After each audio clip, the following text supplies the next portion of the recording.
Test, test, test. This is Julian speaking.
Pepe, we see the camera on the stream.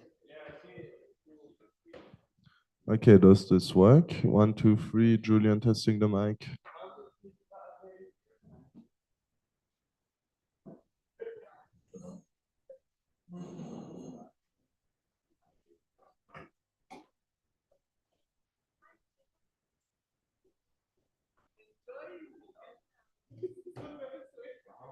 Don't leave the meeting. And don't end the meeting. Va éclosser en vrai. Moi, je pense qu'on va laisser celui-là, mais je sais pas. Did you turn on the sound? Are you on the microphone? Whether the speaking is very chaotic, that's okay, test, test, test, test, test, test, test, test.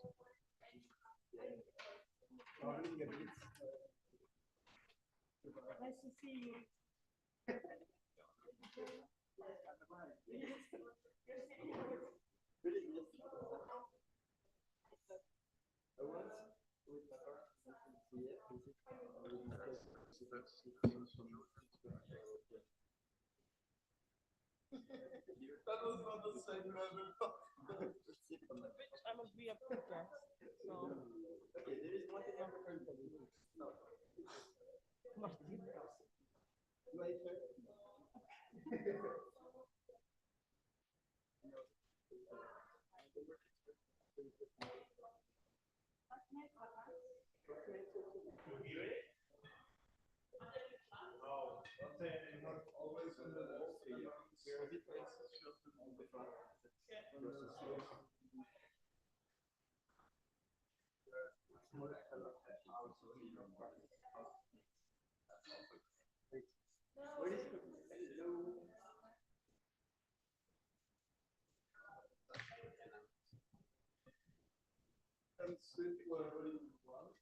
Maybe not the first, sorry.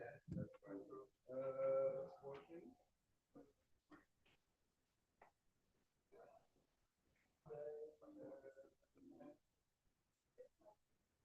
I squeezed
Hello, hello, good morning, ESN Switzerland. May I ask you to please take your seats? We are already 4 minutes behind the agenda. I was told Swiss people are punctual, so take your seats and we can start the day.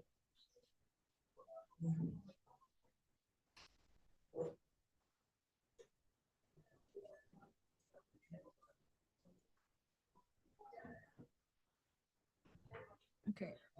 Can you?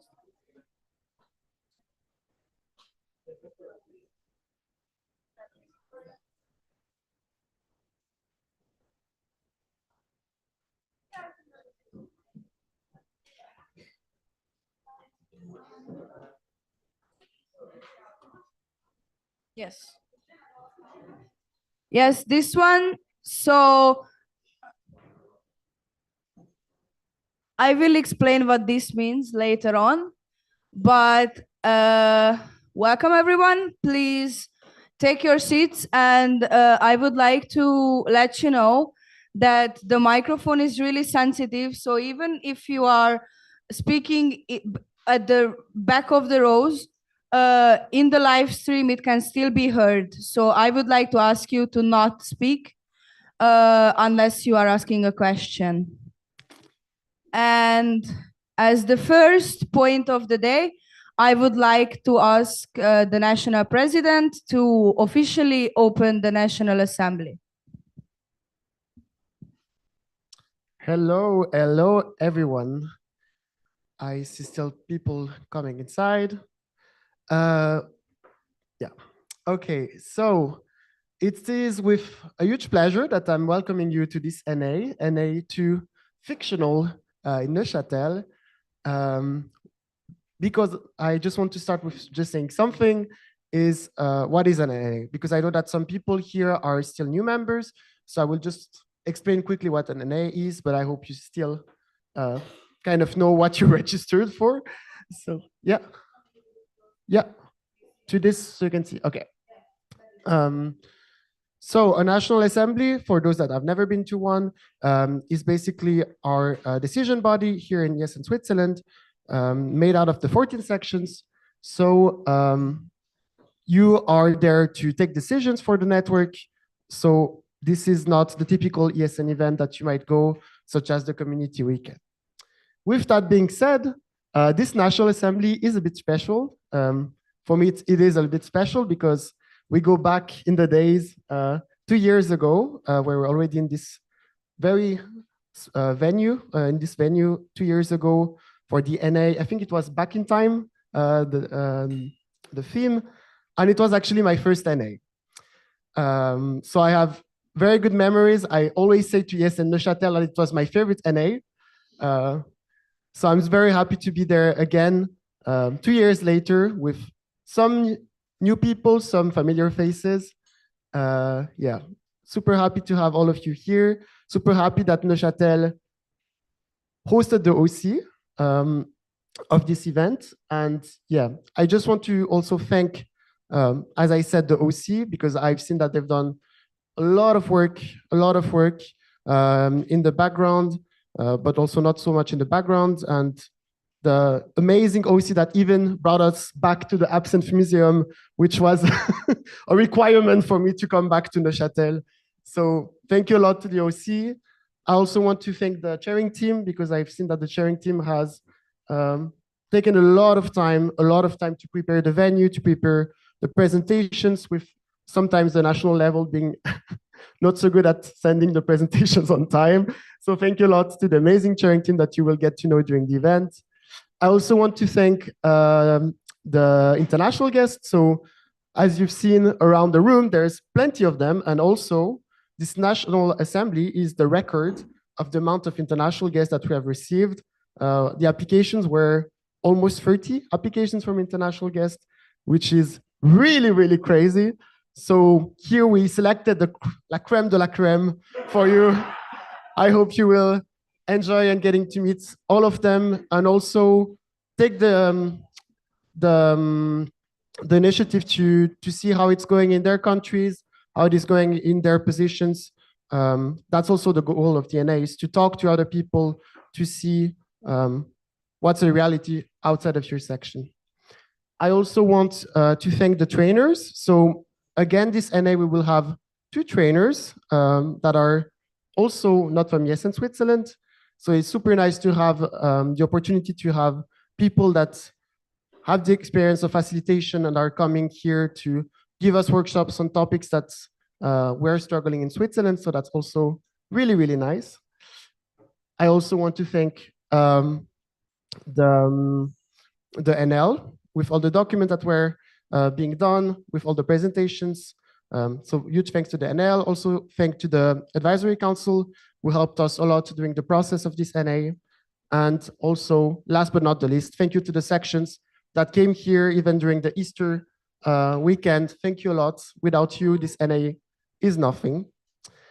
And yeah, thank you a lot, everyone. And with that being said, I open officially the National Assembly.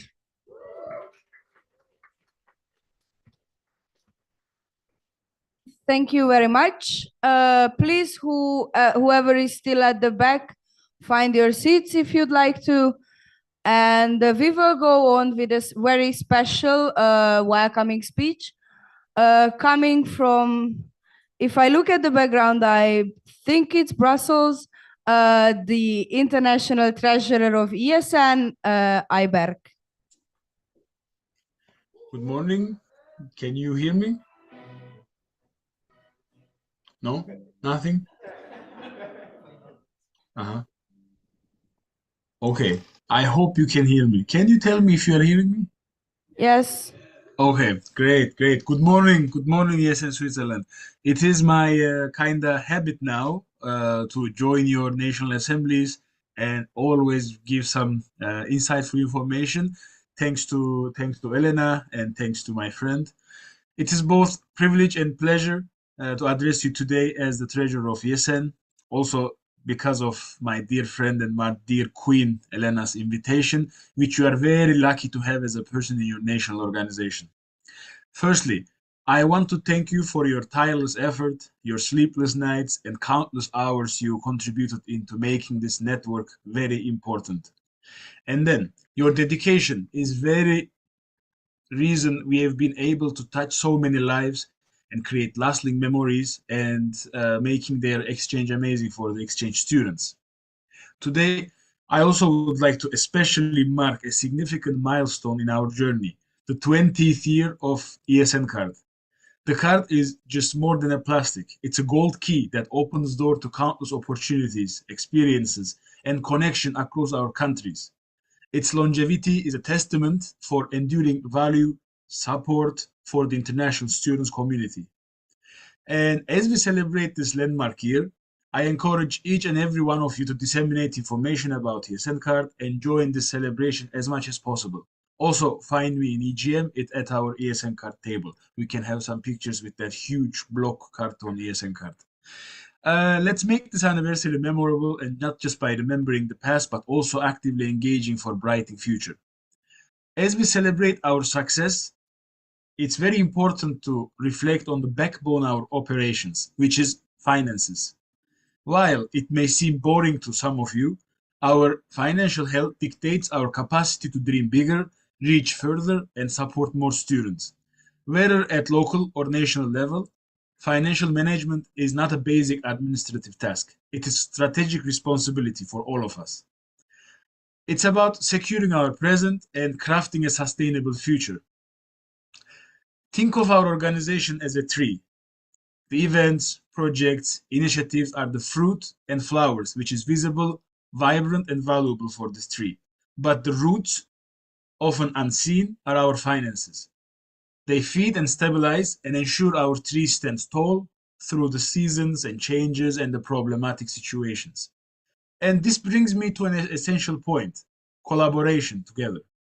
Erasmus Student Network is not a distant entity from you. What I mean is the headquarters, the international. So ESN International is your partner. By collaborating our strength and resources, we can achieve feats unimaginable on our own. Our collective expertise, shared experiences, unity, purpose make us unstoppable force together. So let's harness this energy, and I encourage each one of you to reach out, share your ideas, share your concerns and your aspirations for ESN and ESN International level. Furthermore, I cannot emphasize enough how important the open communication is. Our doors are always open, and our ears are always eager to listen to you. And let's cultivate the environment where every voice is heard, every question is answered, and every idea is celebrated. And without taking your time so much, I want to wrap up with saying that the future of ESN looks very bright, not just because of our past achievements, but because of the potential I see in this room, the volunteers of your initial organization. Together, we are let's make this in a fancy way. We are the guardians of legacy and dreamers of inclusive and interconnected future. Because why not? We can do some fancy words. We like these things. Once again, thank you for your dedication, your spirit, and your belief in the power of ESN community. Let's move forward, united in purpose, passion, celebration of our milestones, as I said, especially the 20th year anniversary of ESN card. To finalize, I'm wishing everyone the happiest Easter and happy Ramadan. It is so nice to have them at the same time period of the year together, since we always defend the inclusivity. So take care, all of you. Have a great National Assembly, and that's it. Sincerely, from your treasurer.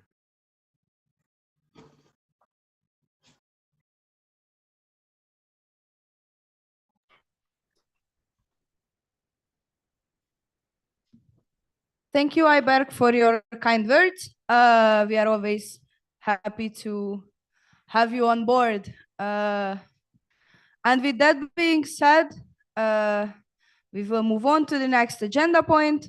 OC, you are also more than welcome to take a seat if you'd like. And yes, can you? Yes, thank you. So, rules of the game. I will introduce myself later on. But as for now, rules for the weekend. We will use, for the question rounds, we will use Slido, and we will explain how that works a bit later on. But if in case you have a question, please raise your hand this way. If you have a reaction or a follow-up question to something, you need to raise 2 of your fingers, such as you don't hear it in the back or you need us to open a window, then it's 1 finger up. You will add yourselves to the speakers list. Slido will, so you will be able to connect to Slido through your phone. You will need to scan the QR code or enter the numbers, the code. And then I will ask you to write your name and your section to the top and write your questions down. So the minutes taker, the vice chair job, and she just has to copy paste your questions. But you will be able to read them out loud or elaborate a bit if you didn't type the whole question down. And yes, please wait for me to call you up to speak. Otherwise, I would be sad or mad. What we did before this one, this is basically the sign language clapping. This, whenever you feel like I say something that is funny or really good insight, then you just do, yeah, I already seen it.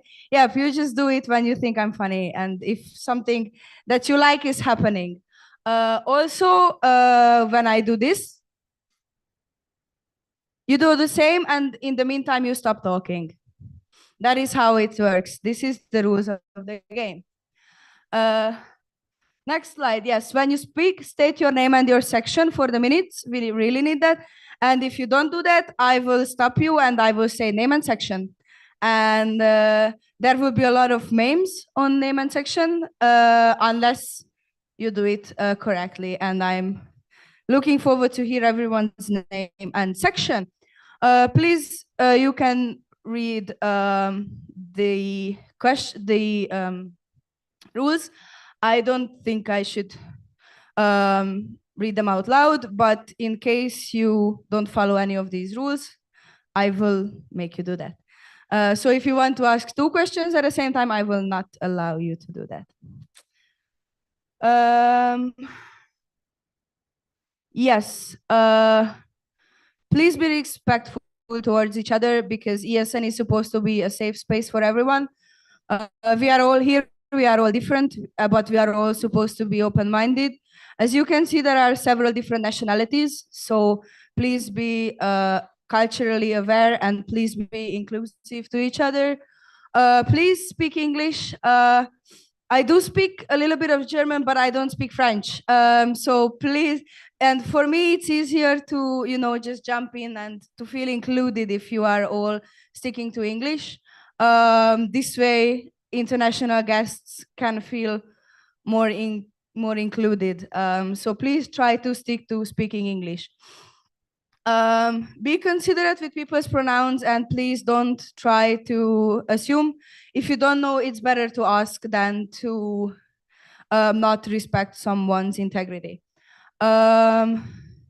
Use inclusive generalizations. So don't say guys if you can do that, but please say folks or people or ESNers or whatever you like, but please don't say guys because there might be some people who don't identify as guys.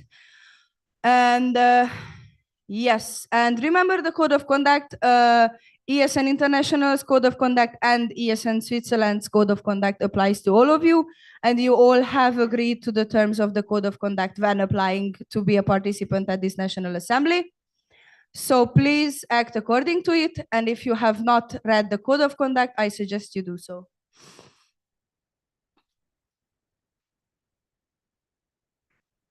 Thank you. So every section will have 1 vote. Every voting will be with simple majority. It means whichever vote yes, no, or abstain has the most will win, unless it's stated otherwise. But we will be doing everything with simple majority, so there is no need for me to explain absolute majority for you for now. And we will have secret votes, paper-based voting ballots for those those votes that are in regards of personal questions or personal matters. Code of conduct, yes, I already talked about it. Please, I believe you should be able to find it in the participants folder of the National Assembly. So if you have not read them, please do so and do not violate the code of conduct. Yes. And these are the point of contacts. Yeah, I did not add my Telegram because I don't have a Telegram username, but I was the one who sent in the picture about the Wi-Fi code. So you can just, tap on my name and send me a message and you can find me if you have any problems. But I would suggest you, if you have problems with the content or me or whatever, you can reach out to me. But other than that, I would ask you to go to either Julian or Tom. Julian as the representing the national board. Thank you. And Tom as the head of OC at the background. Yes. And moving on, finally, you can know who I am. So hello everyone, my name is Esther. I'm the National Treasurer of ESN Hungary as for now, and I will be your main chair over the weekend. As you can see, I will be the one having the mic several times. My job is to make us keep the time, be on track, moderate the discussions, and to ask the speakers to come on stage. These are just a few steps from my ESN career. And I don't know if you think I need to elaborate on any of those. I don't. Yes. Yes, yes. So I still have a childhood. Is this one? I don't know what happened. I have one extra, but it never appeared. So I will always be a child. I do have my driving license, but I never know which my right and left hands are. So I always mix them up. That is a constant struggle in my life. So don't ask me to be your mitfahrer because then we will be lost. And yes, I went to the same high school as Augustin and we played handball together and I was way better than him. So. And now I would like to ask my fellow city members to introduce themselves. Hello, everyone. My name is Darina, and I'm coming from Ukraine. I'm first year a medical student, and a little bit about my ESN experience. You can see it here. So for now, it's almost 2 years. And random fact about me: I'm allergic to sun.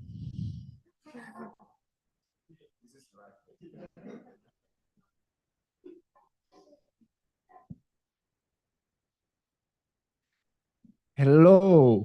So my name is That Thing.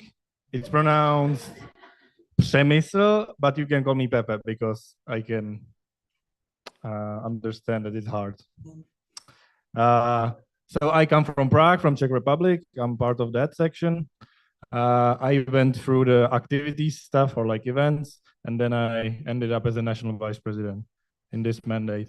And for the fact, my favorite movie is Pride and Prejudice, the one with Matthew McFadden or Keira Knightley, depends why you're watching. So that's it. Thank you very much. And you will all be able to, you are more than welcome to come up to us and ask about our home countries and our ESN. We are more than welcome to interact you and yeah, just share best practices. We are here to serve you and we are here to also gather input from you as well. And as a next step, I would like to ask the organizing committee to come up on stage and do a quick introduction.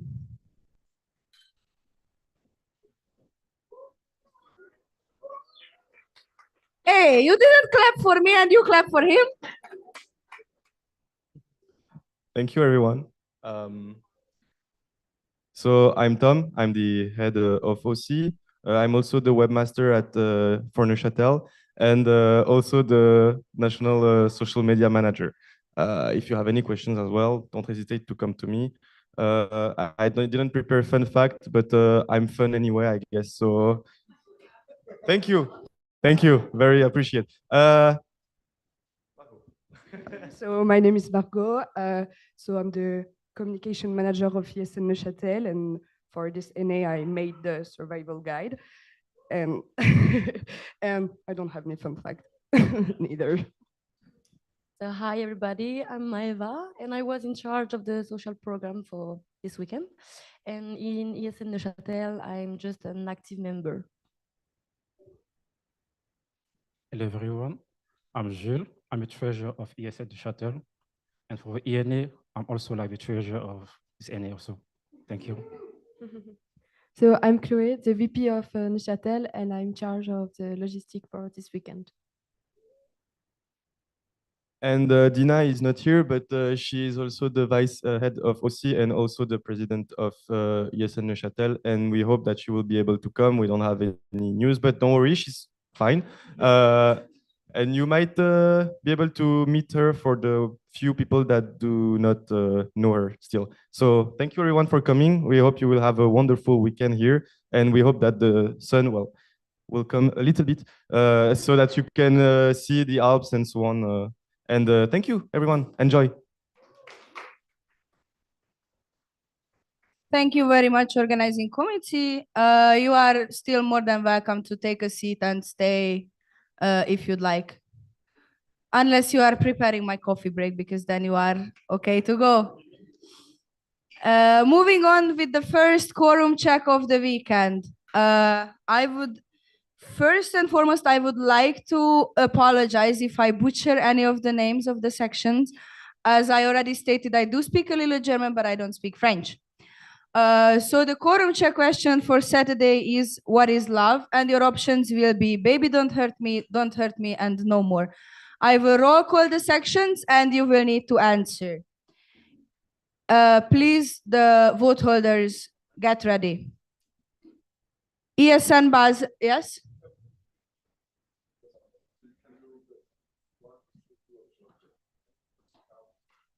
Don't we need to do a roll call at the very beginning? Okay.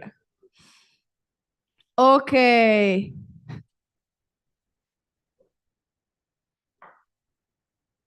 Axel.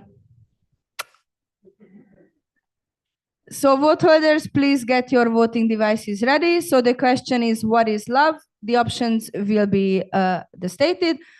So if you vote with baby don't hurt me, please raise your voting device.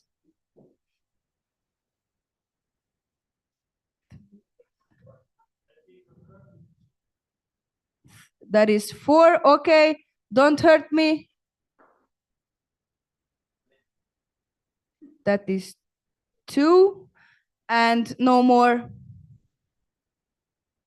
That is that up? Okay, so please, yes, please higher, yes, and that is 5. So in total, that is, oh, that was 3 and that was 2, I think. 3, 2, and 5. Okay, so.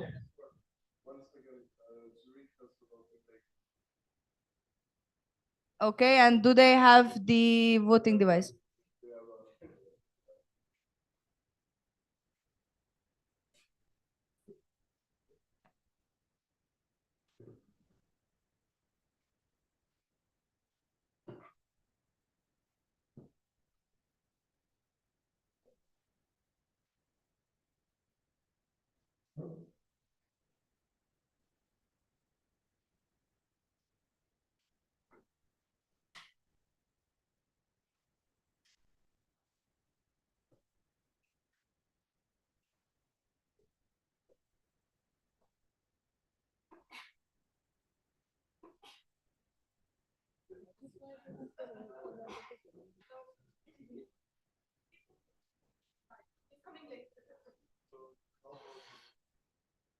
Okay, and for Neuchâtel? Ah, okay. So they are not present. Okay, so not present. So how? Yes, we will. How many are we supposed to have? 13. Okay. So quorum check again. Please raise your voting device high enough so I can see it. The question is, what is love? If your answer is baby, don't hurt me, please raise your voting device. How is this? Okay, this is 3. Okay, don't hurt me. That is also 3. And no more. 7. So with 3, baby, don't hurt me's, 3, don't hurt me's, and 7 no mores. We have 13 votes in total, which means the quorum has been met and we can move on.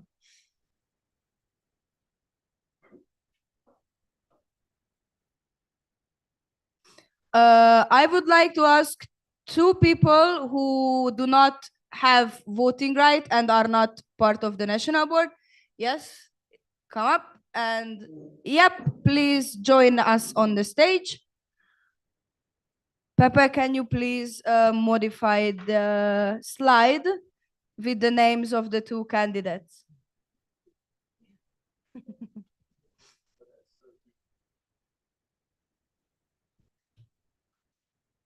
I am not a technology person. Okay. Yeah, so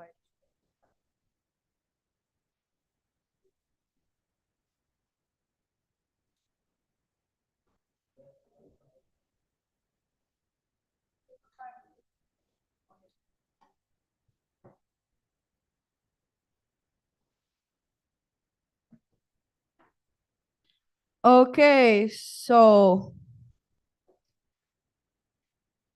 please come up here on stage and please stay here. So the question is, do you accept Nena and Kami as your scrutinizers for the weekend? The options are yes, no, and abstain.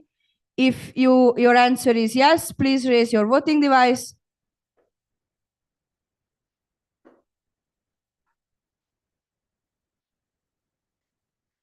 That is 12, I believe. Okay, if you say no, please raise your voting device. If you abstain, please raise your voting device. We had 13 votes at the beginning and now it's 12 only, so we are doing it again. Towards, so we can see if you are voting, yes. So the question is, do you accept Nena and Kami as your scrutinizers? If you vote yes, please raise your voting device.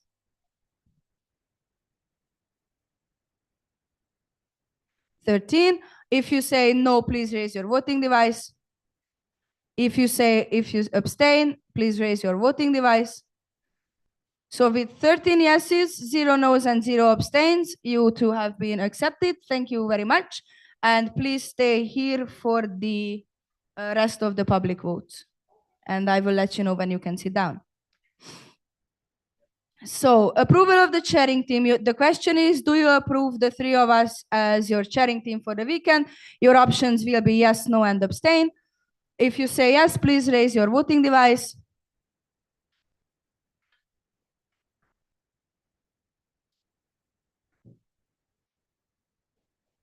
Thank you. If you say no, please raise your voting device.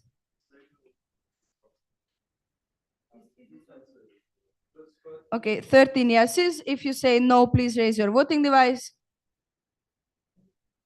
0 noes. If you say abstain, please raise your voting device. Thank you very much. So, hey, we have been accepted with 13 yeses, 0 noes, and 0 abstains. So we can stay in our chairs. The next question is, do you approve of the agenda? The options will be yes, no, and abstain. If you say yes, please raise your voting device.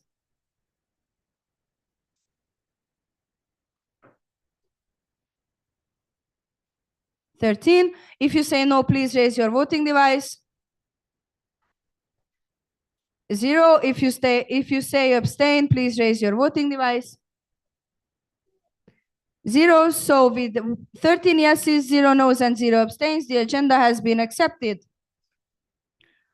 The next question is, do you approve the minutes of the Isn't this the second NA? So the minutes of NA number, yeah, it shouldn't be NA Neuchâtel, but it should be NA number 1, which is Bern. Yeah, so do you approve of the minutes of NA1 in Bern? The options will be yes, no, and abstain. What?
Okay, so approval of the minutes of the first NA in Bern. The question is, do you approve the minutes of NA1 in Bern? The options are yes, no, and abstain. If you say yes, please raise your voting device.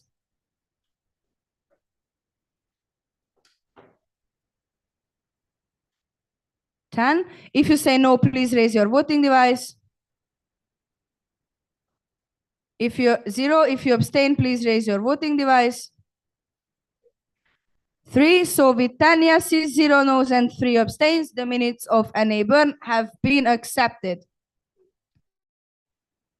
And moving on to which I believe will be the last one, approval of the minutes of the Extraordinary National Assembly. Do you approve the minutes of the Extraordinary National Assembly? Your options will be yes, no, and abstain. If you say yes, please raise your voting devices.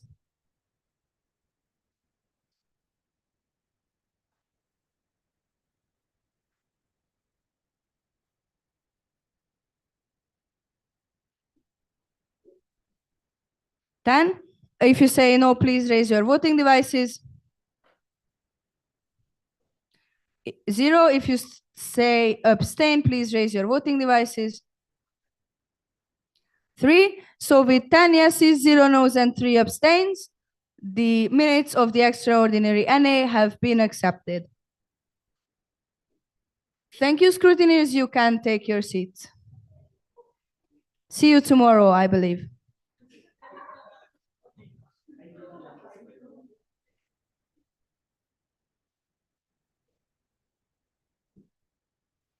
And we are moving on with the next point in the agenda. And I would like the National Board to explain the double track for you. Hello, Julian, ESN Switzerland, Vice President. Introduction to double track. For those who don't know what a double track is, it means that two things will happen at the same time. Well, obviously, it makes a bit sense. Basically, if this is your first national event or your first NA, or you're not 100% sure about everything that is going on, we'll have an introduction to ESN, which was done by our lovely section manager, Mary. So if this is your first NA, or like I said, you don't feel that secure, or you don't feel like you know everything what's going on, and also you do not hold a voting right, please go with Mary. She will give you a wonderful presentation. And for the rest, stay in these plenaries because we'll continue with the normal program. It's just so to know. So please, people who are newer, you have been only 6 months in ESN, please stand up and go with Mary.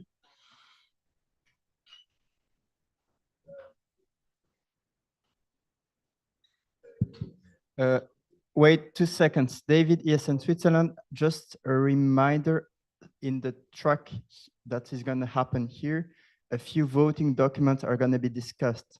So please be sure that at least one member of your section stays. Yes, ideally, please. Thank you very much. Wait. And for the international guests, you're free to choose your track.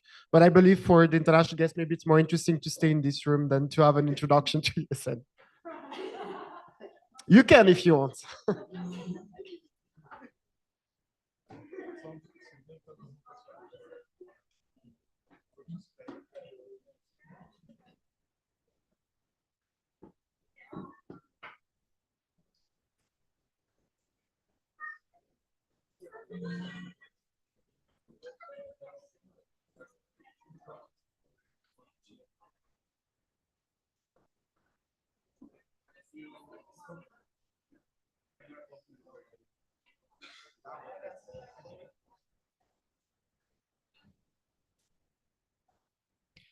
Okay, hello people again.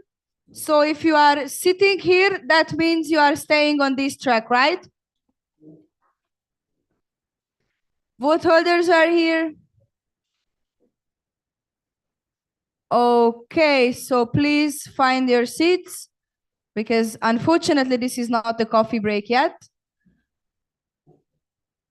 So please try to settle down. And I think we can move on until Julian comes back, just to keep to the agenda. So as the first speaker, our first topic will be refund and grant, and I'd like to ask Sandrine to come up to the stage.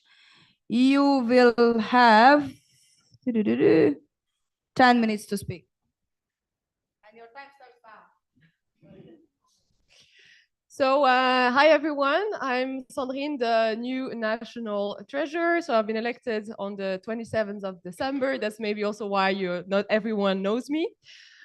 Please scan this QR code so that you can easily follow what I'm talking about.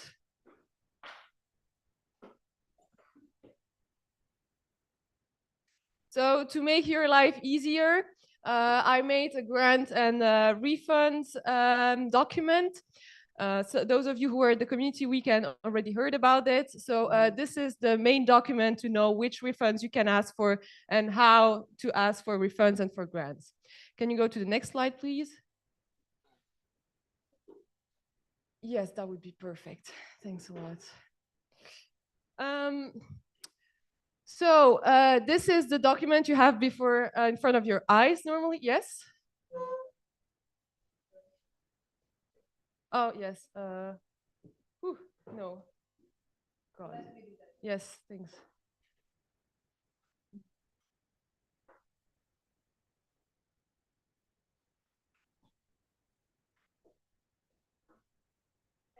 Is it all good for everyone? Okay, perfect. So just in case for international guests, this is the one for the sections, but for international guests, there's another document that will be shared to you. So for the sections, here you have the main page of it, where you have all the information and the links. For example, for the refunds, here in red, there is the refund request for members. So this is the document to be sent to me, to the national treasurer, to be completed. And so the date, the description, the amount, the total amount, and the codes. The codes are on the next page of this document, which I haven't put here, but you'll see.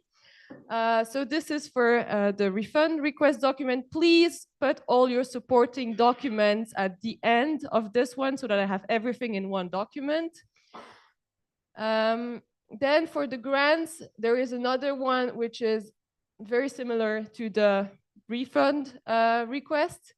So it's the same, only put the whole amount of the grant you're asking for. The details will be in the budget. So I'm not going to show the budget template now, but if you click on the link just above it, you will have access to the budget template that you will have to use if you send a grant. So all these files has to be sent to those two email addresses, treasurer@esn.ch and updates.treasureresn@bakeyourfiles.com. So this is for the refunds document. Then further on the refunds and grants document, there is this.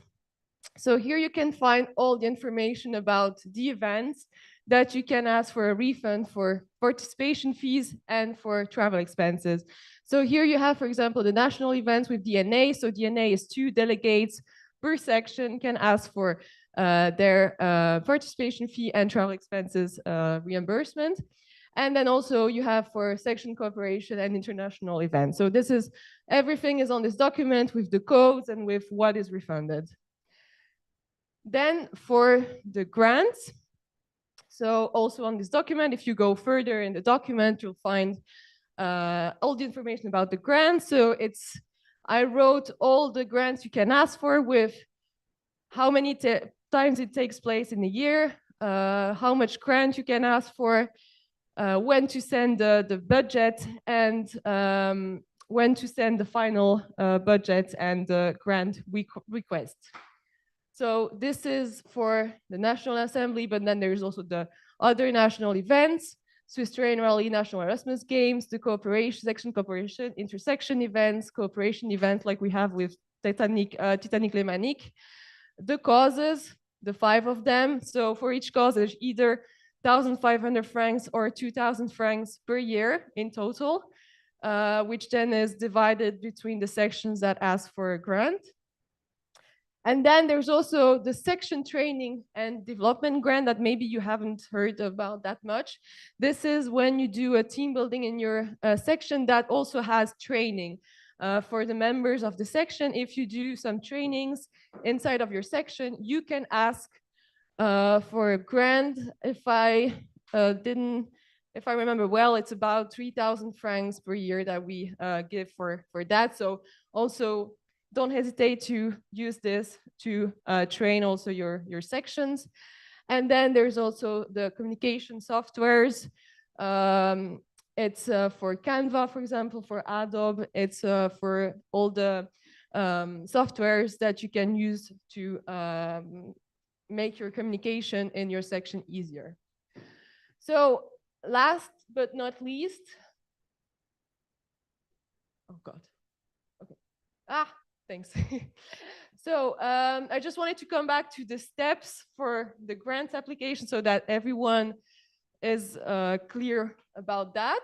So the first thing to do is to make your budget. So you go at the beginning of the document you have, you click on the budget template link, you make your budget, then you fill in the grant application. So the file, you'll find it just over, no, it's not in this one, but when you go to grants for section, for example, for international intersection events, you can click on the link, it's all in there. And then, so this is the first step, then you send both documents to the treasurer and the project manager. Then the national board reviews your grant application. So it's the whole national board that decides, approves or not. As treasurer, I also check the budget and check if the prices, the grant you're asking for is reasonable or not. Also depending on how much money we have left, how much we can still give. As I said during the community weekend for the causes, if you think your event is related to 2 causes, you can apply for, so you send 1 document, 1 grant application, but you can apply for 2 causes, and then we will choose the cause which we have the most money left for. So it will improve your chances of your grant being accepted, the whole amount you're asking for. So then you get the answer from the project manager. And after the event, you have to send the final budget to me, to the treasurer, and the grant request, the document we saw before. And then I proceed with the payment. I guess that's it for me. Are there any questions about the document? Okay, sorry. Thank you. And I would like to ask you to stay on the stage because we will move on to the question round. Question round will go through Slido. You can either scan the code or type it in your phone. And please, as stated, write your name and your section. I wrote CT because I'm not section. And then, yes, these are the test questions. So if you have any questions, please type them down.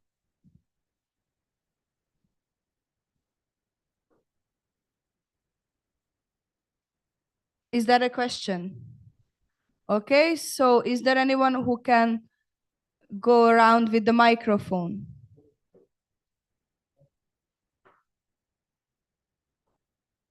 Okay. So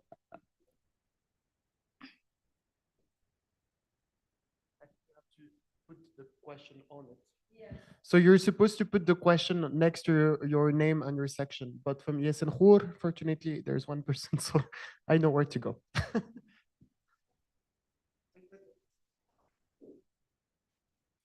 Hi, I'm Sydney from ESN Core.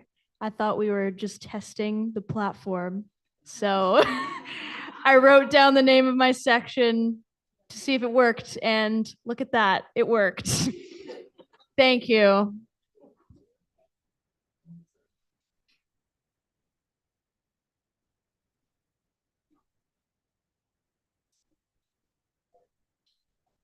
Also, if there's like anything you want me to add to the document stacking that I forgot of.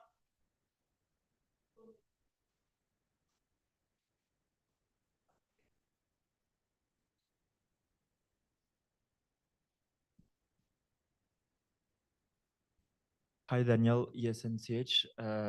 I have a question about the grants. You said 5 causes. There was no education. Is it 6 causes and just forgot? Yes, but education and youth.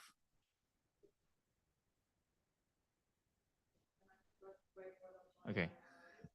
Thank you. No problem. It's for all the causes. Thank you. No problem. Thank you.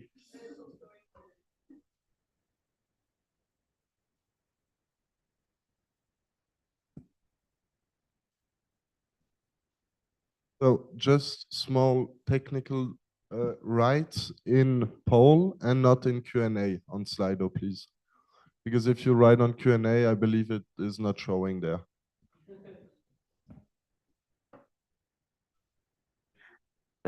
Please, everyone, if you speak, have the microphone close to your mouth so you are heard on the live stream. Yeah, maybe yes, in Switzerland Advisory Council. Maybe for next time, write your questions before the question round because now we're just waiting for people to write down and everything. So.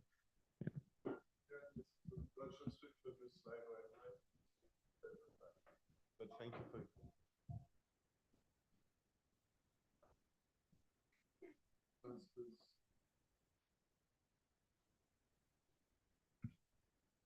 Okay, Esther, chairing team. My question is if you have any guidelines or rules on how a grant decision is made, because you said national board reviews the application and decides, but what are the core things you are looking for, or what are the rules on how you decide? Is it how is it transparent to the sections?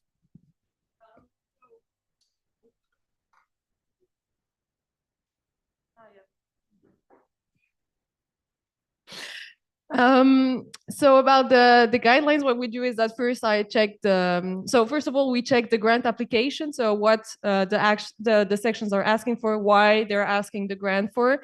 So this is mostly something the project manager does if the grant application actually makes sense.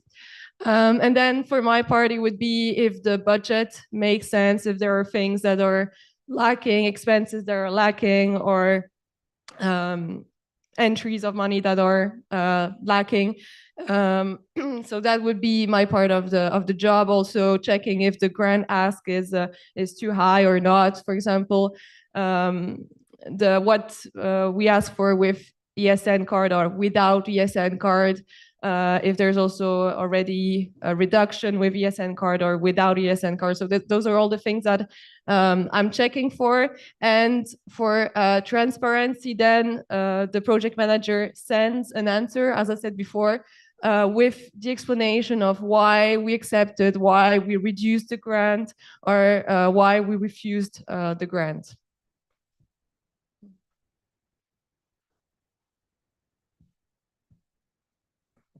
In the meantime, after Claudia's question, I propose to close the speakers list. Is there any objection? Okay, then after the next two questions, the speakers list will be closed. Julian, you sent Switzerland. Who wrote the second one, since there's no name? Okay.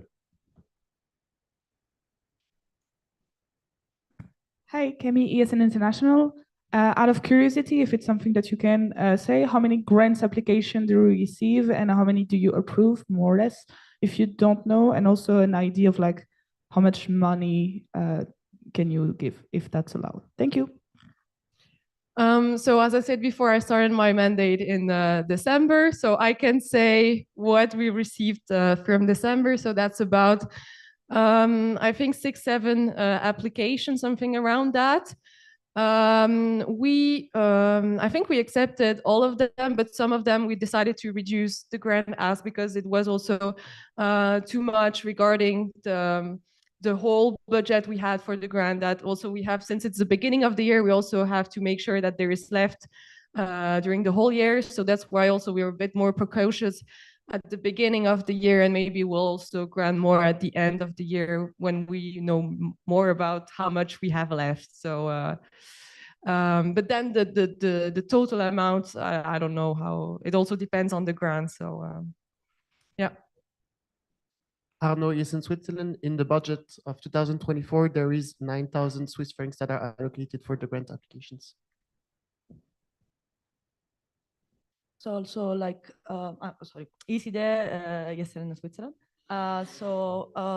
We got for social impact days in December, I think 11 of them, and we accept all of them. Just as Sandrine said, we reduce a bit because we have a limited budget for each cause. Yes.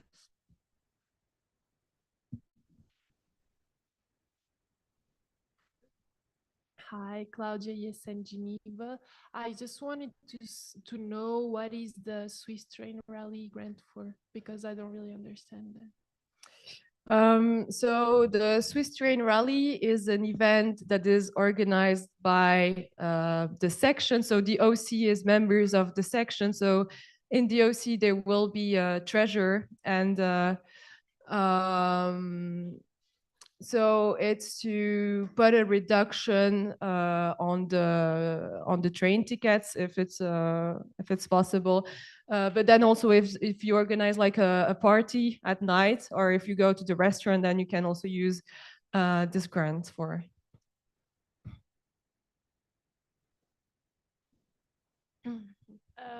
So still Claudia, yes, and Geneva, but like you said that it's 500 per section. So what does that mean? Because like right now, what you said is that the grant is for the whole Swiss Train Rally and maybe only for the OC. The Swiss Train Rally is not per section. It's a whole budget for the Swiss Train Rally, which is I think it's 500 for the whole event. Yeah. Okay, then it's my fault. Like I thought that I read 500 per section. Okay. Okay, thank you. But it's overall. If I work per section, then I have to correct it.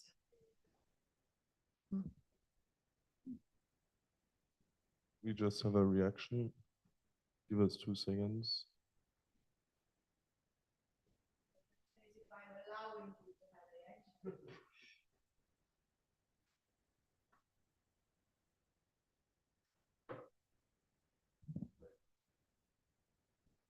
Okay, Julian, yes, in Switzerland, small comment.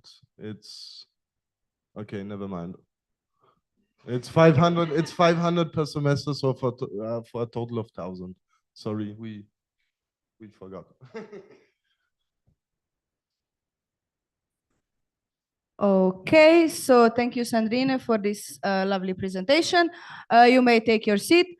And we are moving on to the next agenda point, which is social inclusion presentation by Izida. Please take the stage. You will have 10 minutes to speak. That will be followed by a 5 minutes question round.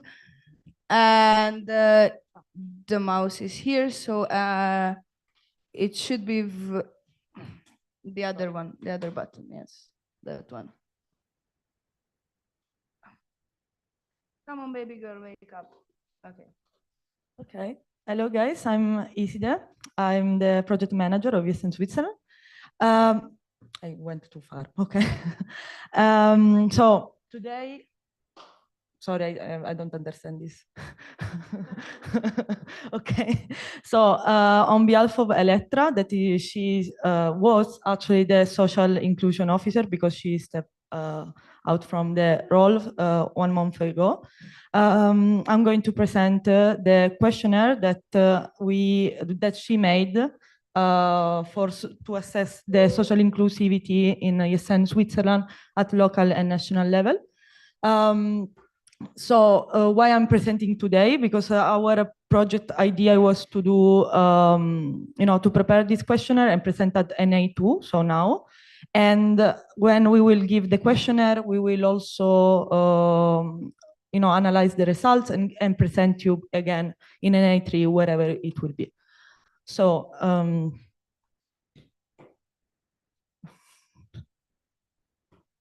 okay. So the projects. So again, yes, this is the more or less the timeline. Today, I'm presenting a project, and we will share next month. So you will get 1 month to gather the information and fill the form. And on NA3, we will show the results.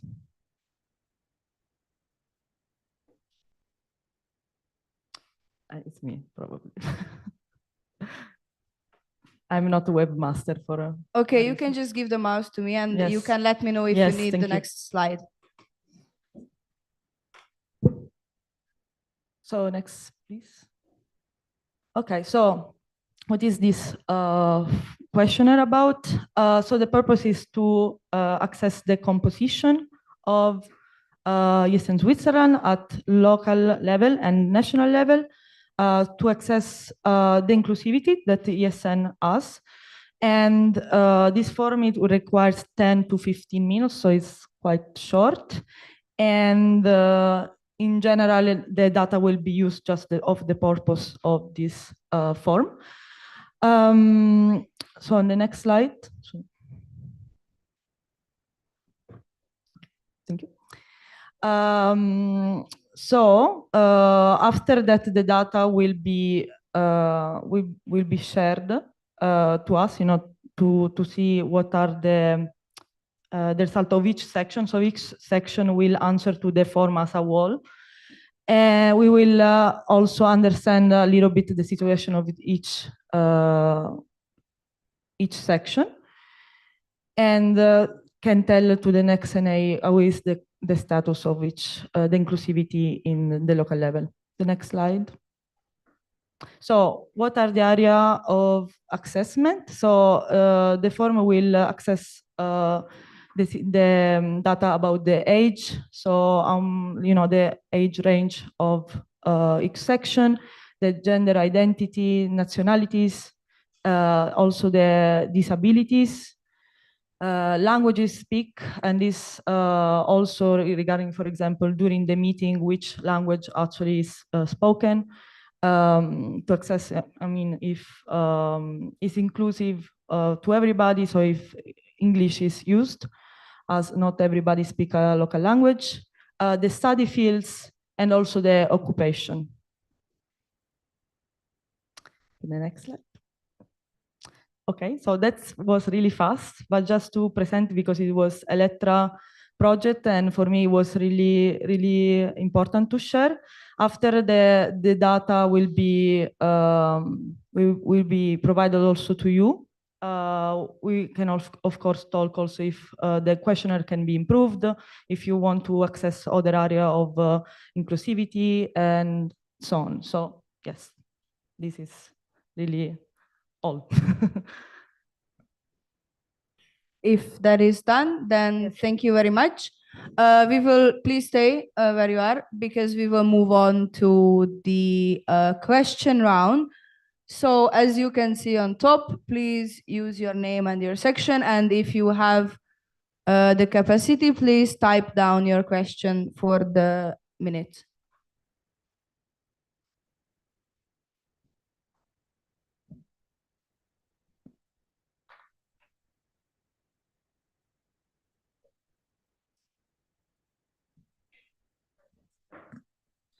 Hello, Camille Don, ESN International. For the contest, how did the ID come from in general? Just to do, is it linked to maybe a project? Do you have some comparison with something that happened in the past, somebody that asked it during DNA, etc.?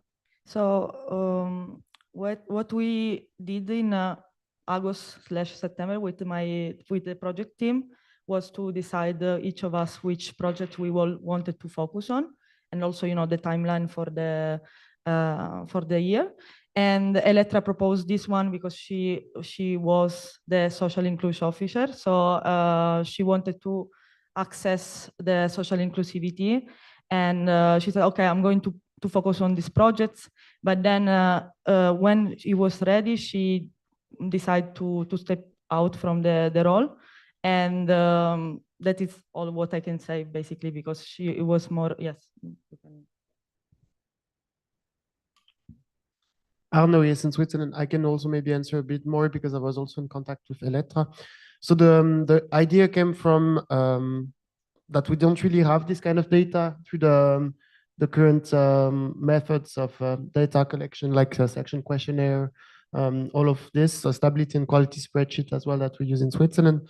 So it was first to analyze the data, and then depending of what we get from the data, then we proceed with either creating content such as a position paper or a content that is like a visual content for a social media where we increase awareness, maybe like that they are not the gender ratio is maybe not represented in the boards of our sections or these kind of things. So first analyze the data, and then depending on what data we get, then we know. There was also the idea of maybe doing a project or an event depending on the answers that we get. So it's very difficult to say for now because it really depends on what kind of data we collect from it. Because, yeah.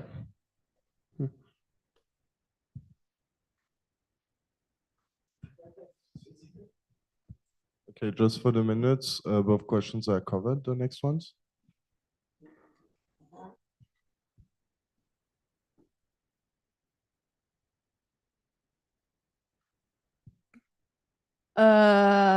So if those two questions have been covered, is there anyone who is typing a question now? So I propose to close the speakers list. Is there any objection? Then the speakers list is closed. Thank you for your presentation. And we are moving on to the next agenda point, which is amendment to the sustainable travel policy. Julian, please take the stage. You will have 10 minutes to speak, which will be followed by a 15 minutes question round. Do you mind if I take the Yes, you can. Okay. Hello, everyone. Again, I'm Julian, still the vice president. So amendment to sustainable traveling policy. In case you don't know, the sustainable traveling policy is something that was created before, and it is supposed to foster more sustainable traveling. And it was basically the policy how we also reimburse on the national level most of the stuff. And I will just show you an example. It is the current version of it, the one that is voted on. Basically, if you take a flight and you could take basically, sorry, if you go to a destination and it takes you 13 hours or less by train, if you take a flight instead, you would get only 50% reimbursement. If the destination is further away, you would get 100% reimbursement. If you travel by sustainable means, you always get 100% reimbursement. Now, what's the problem? So basically, this has already been covered a bit in community weekend, but over the month and over our mandate, we noticed that a lot of the time we had exceptions, we had moments that didn't work, and we felt the need to rework this sustainable traveling policy. The main points are that not all the mode of transportation are included. It's not explained what if you use different mode of transportation in the same trip. There's no rules if you have a different return space, nothing about Interrail. I'm not going to read it, but everything is there to give you a bit of insight. We started reworking this document on our way to NBT in Estonia. So maybe you understand why, because Estonia is very far away, and with Axel we had a very productive flight. So our solution to this, I put a lot of writing because it basically is this. Our main objective was to focus all of the problem we could encounter and write a lot. So we started by basically saying normal, let's say legal document stuff, but mainly we defined a sustainable mode of transportations. So we wrote them here, and then we also defined them more later. But of course, we also said that if someone can demonstrate that any of these modes, any of the modes not included here has less climate impact, it will also be counted, but these are kind of exceptions, and most of the exceptions would be handled by the national treasurer or national board. Yes. Then, oh, sorry. Can you go one back? Thank you. Okay, I will give you the mouse.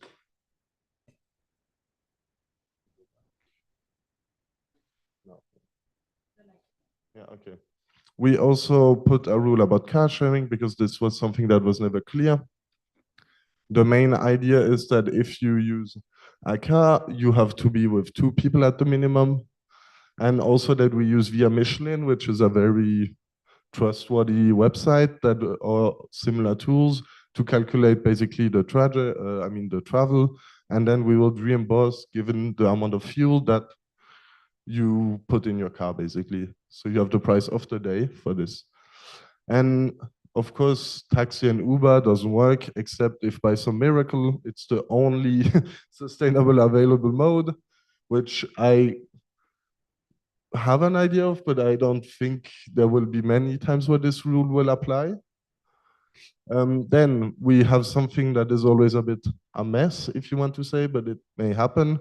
It's the idea that if you go to some place, you go to, for example, you study in our lovely Switzerland, you decide, oh, Germany is hosting web, let's go from Neuchâtel to Karlsruhe. And you're like, okay, I'm in Karlsruhe, the event is fun, I'm having a lot of fun. Oh, but yeah, remember, I have friends in Berlin. I can just take a small train to go to Berlin, and then I will just drive back to go back to Switzerland. The issue is, if we have to reimburse this, how do we do it?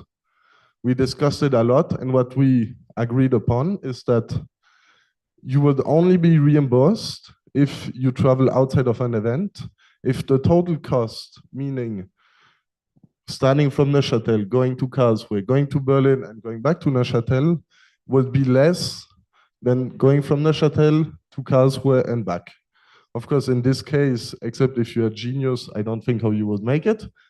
But it's just to give you an example that ESN Switzerland will not pay for travels outside of ESN events. And the only reason they will pay is to pay less, basically. If it works, okay. Yeah, also for the train now, to go more into the nitty-gritty, into the details.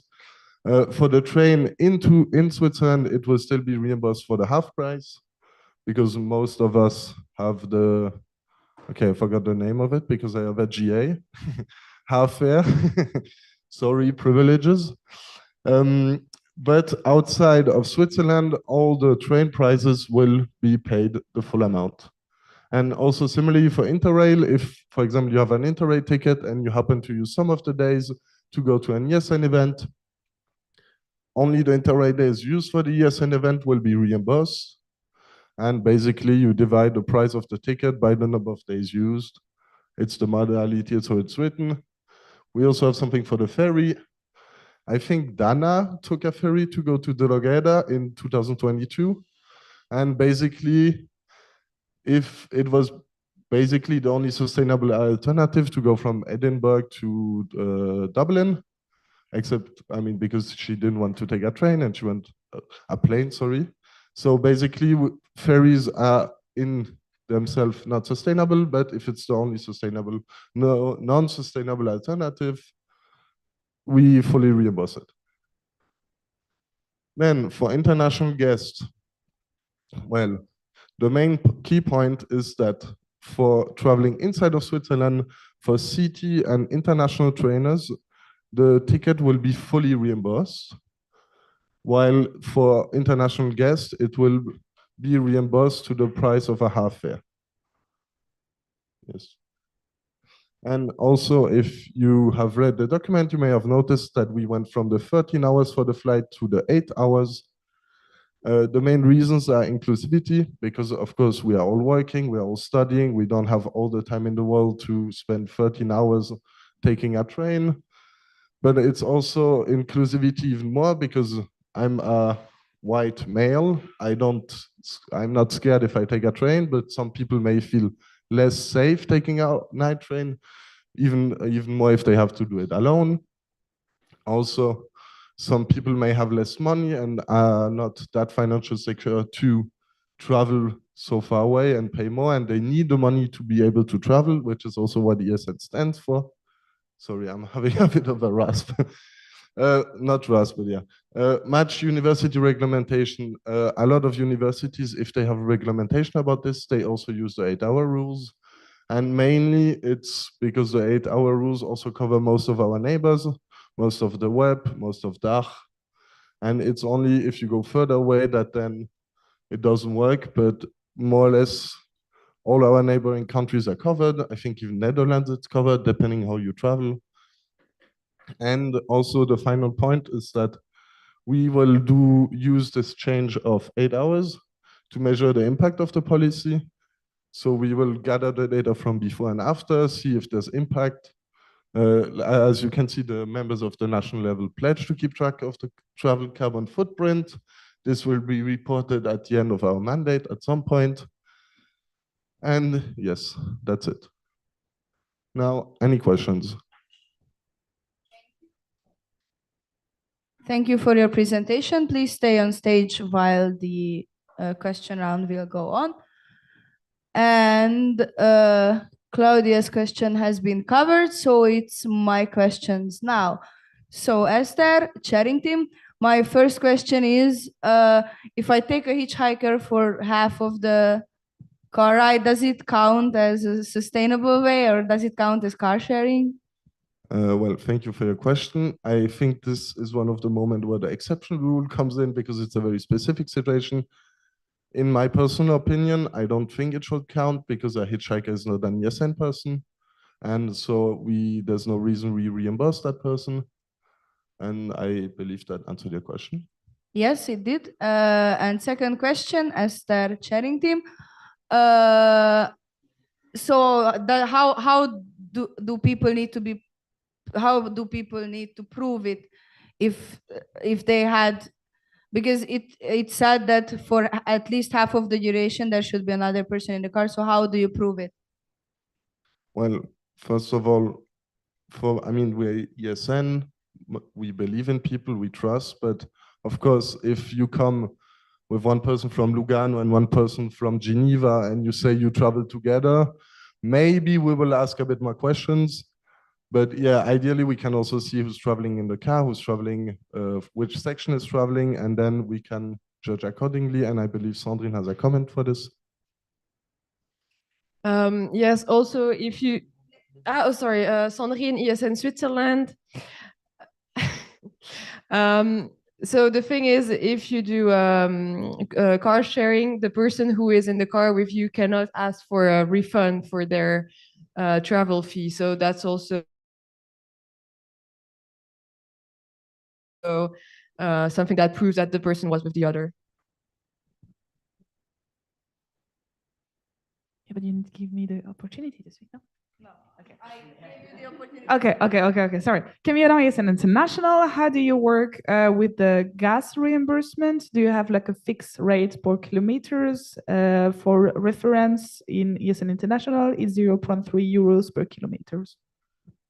Thank you for your question. As stated in the document, we will use tools like Via Michelin, sorry, in French. Via Michelin, basically, you can input the price you paid for your gas, and then it makes you the calculated cost of the travel. So tolls included.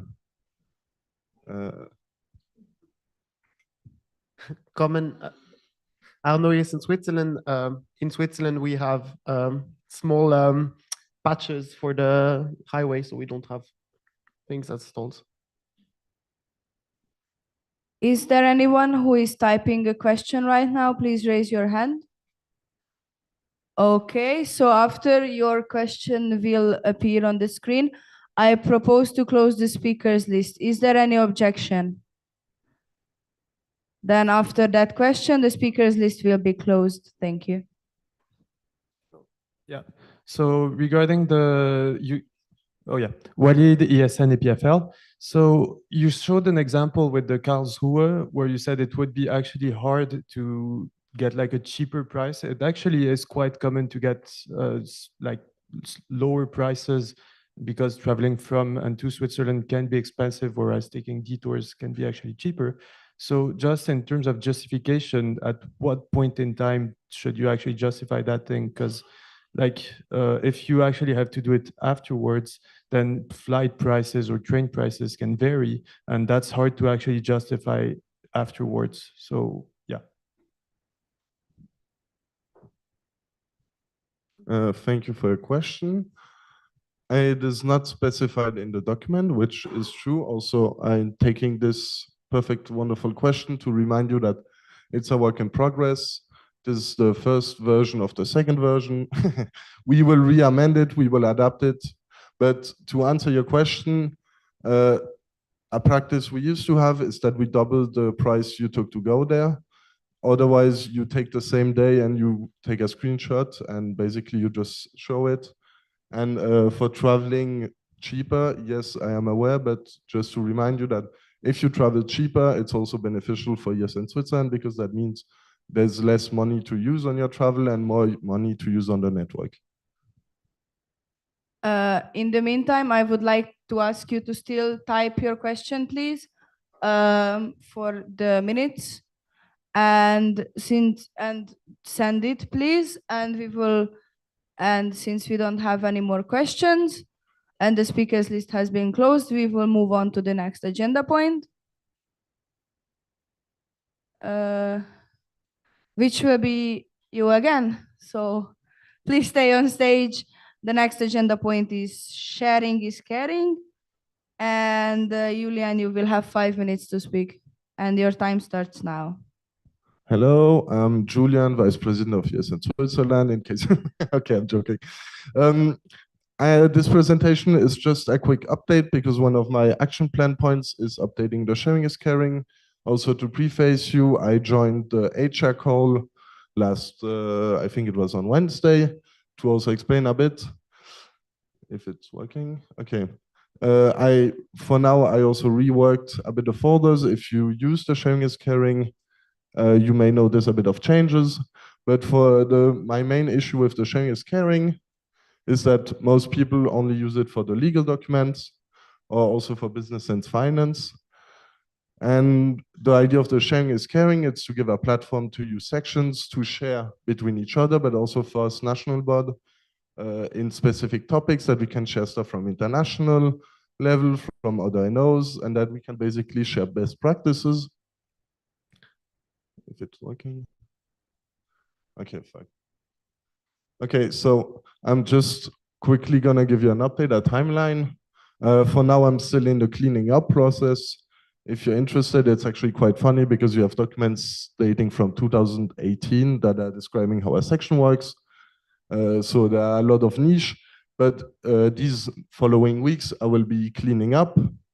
Then I will do work focus with the CHIN community. So to outline in their HR document what they want to have, what they need, how do they think it works, test it out. I also asked them to put all the statutes in it, which will be a work in progress. Mary, she's not here, but she has also something prepared to have a better insight into all the section, which will be a sort of, I don't think diagram is the right word, but it will be a way to understand how a section works.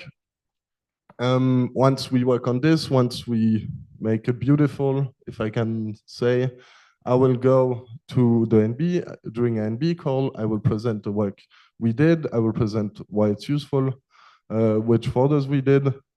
This is to basically show them a good example of what it can be done. And then I will approach each NB team and each community, and also approaching communities, so that we can work together to go towards each folder. And in each folder, then we can check what they need, what we want to put. And basically, if everything goes well, at NA3, I should be able to have a longer presentation than just an update and give you a complete presentation of the final product. It's never final, but at least it will be final for my mandate. But this is basically it.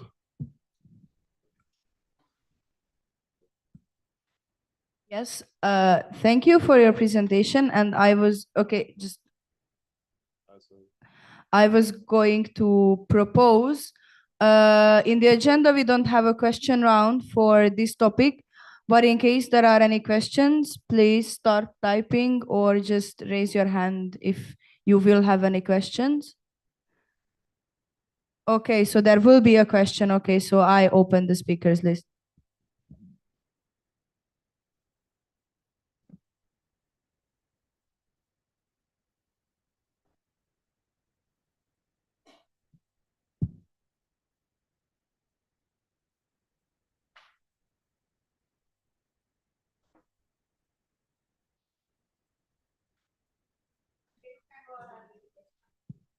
Nathan, ESN International. My question was if you had difficulties to like have an incentive for the sections to put any document in the folder. Yes, that's a very good question, because it's basically what's happening now. The sharing as folder has existed for a long time now, but in the recent year, it has kind of been put aside and only used for legal documents, which is why I'm trying to approach each community to also see what we can do and why they would want to, and if to have fun, because it's very fun. I mean, to me, it's funny because I exactly wrote in my plan at the bottom, how do I make the section care? I don't have the exact answer, but I'm gonna try just to see what interests them, because I believe in this. And yes, that's basically it.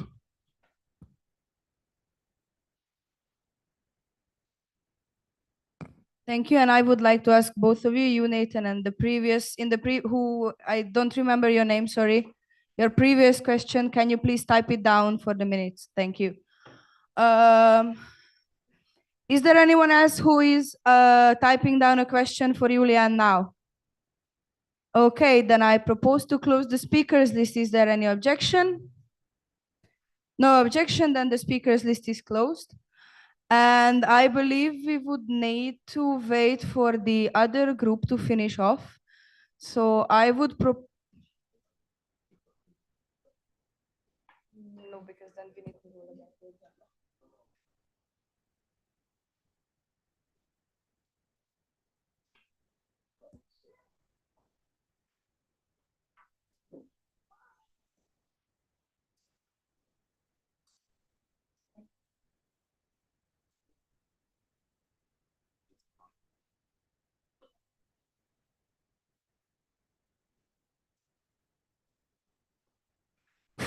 Tom, you here?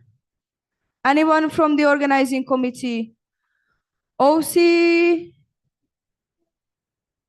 Okay, so we are supposed to start coffee break within 15 minutes, but since we are really ahead of the agenda, we will proceed with the coffee break now. It will be extended because we need to wait for the other team to finish as well.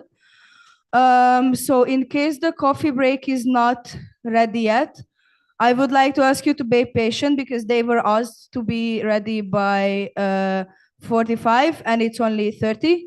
So please be patient with them, and you have the time to greet each other and to get the flags. And please note that the OC put out the sugar cubes as well. If you don't know what those are, the sugar cubes are little envelopes with your names on them, and you can leave cute messages or anything that you would like to share with the person. And you can finish up if the OC will have the time, then you will be able to finish up your registration as well and get your name tag thingies.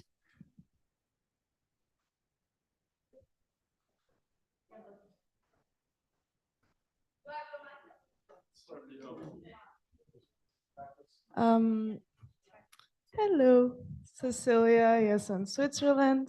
Since we have a bit of time, I'd like to talk about our beautiful new flags and to clear some things. First of all, I hope you like them. Personally, I love them, but I'm quite biased. So I've been asked these questions. The flag is on ESN Switzerland, so you won't have to pay for them. Please take care of them because there won't be any new flags in the near future, I hope. And yeah, please don't lose them too either. And I hope we'll get to take a beautiful picture with them afterwards. So yeah, thank you very much. One more thing, this is something I learned in ESN International. When the coffee break, we'll have around 3 more minutes left. If I can get the loudspeaker, I will go around with the music and I will let you know when you need to come back. But please be punctual, please be more Swiss than how we started the day. And yeah, be back by 11. I'm still speaking. So I would like to ask you to please don't disturb the other group because I'm not sure if they are finished yet. So go ahead and enjoy your coffee break.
Now everyone can understand it.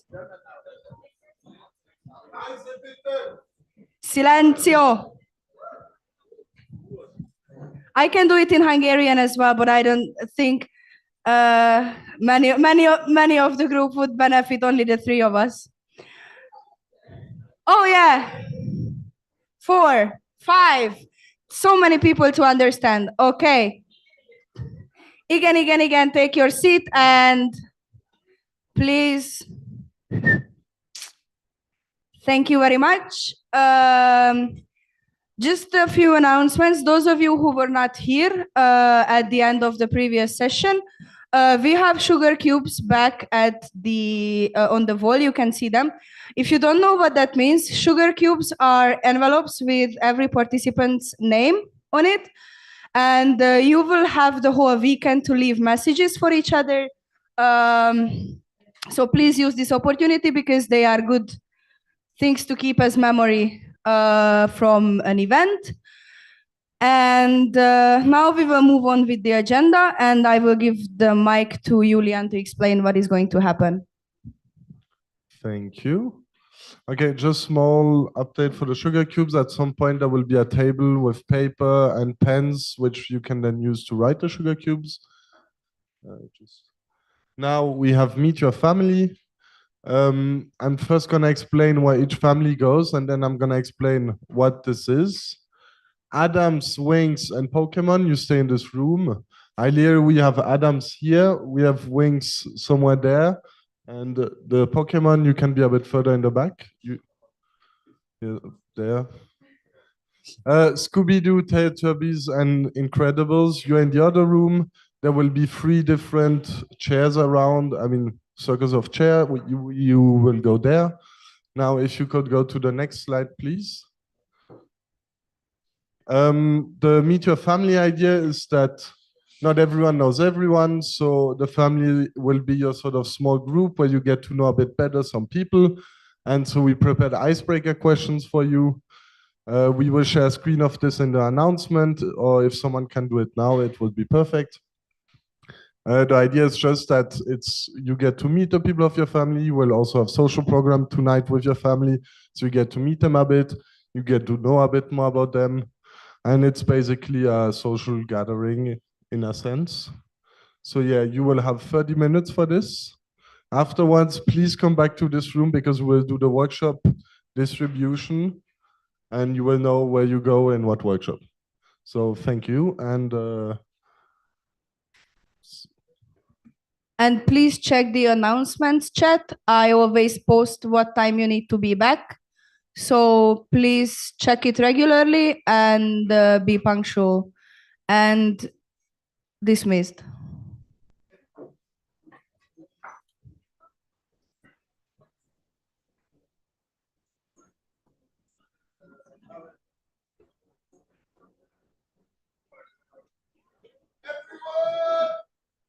Sorry, 1 second.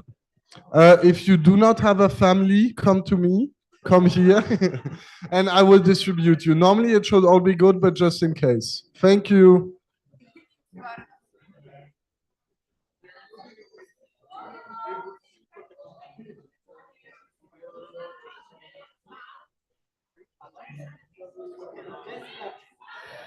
Three on the top stay in this room, 3 on the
with your families and get to know each other and have some fun together. But for now, please, I did not want to say that out loud, but thank you. So now, please, silence yourselves, and I would like to ask Elena to come on the stage and explain how the workshop round will go.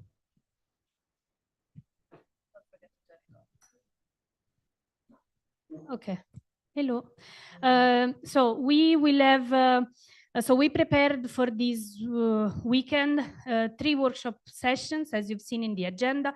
So the first one will be on the theme of team management. The second one will be on, I don't even remember anymore, mental health and well-being. And the third one will be on communication. No, go back. Yes, stay there. So yeah, we will start with the first one. We have 3 workshops that are in parallel. So I want just to know who didn't sign up in the form. You raise your hands. Good, Esther. Shame. Not good, Esther. No, please raise your hands. I need to see. Okay, you can come in front as soon as I finish to just be shamed in front of everyone. And then... No, please come here. For the rest of you, if you signed up, you should know where you are, but we can now put, okay? And so this is your distribution. So the people that didn't sign up can go to the third one because there is spot, because I've said in the form, if you didn't sign up, we will assign you randomly. That's where I had just assigned you. So yeah, to the last one. And yeah, the first one will be here. And the second one will be just in the room next door. And then the third one, you go with Julian, and Julian knows. So it will be the one here is with me and Iside. The one on the other room is with Luis. Where is Luis? Is already in the other room, so you can go, Luis and Yuki. And then with Julian, you can just follow Julian wherever he will bring you, hopefully somewhere safe. Yes, and yeah, you can go. And the people who didn't sign up here. Yes, and you will have 60 minutes. No, 90 minutes. 90, sorry. 90 minutes.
Julian, aren't we supposed to have a quorum check?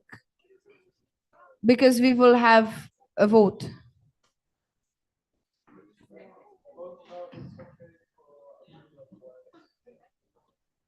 Okay.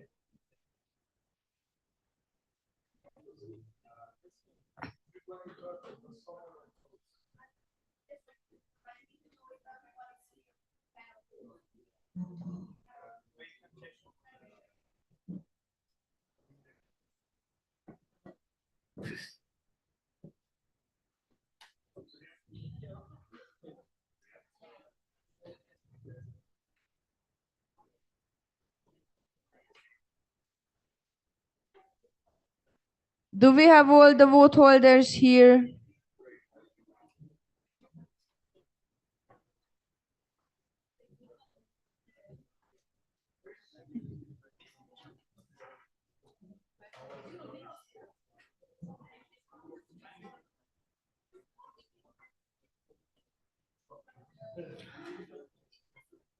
Okay.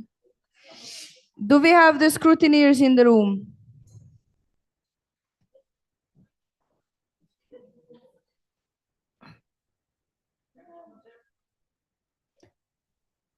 I was told Swiss people have the watches, right?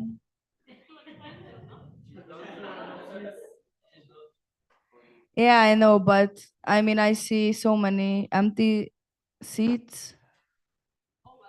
I mean, I was here on time.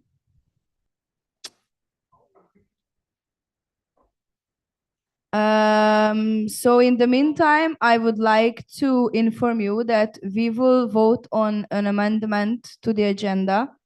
We will propose to move picture time from today to tomorrow due to the weather. And you will have to vote on it. But before that, we need to check if we have the vote holders here. So we will wait for the two scrutineers to come back. And then we will have a quick quorum check. And then, yeah, come up to the stage, please. Well, at least if you don't have the watches, you are healthy people because you are running.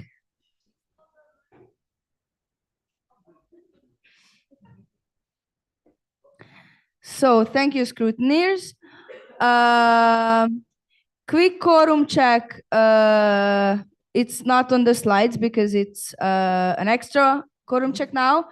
So the question is, did you like the lunch? Your options will be perfect, okay, and still hungry. So vote holders, please, the question is, how did you like the lunch? If you say it was perfect, please raise your voting devices.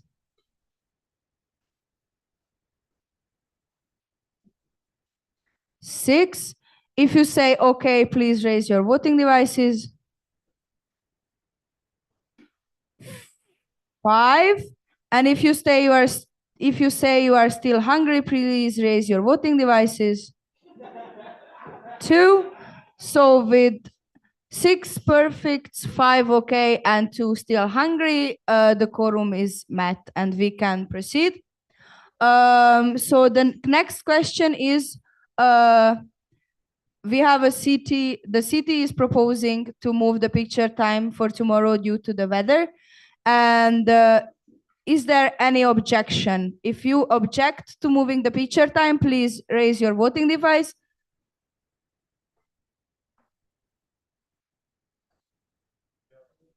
So we have to vote on it. Okay. So the question is, do you approve the amendment to the agenda? The options are yes, no, and abstain. If you say yes, please raise your voting device. Sorry, we have a procedural yes.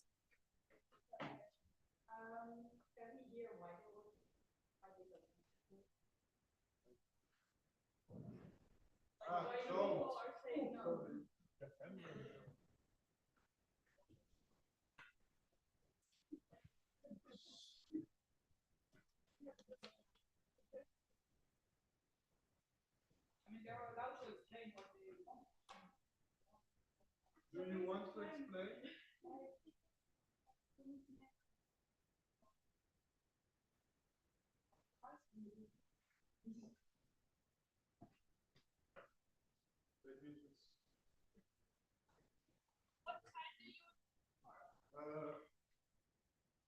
It will be after lunch, so 2:05 to 2:15.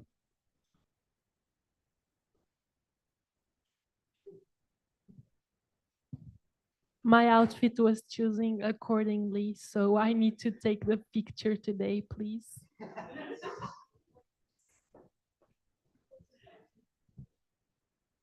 First of all, I agree with you. And second, is the weather gonna be better tomorrow? Or do you have a guarantee? Well, the weather report is aiming to be better, but of course it's Neuchâtel, you cannot guarantee anything. Okay, so we still need to do the voting though.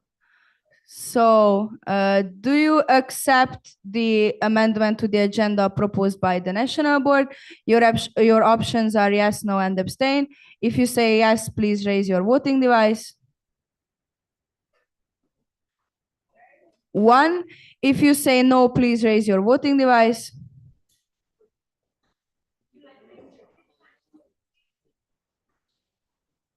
8. And if you abstain, please raise your voting device.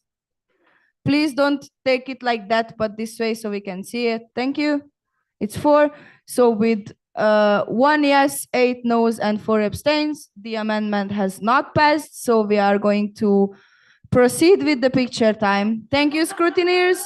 You may take your seats now, but this is not coffee break, and you were not allowed to start screaming. So please. So as we are already late, please, everyone, take your flags, take your mascots, take your stuff. We'll go outside, we'll do the picture.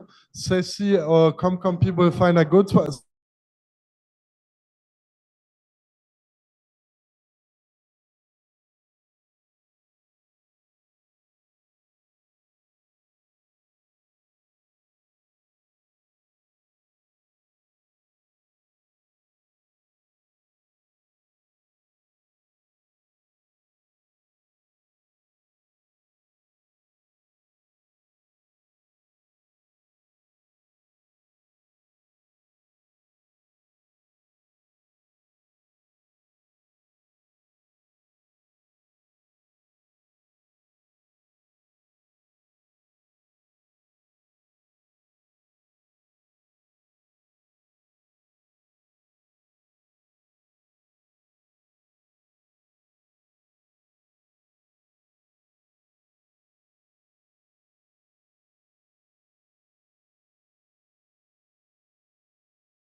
Thank you for cooperating to make the pictures within 10 minutes.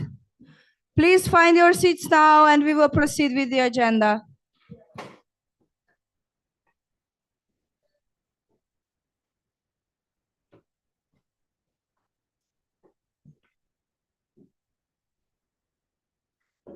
So, welcome back, everyone. The next agenda point will be an external presentation, and I would like to ask Arno to introduce our guest in a few sentences.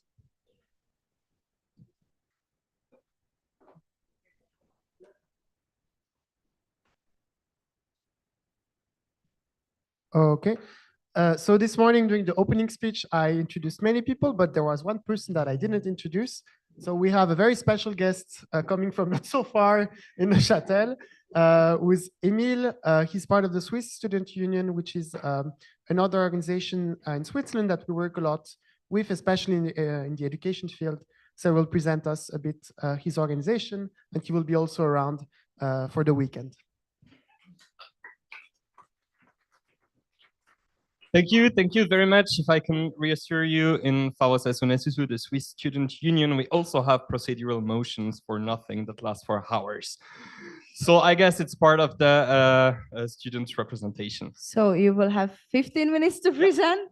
Your time starts now, and let me know if you need me to switch slides, okay? Go ahead. Okay, so I am here for VSS UNSSU, the three names in three languages, the Swiss Student Union. We don't have a proper name in English, but it might be Swiss Student Union. I am Emile Blanc, 24 years old. I'm the international officer in the executive committee. So just a few words about what VSS UNSSU is. It's the umbrella organization of student representatives in Switzerland. Our members are actually the umbrella organizations within the higher education institutions in universities, in Neuchâtel as well. We have about 200,000 students through Switzerland, also in Ticino con la Supsi. And we also have associate members. We have 5 associate members, but I would say that the best one is, of course, ESN. Blah, blah, blah. We're a democratic structure. We have an executive body with a co-presidency. Oh, yeah, it was my transition. We have a co-presidency of 2 people, an executive committee in which I am in. We have clusters, the international clusters, the political, national politic cluster, etc. And we are really lucky because we have a huge staff, a general secretariat, and many people working for administration, 6 people, and many projects officer, because part of our job is also to run projects. I will come back to that later. That's for the executive part, and for the legislative part, we have a council of sections. It's about once a month, yeah, 10 times a year. Every section is invited, and it's the daily business of VSS UNSSU. And we have our assembly of delegates twice a year. It's also during a weekend. There is also a huge party on Saturday evening. I think you can guess what it is. Thank you. That's our project. For now, we have 6 of them. They are all run by students or ex-students. I am personally working on the Students at Risk project. I think you might know what it is. It's basically to welcome refugee students and to make them able to flee their country if they're at risk. I'm thinking about Russia. I'm thinking about Belarus, the Middle East right now as well, Armenia, and so that they can continue their studies in Switzerland without having to go through a whole process, which is really difficult. We also have in-VOS perspective studies, both of them. It's about long run education. I don't remember the word in English. And also to welcome the refugee students. Students Mind Network, it's a project run by a former co-president of VSS UNSSU. It's about mental health in higher education institutions, focused sustainability. It's in the name. It's to be able to find funds so that students in higher education institutions can run projects in relation with sustainability.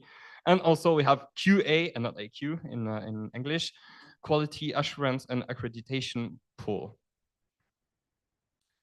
What a huge part of our job is to do representations, basically to go in the political bodies in Switzerland and to advocate for the interest of students. So here are a few bodies in which we work through the years. The first one, Swiss Universities, which is basically the Conference of Rectors.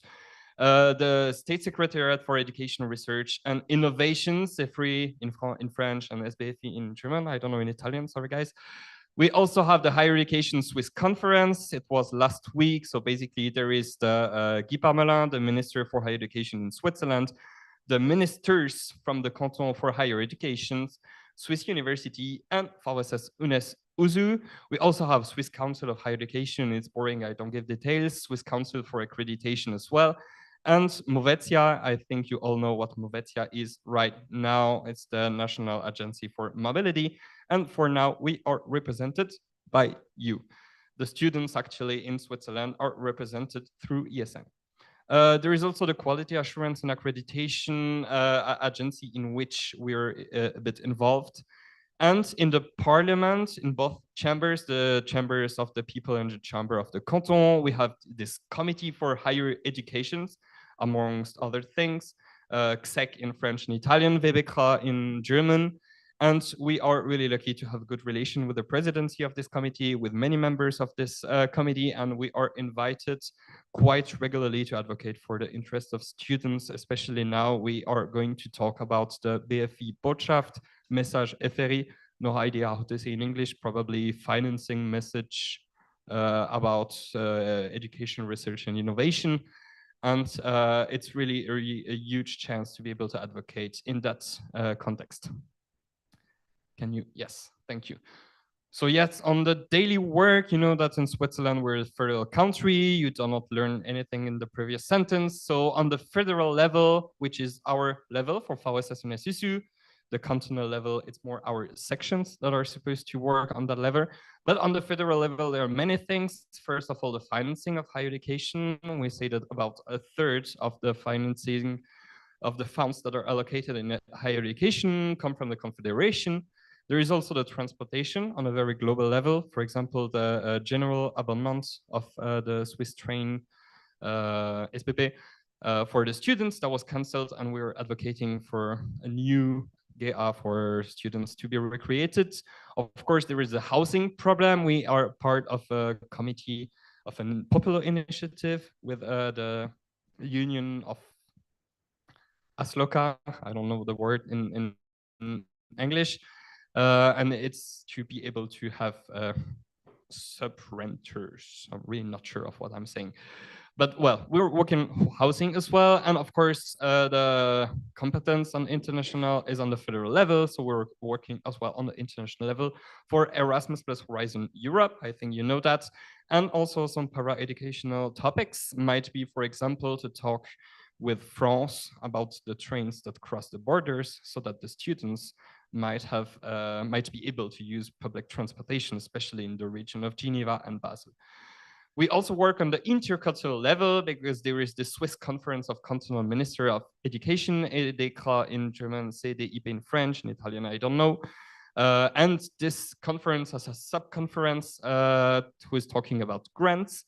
This conference is doing nothing at the moment, but we're advocating so that they raise the minimum amount that canton should give as grants. And also on the cantonal level, we work sometimes if there is something on the table in the agenda. For example, we support the sections when they plan to do something, or if they have troubles, and we have the job of coordination as well. Okay, on the international level now, we are part of our umbrella organization. It's called ESU, Erasmus.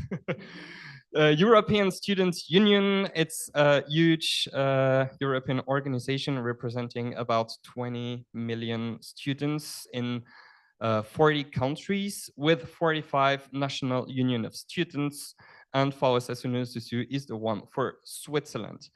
It's a huge lobbying club, I would say, in Brussels. This ESU, for example, we are a member of the BFUG, in French, but I failed the letters, so it's the Bologna Follow-up Group. And it's basically a conference of the ministers of all the countries that are in the EHEA. And they are planning to do a new communiqué in Tirana this year in May. And there is a drafting committee. We are in this drafting committee. So basically that means we are able to write the communiqué that all the governments will have to follow if they sign it. And they're all going to sign it. So we can put a lot of things about student representation, students' involvement in governments as well. It's really, really amazing. And of course, there is a very close relation with all EU stakeholders. I'm thinking about the Convention. I'm thinking about the governments of Erasmus Plus as well. And as I said, VSS is a member of ESU. Okay, and apart from ESU, we also have very close relations with our neighbors. So there is a kind of network is called Topics. In this topics group, we have Germany with FZS, Austria, EUHA, Belgium, FEF, Italy, UDU, Luxembourg, UNEL, and also very, very recently, we had very good contacts with the UK, NUS UK, the Netherlands, LSVB, and Spain, CREUP.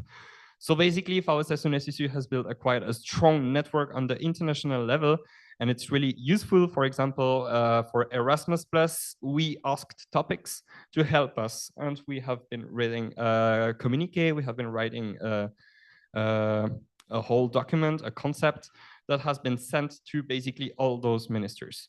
And we asked all those countries to help us getting back into Erasmus Plus, and it works really, really well. So I already talked about the Tirana communique.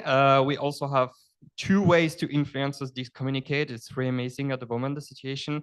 So as I said, through ESU, and it's still not the good letters, BFUG, the Bologna Follow-Up Group, we are able to see every draft of this communique to influence what they should change, what kind of decision they have to make, how we can influence the decision.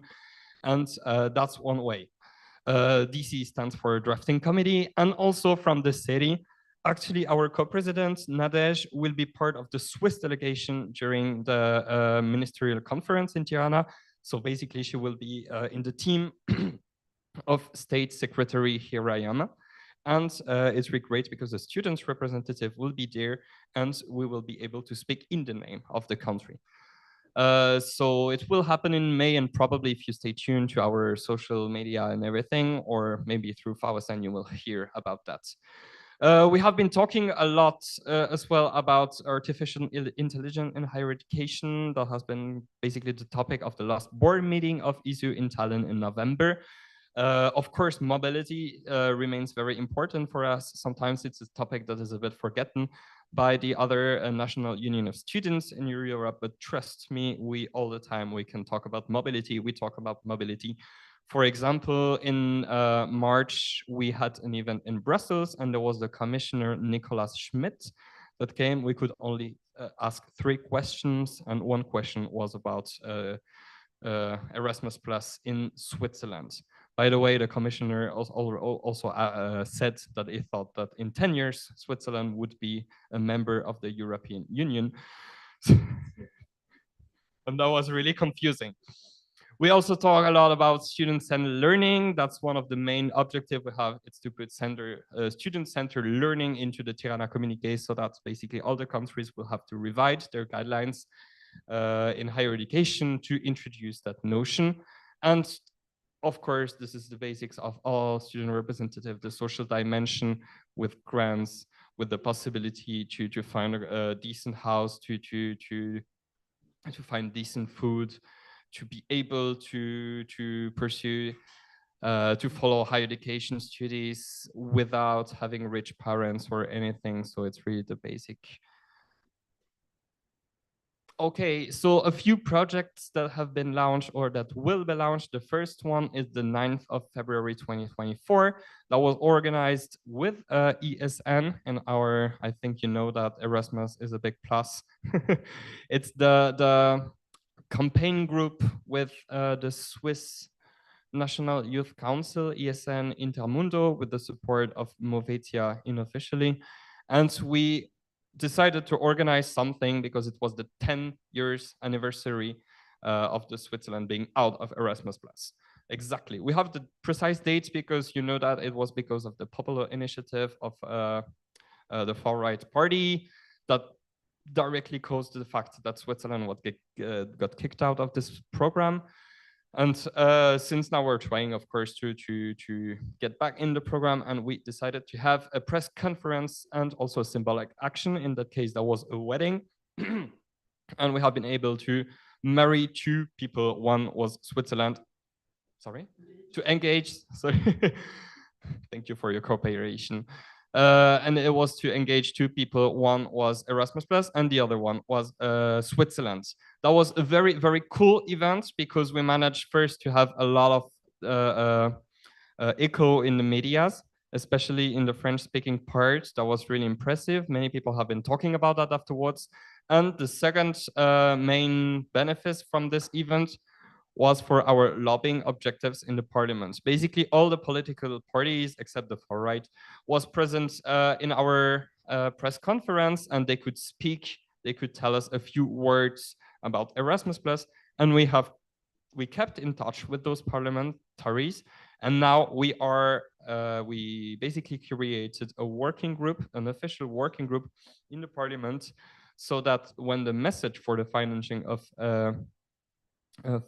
of Erasmus+ will arrive in the parliament, we have all the parties already organized in a working group, and it will be very, very convenient for the negotiations to get the money to be able to enter this program if the negotiations, of course, come to a positive end.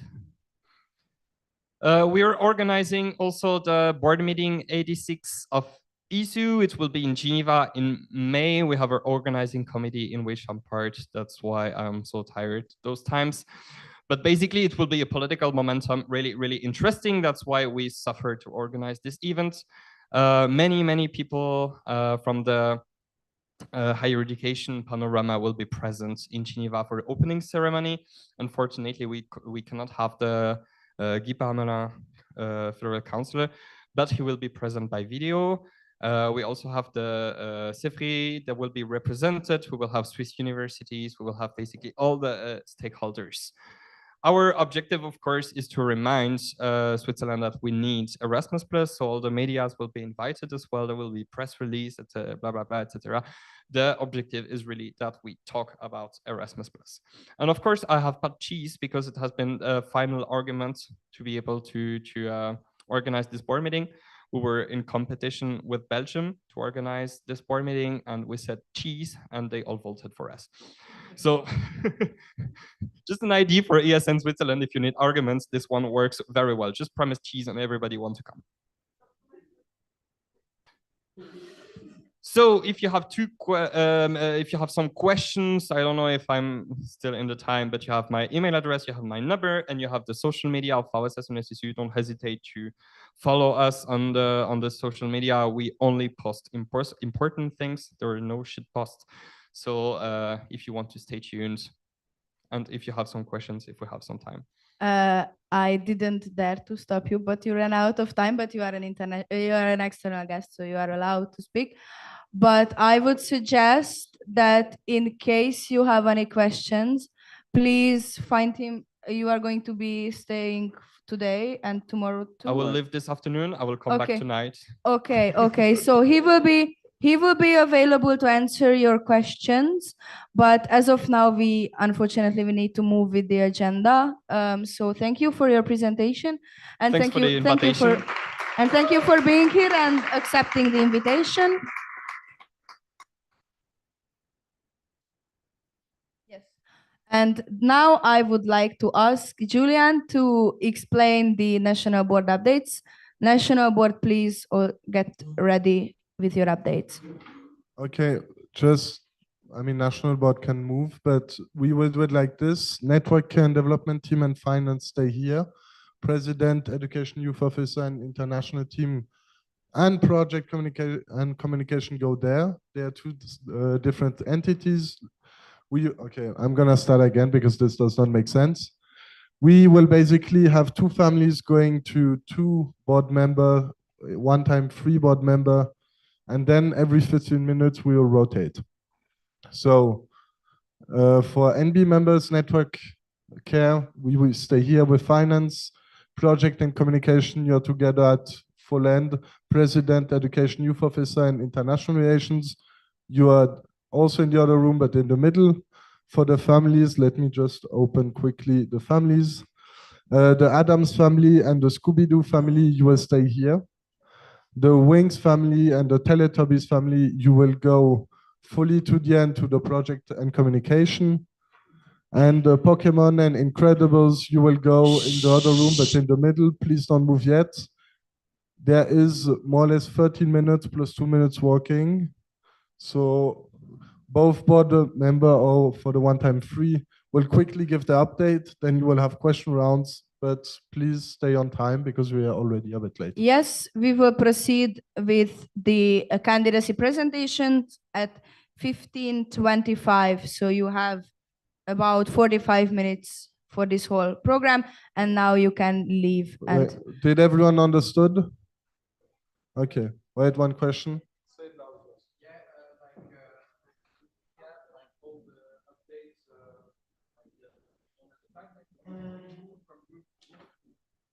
Yeah, basically you will have two board members doing an update. It will be 15 minutes, then you move to the other one.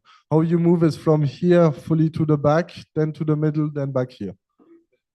yes, No, the families move, the NB members stay put. Okay, thank you.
Minutes behind the agenda. Yes, I.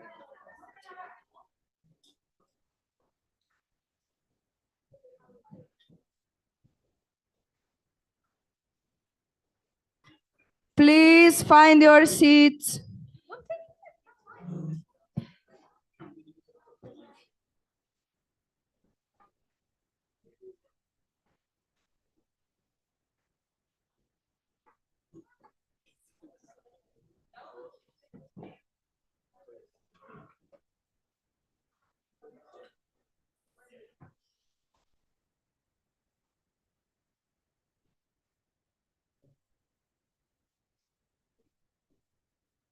Okay. Thank you very much, National Board, for your updates. I hope everyone got their answers to your questions about what the national level has been up to. Thank you for your work and thank you for presenting me to the sections. And now we will move on to the most exciting part of the weekend, which will be, if it works, yes, the candidacy presentations. I would like to ask all of you to pay attention. You are shaping the future of ESN Switzerland now. So I have not been like shushing you all the time, and I have seen many people on their phones, which is completely fine. But for now, please pay attention. And I would like to ask the first candidate to come up on stage, the national president candidate for the mandate of 2024-25. And you will have, let me check, 10 minutes to speak, which will be followed by a 15 minutes question round. And we have a clicker. And with that one, you go to the next slide, okay? Yes, there is the other mic. Not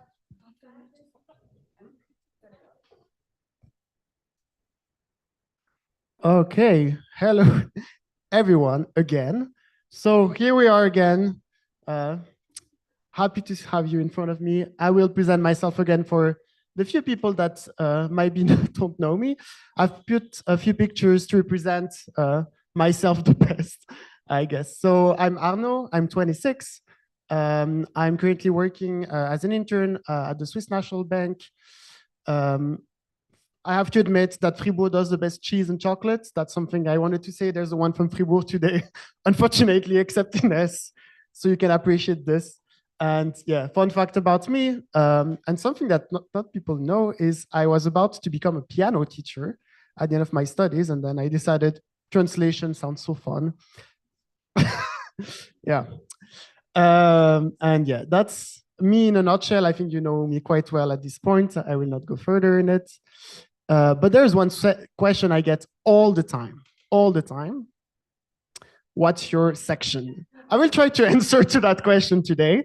So, with a very nice meme from David to illustrate the problem. So, as you know, I am from Valais, but I studied in Geneva, and I lived in Fribourg.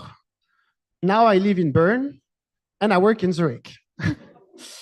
So I think with all this information, I think it makes sense that, of course, I am a member of...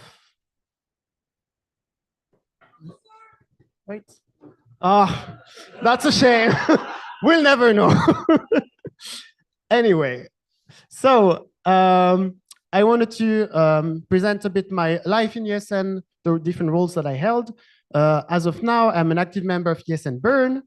I am the national president, and on the international level, kind of, I'm an ESN facilitator in the pool of trainer of Educate. But in the 4 years of my life in ESN, I've held different positions on the local level. I've been an active member in 3 different sections. I was a vice event manager, an event manager, part of the HR team, welcome week coordinator. Then on the national level, section manager for 1 year, then national president, and then I'm at the moment a bit the stand-in WPA. And also I had to make sure that we had some kind of treasury happening in the middle of the mandate, and the international level is already covered.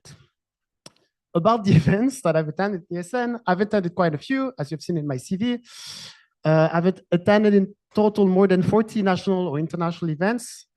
About training, I've delivered more than 40 hours of sessions only in 2023, so quite a few. I've been the content team of the President's Community Meeting, the VP Community Meetings, LR Community Meetings, Business and Finance Community Meetings, and Communication IT Community Meetings. Event managers are still missing. I'm looking out for you.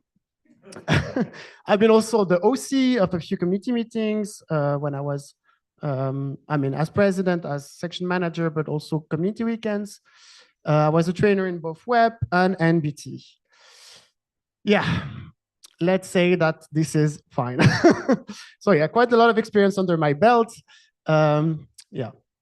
But yeah, the question that people sometimes ask me is, how do you still manage to be motivated to do all of this? I will try to answer very shortly with these people, these beautiful people that I've met along the way, Johnny included. Yeah, ESN Geneva, my home section, also ESN Bern, my adopted section. I mean, they adopted me. And yeah, a lot of very nice people that I've met along the way, which still makes me want to keep on growing in ESN. But also this past year has been quite challenging, and I really want to still do many things, to implement new projects, to have a new team, and that's also one thing that keeps me going. So why should you vote for me? I have a few reasons. First of all, I think I have a good knowledge of ESN at this point. Like, it's almost my my lifestyle, I think.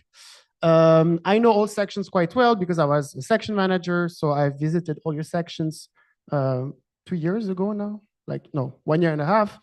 But also as president, I was very often invited to your events. Thank you a lot again. So I think I know it quite well. I have some experience in domains such as project management, team management, HR. Yeah, I think those are very important as a president because, of course, we're leading a team, but also we always have different projects. And yeah, I'm also working with the project team quite closely. So it's very important to have all these skills.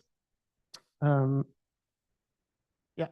and also I had to experience many positions, not always by choice, I guess, but yeah. But also things that you should also consider in my application. First, I live in Bern for the moment, where most of our stakeholders are based. So when we have meetings, it's very easy to quickly go from my house. It's 5 minutes to go to Movetia, for instance. Okay, small issues with the emojis, but I'm fluent in French, German, and English, and also my Italian a bit rusty, but we can, I can have a gelato in Lugano whenever I want. And yeah, also I'm already a president, which I believe can be quite obvious, but for some reasons, it's very nice to have a president that was already a president because transition, I have to do it with me, so it should be okay, hopefully. Paperwork-wise with the bank, it's very nice that we don't have to change it all the time. The contacts, so all the stakeholders that I've met along the way that I will still be in contact with are the same. And yeah, the experience, it's quite obvious that when you've made mistakes, it's easier to not make them again in the future. So, second mandate, what should you expect from me? So the answer is quite simple, the same. Thank you for the presentation. No, it's a joke. Okay, what should you expect, actually? So, it's all in my application form, but I will go quickly through the different points that I still want to work with in a second mandate. The first one that is the most important for me is to increase our capacity in the field of education. So after having met many NOs and many stakeholders, I realized that ESN, we have so much potential that we still are not using. So through different initiatives that I've described also in my application form, I want to revamp a bit the education team and to make sure that we're more active, because at the moment I feel like our inputs is a bit limited. Then there's 2 projects that I would like to see launched. First is sustainable mobility, I'm sorry for the pun, and mobility with disability that I've also explained in my application form. Then a few restructuring in the NL, such as the SWEC, the Swiss Education Community, but also possible HR position, also with the national representative that can be handling other stuff. So there's a few restructuring that I would like to discuss. Then improved information flow within the NL, because we've realized that sometimes not all information goes to everyone. And yeah, increase the strategic planning, because very often I've been more reactive than proactive, because there were so many things happening, like throwing at me, and I didn't have time to properly plan everything. So that's something I would like to work on. You have 2 minutes left. Yeah. Again, more collaborations. That was already last year my points, like the important points that I had. So I want more horizontal collaborations in the NL, so different board support from different teams can know what the others are doing and work more together. Then collaborations with stakeholders that I want to increase. It comes with the increase in the capacity of education that I've discussed before. And also more collaborations with the sections, because that's something that for me, it's very important with having the initiatives such as ESN or invitation. For me, it's very important that the sections are involved also outside of their cities, and they see best sharing practices from other places. So in a nutshell, 3 keys to the successful year together. First one, honesty. I don't want to lie to you. I want to be as transparent as possible. And that's really a thing that, for me, it's very important. At this point, it's my brand. I think honesty, I'm not hiding anything to you. Authenticity, I don't want to change to be the national president. I want to be the national president as myself. That comes with good things and bad things, I guess.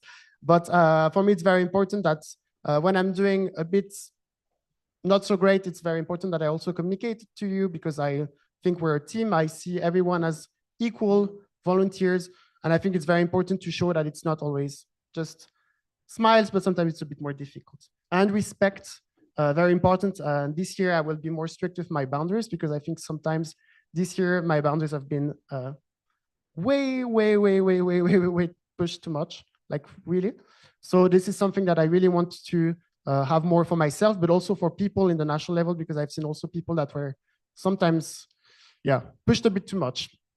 And I would like to finish my presentation with one book that I've read in this past mandate, which is called Resilience. So resilience, what does it mean? It's the capacity to withstand or to recover quickly from difficulties. And I think that's a word that describes me a bit. So there was one saying in that book from Eric Greitens. It's, we all have battles to fight, and it's often in those battles that we are most alive. It's on the front lines of our lives that we earn wisdom, create joy, forge friendships, discover happiness, find love, and do purposeful work. And for me, it's a bit the same. It's when there's a crisis mode or like something is happening that I feel the most alive. And I really like this part of being a president, is that there's so many unexpected events, and you always have to be reactive and always have to learn new skills on the way. And yeah, that's why resilience is a bit the word that I think described me this past year and hopefully the next year. And yeah, that's it. This time, the real end of the presentation. Thank you a lot.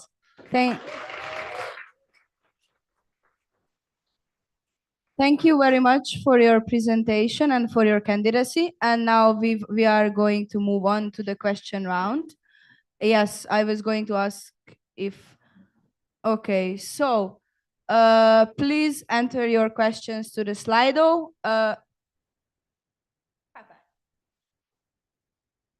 And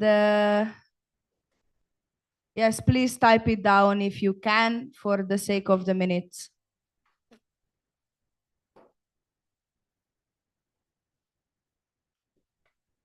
Okay, and we already have the first question.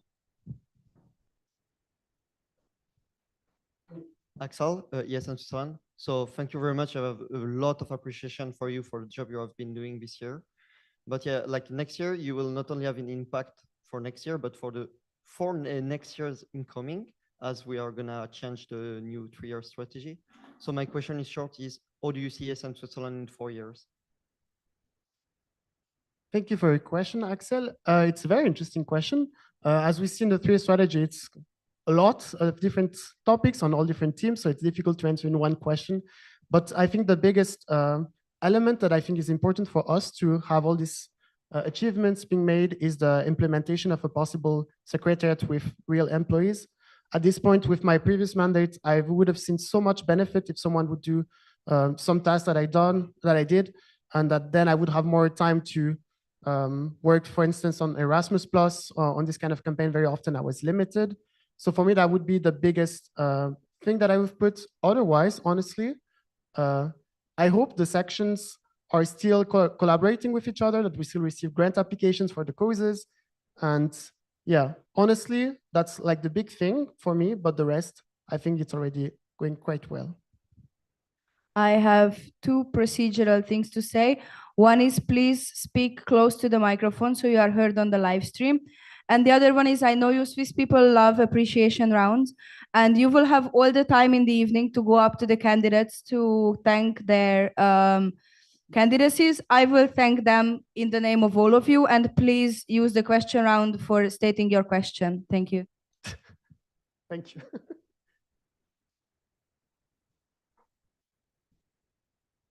Hello, yes, in Latvia, Samantha. So what's one of your advice you would give to your network right now? What? What did you ask? What advice would you give to your network right now?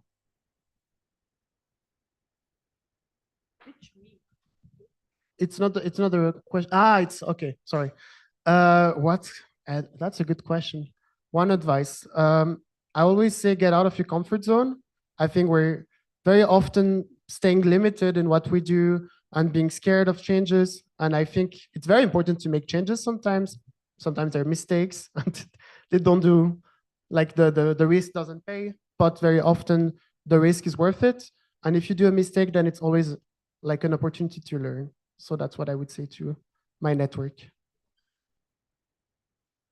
Covered? Can we put on the most recent one?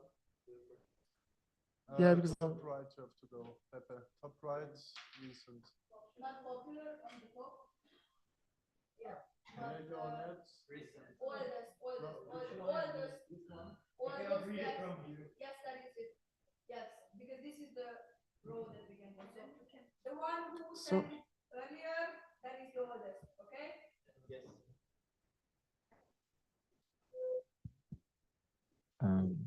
Okay.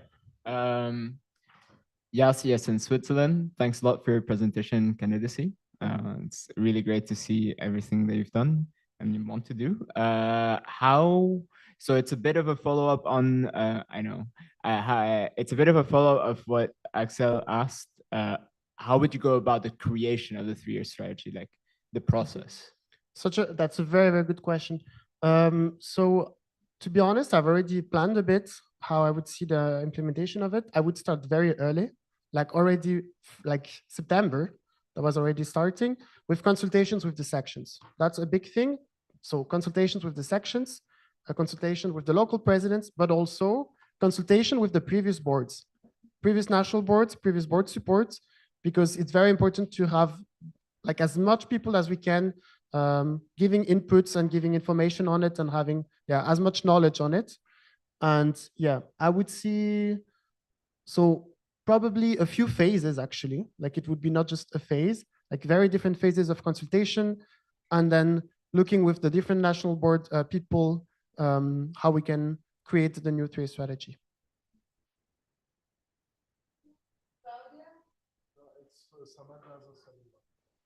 Samantha, ESN Latvia. What's your greatest achievement until now? I don't think I've achieved a lot somehow. No, I think I've done a lot of small things that ended up making the network work. I think one potential thing that was really scaring me was the situation with the treasurer. And I was so scared because I saw that some sections had money that needed to be refunded. And at this point, I was the only person that could do it because of the legal part. I needed to, I was the only person that could have access to the account. So I'm super happy that everyone got their money back, hopefully. I'm also super thankful to the team that helped me in this process. But I think the fact that we managed to solve that situation, that we got an amazing person to take care of the treasury now is really an achievement. Yeah. Claudia, yes, in Geneva. So I wanted, it's a kind of like a follow-up, but I wanted to ask you if you are proud of your mandate and if there is something you would like to change, something that you did that you like to change. I'm not totally proud of my mandates, but a lot of what I'm not proud of was, I think, also not under my control.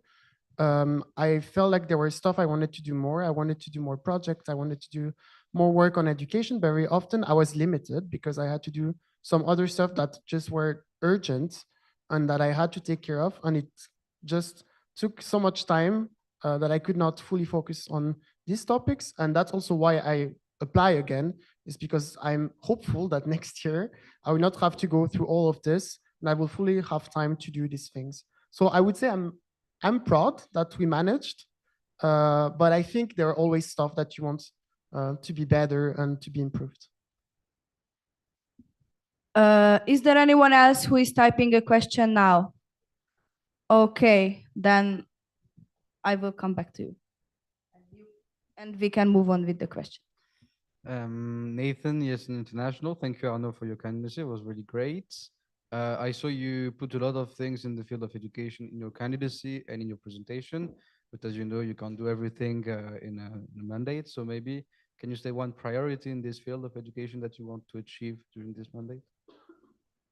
Thank you for your question. My biggest priority is that the local level cares about the education domain. That's my biggest goal. And that's also why I want to have all this restructuring, because I want the local sections, you here in this room, to understand the impact that you can have on mobility, that it's not just about organizing events, but that we can really have an impact on it. So my biggest, I mean, we have Erasmus Plus, of course, but my biggest priority is that we are all collaborating together on making education more visible on the local level.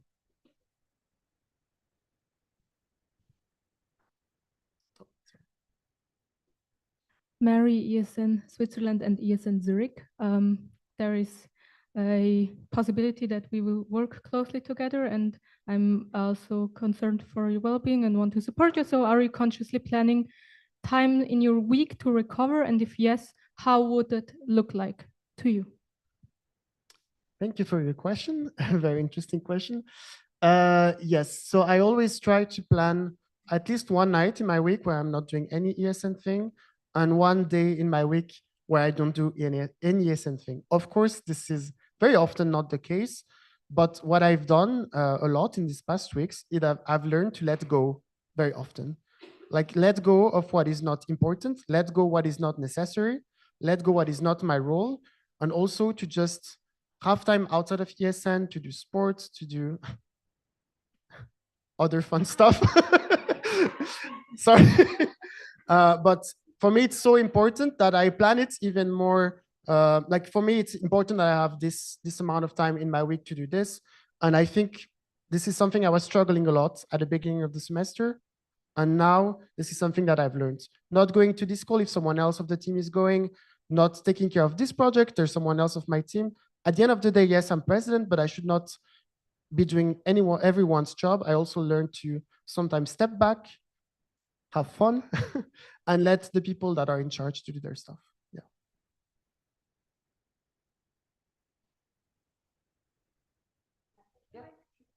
Thank you. So after Cecilia's question, I propose to close the speakers list. Is there any objection? Okay, then the speakers list is closed. Hello, Nina from Eastern Germany.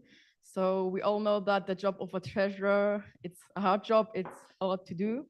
And I would like to know, since there are no application for a treasurer yet, how are you going to handle this problem and how is the workload going to be distributed?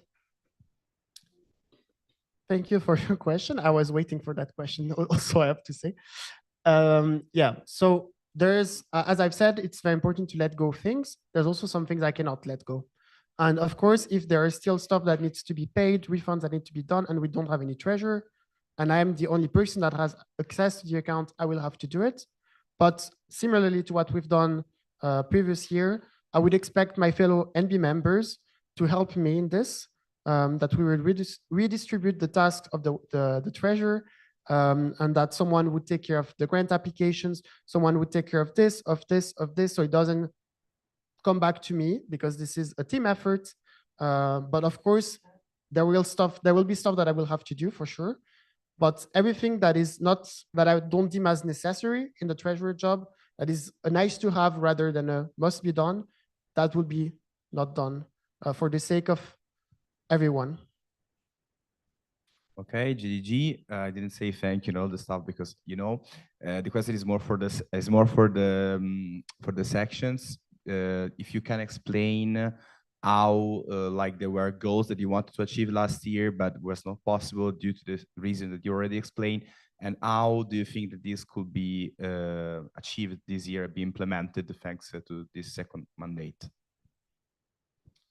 Thank you for your question. I will give a very concrete example to answer to your question. I will talk about the Erasmus Plus Day on the 9th of February. So around that time, I had so many things to do for ESN, so many things that were not related to my tasks. Again, some website maintenance that I had to do, some like really many things. And I felt like for that action day, I could have done more. And I wish we could have done more. And that's also why I say that I want to have more focus on education, because I want ESN to be as much as a leader in education as other youth organizations. So yeah, that would be a big thing, that I'm more present in education. The goals that I wished I did last year, that I spend more time on education, that would be something I want to do. Hi, Cecilia, ESN Switzerland. You might be working again with some members of the current NB. My question is, what would you want to improve in your collaboration with them if you're all elected at the Senate? Thank you. Thank you. Good question. Things that I want to improve. Honestly, if you're talking about the national board, I think this year we had a very close national board. We're working very closely to each other, communicating a lot, like on a daily basis. I would say one thing that I wish would be happening more is maybe that I would be able to step down sometimes, because I feel like very often we had to push initiatives to be done. So that would be maybe one thing, maybe more proactivity in general. But otherwise, I'm very happy with the collaboration the past year with the national board. Yeah, I hope that answers the question.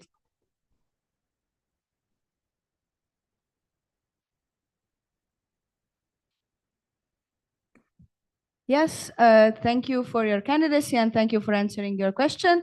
I wish you good luck, and you may take your seat now.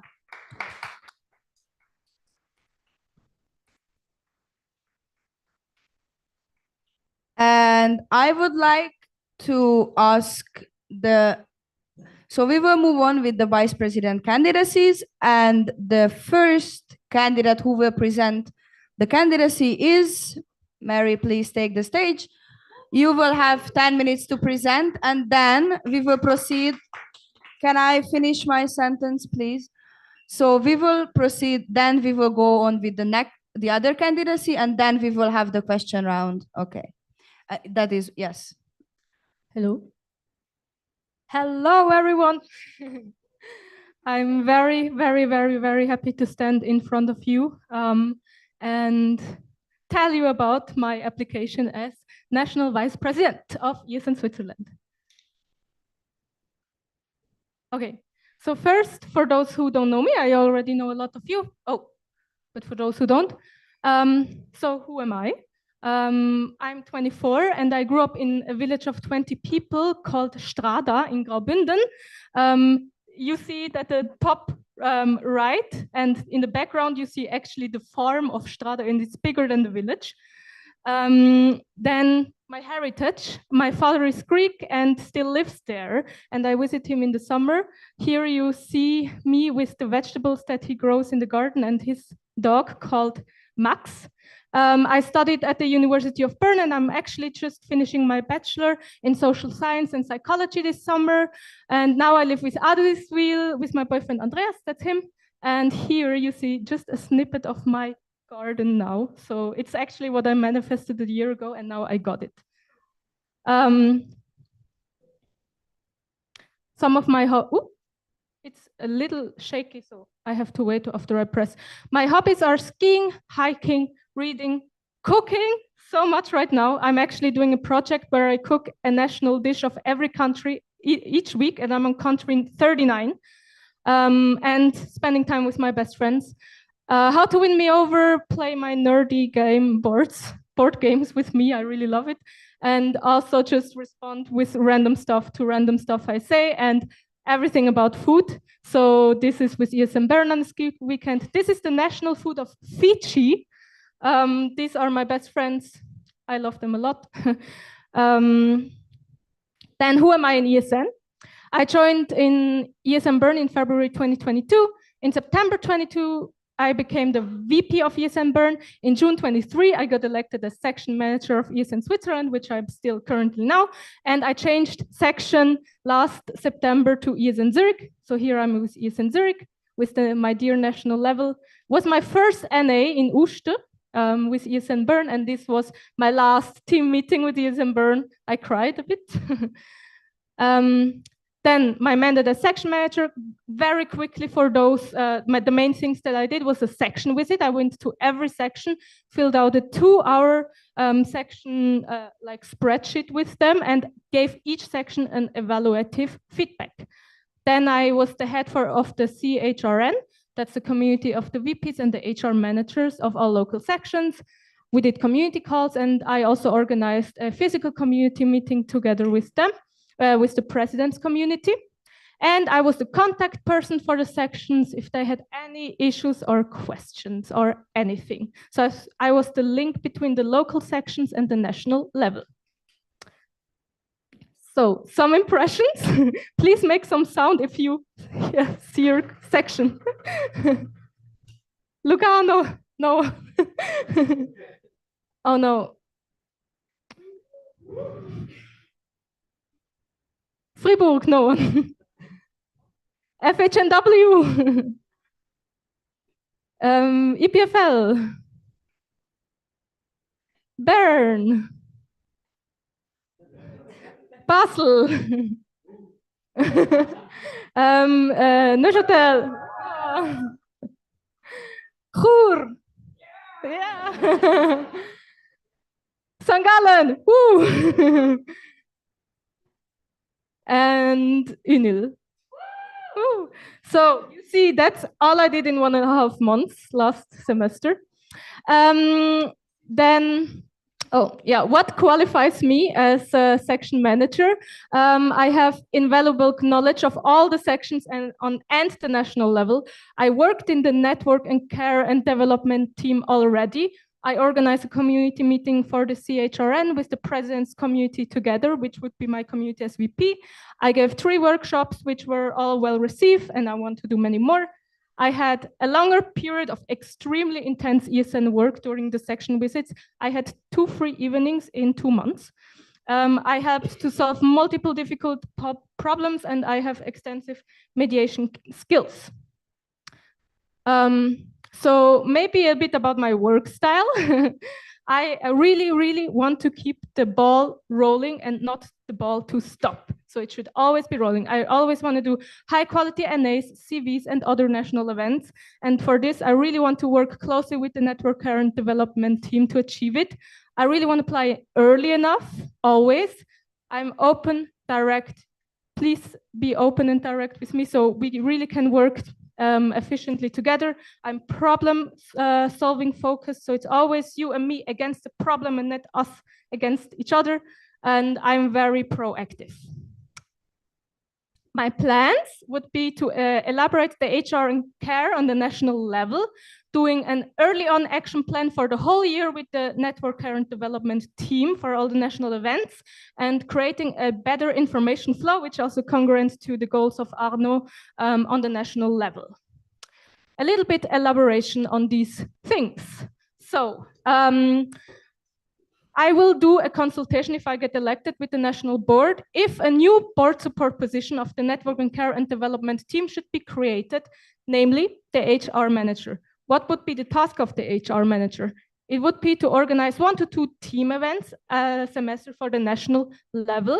It would be the contact person for the national level members in case of issues, could be personal issues, maybe something is hindering the work, but then they know who to text. This I'm not sure, but it could be a possibility, being like a secretary person who does the minutes during the national board calls, and also communicating a summary of all the important decision on the board to the board support. So the information flow is also quite flowing. Then my second point would be the action plan for the network and care and development team. I would have a session shortly after the transition weekend in the summer. If it works in person, it would be amazing if we could work as soon as possible, if we could see each other as soon as possible in person. And then we would make an action timetable of all the national events. Some examples for the CV1. Okay, we have to choose the date 2.5 months before. We have to book the place 1.5 months before, announcing the event 1 month before, etc., etc. Then also having a call before the action plan for each event starts to just distribute all the tasks, going through it, see if every one of the team knows exactly what they have to do. Last but not least, I would love to create better information flow on the national level. I would have next to the regular board calls, 1 to 2 board calls who are inclusive to the board support position, maybe even mandatory, but I would have to think about that. Where they also have space to produce content. If they have a project that is going on that the other board members who are not in their team don't know about, if they have an achievement, if they want consultation on something, and also just a bit team building in these calls. Love, you have 2 minutes left, okay? Yes, yes. And also I would really proactively inform them about the discussions that are happening in the national board by sending them from time to time summary after the monthly board calls. As I said, maybe one of the tasks of the potential HR manager. So, and then the dots are, because I'm really open for ideas by the local sections and also by the new national level. Then some points, weak points, but also just like honesty towards you, what you could not expect from me as a national VP. I will probably not be the most inventive VP of ESN Switzerland, as I said. And as you saw, my projects that I really, really want to do very well are rather small, and I will mainly keep the ball rolling, as I said. A nice quote, I don't remember where I got it from, but it's like, you don't have to reinvent the wheel works just fine. Also, my life is a big mystery at the moment. I finished my degree and now I'm really searching for a job or an internship. As I'm writing this presentation, I don't know if I will have a job by the time I'm giving it. I can already tell you I have a job interview next week, so that's already something. And also that I really rather focus internal, and I will put all the energy and time that I have rather on the internal domain and not on the international domain. The weekends that I stay home, I also want to enjoy my beautiful garden. My goal is to go to at least one community meeting, maybe also one NA, but that really also the other board members and especially the president can focus more on the external representation while I handle everything internal. And that's it, actually. If you have any questions, I'm really, really looking forward to many. And yes. Thank you for your presentation and for your candidacy. We will proceed with the other candidate now. and you will have the time to ask your questions afterwards. And in the meantime, while they figure out the technicalities, I would like to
Agri, tu nous entends?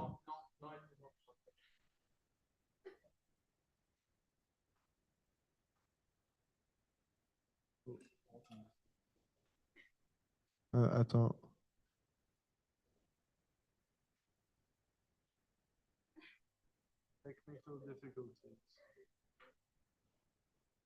there is no NA without technical difficulties.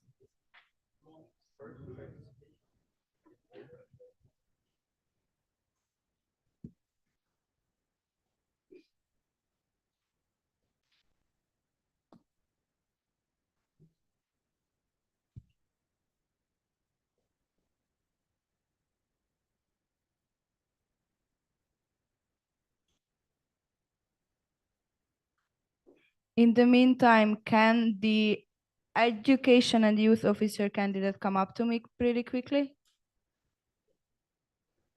The candidate, yes. Yes, because I have a question for you, but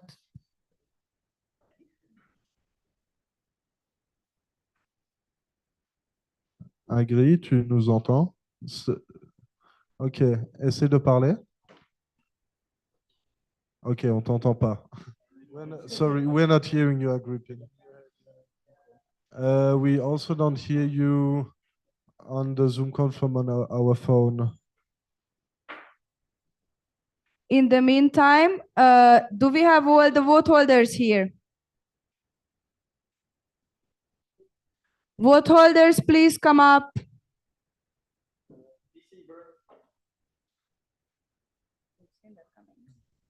ESN Burn, please. Oh, okay. Because I will propose an agenda change because since Izida will have to leave.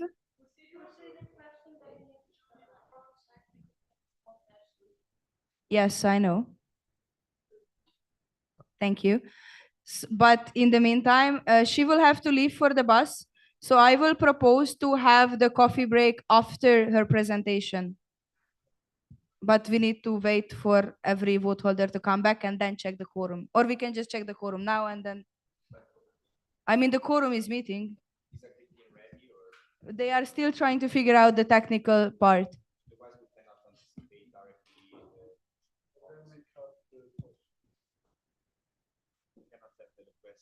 No, we will not cut this one. Just move the coffee break after the.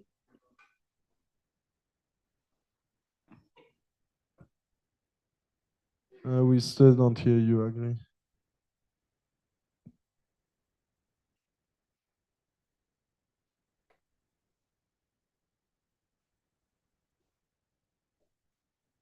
And Laura, quorum check has to be done by roll call or just yes, no, abstain?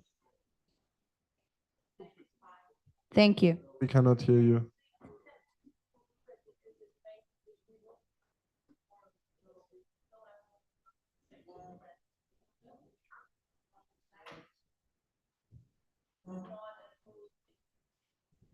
Yes. Okay. So the lovely scrutineers, please come up to the stage and help me with a quick quorum check.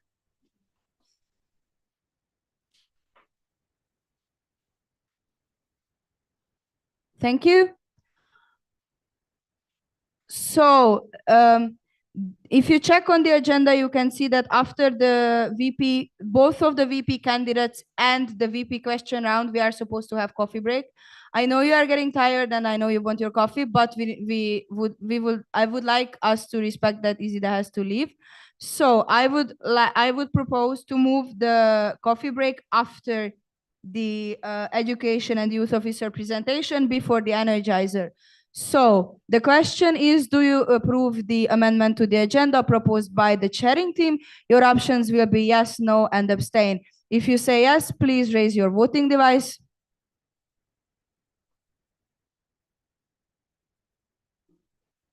Oh no, first the quorum check, yes. Quorum check, yes. The question is, are you here? Yes, no, abstain. If you say yes, please raise your voting device. This is raise up if you are here, if you say yes.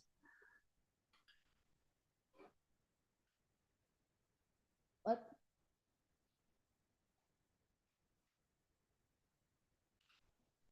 Nine, okay. If you say no, please raise your voting device.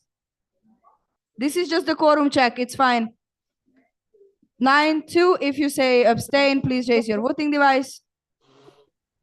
0, so with 9 yeses, 2 noes and 0 abstains, the quorum has been met.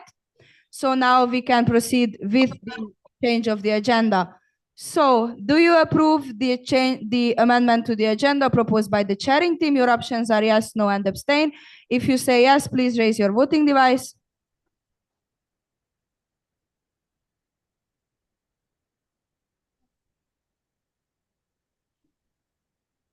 If you say no, please raise your voting device. 0, and if you abstain, please raise your voting device. 0, thank you, scrutineers. So with 11 yeses, 0 noes, and 0 abstains, the move of the coffee break has been approved. Thank you very much. I agree. Can you try speaking? Tu m'entends? Scrutineers, you may take your seats. Okay, try again. Szívesen. Tu m'entends? Ouais, all good. Ouais? Okay, perfect. Okay, just to inform you, you will say click and we will change the slide for you. Does that work for you? Okay, nice. Yep, perfect. Perfect. Okay. So, okay. So, hi everyone. First of all, sorry for the technical problems, and also apologize as I'm not with you on site. So my mom is celebrating her birthday this weekend. Obviously, it's her 60th, so I couldn't miss it. And it's not yet possible to be at two places at the same time. So sorry for that. As it has been said, I'm candidating for the vice president position. It's your slide, sorry.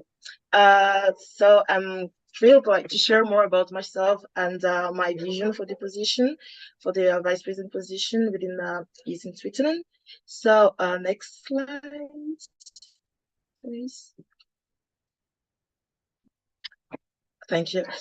So my name is Ivory Payne. I am 24 years old. I was born and raised in Cameroon. Lived approximately 10 years in Switzerland, in Belgium, sorry. And it's been 2.5 years that I'm living in Lausanne. So I came to in Switzerland for my studies, my master's, and I'm recent graduate, fresh January 2024, of a master's in law and criminology and security at the University of Lausanne. So apart from ESN, what I really like and love doing is playing violin. I took 7 years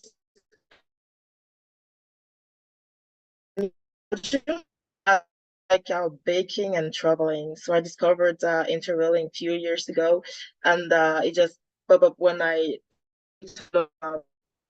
traveling, and which also means that I have been mainly traveling in European countries. So next slide, please.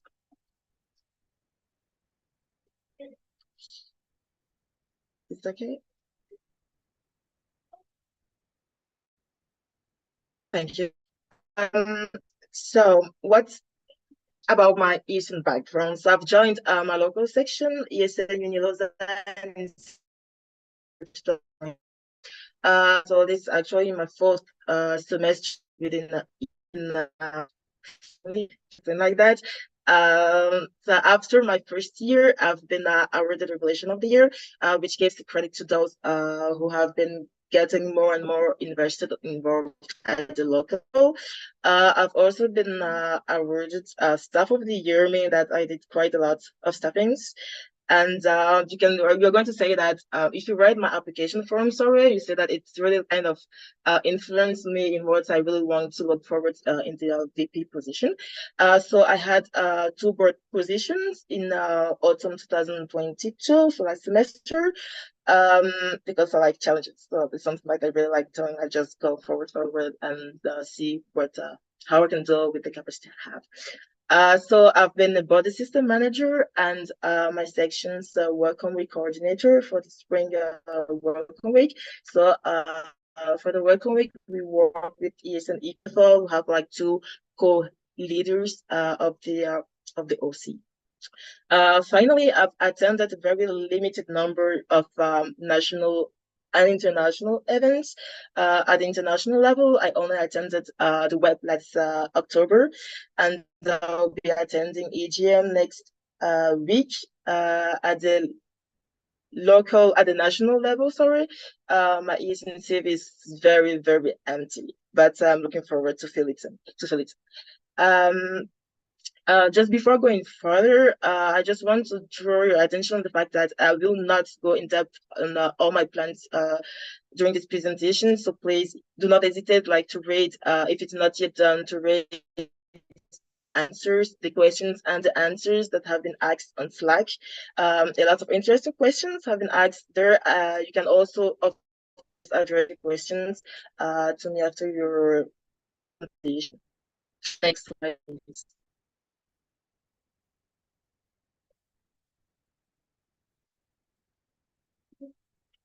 Thank you. So why do I apply for the vice president position? I see it as a very exciting opportunity to apply all the knowledge and skills I've acquired over my 2 years in ESN and to embrace new challenges. So my passion for fostering, collaboration and supporting then makes me, I think, was suited for this role. As it's written on the slide, I'm just going to read it. Sorry, I see the vice president position as an opportunity to contribute significantly to the growth and of ESN Switzerland network, leveraging, my passion for community building. So on one hand, of course, I want to bring something to ESN. On the other hand, I'm willing to also improve my skills with leadership, team management, and time management, which is also quite important.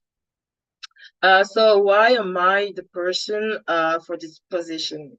So this part is not objective, I'm going to say, because I asked a few friends to give me some adjectives that represent me and that starts with the letters of my first name. So the answers I received were in French, so I had to translate them. Next slide, sorry. If you can. Thank you, sorry. As the question in French, the answer in French, and some words don't start the same way as in ancestral story. So have some words that with W doesn't mean anything compared to my first name. So I probably like few answers that I think represents me quite well, which is altruistic, generous, respectful, persevering, polite, inclusive, natural, and energetic. So as I said, I'm not sure that it is 100% objective, but you can have an idea of who I am, because I think I really don't know many people in the at the NA. Next slide, please.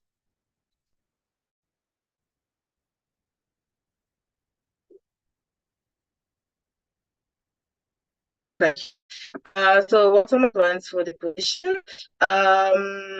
So I'm committed to what? Can you try Sorry? activating your camera because you're a bit laggy on our side, and maybe it will help. Not that we don't want to see, but maybe it will help a bit. Thank you. Okay, sorry for that. So my plans for the position, I'm committed to enhancing section support, training initiatives, and member engagement within the national network. This includes exploring innovative ways to utilize reconnection certificates, specialized training sessions in collaboration with external experts if possible, and organizing engaging events and activities such as our ceremony, something like that. So how do I envision my mandate? So look ahead, I envision my mandate as the journey of shared vision and collective action. Next slide, please. Sorry. I'm just waiting. Thank you. So I envision the method as the journey of shared vision and collective actions. As I said, I'm eager to work closely with NCND team, network care and development team, to identify opportunities for growth and improvement, ensuring that the needs of and aspirations, to say, for of our local sections, and the members are addressed. So I don't know how long I've been, but I'm already going to conclude by thanking you for considering my candidacy, and I'm quite excited about the possibility of contributing to the continued success and growth of ESN Switzerland, and I'm looking forward to discuss my vision further with your questions. And yeah, thank you a lot for your attention. Last slide, please. Yeah, let's go to the slide. So thank you. And as I'm not on site, I thought about putting my Telegram or Slack if ever want to reach me out to ask further questions, or if ever just want to network. That's it. And so thank you.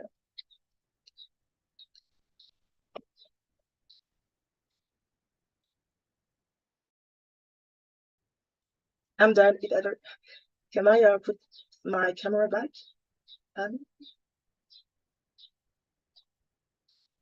Hello?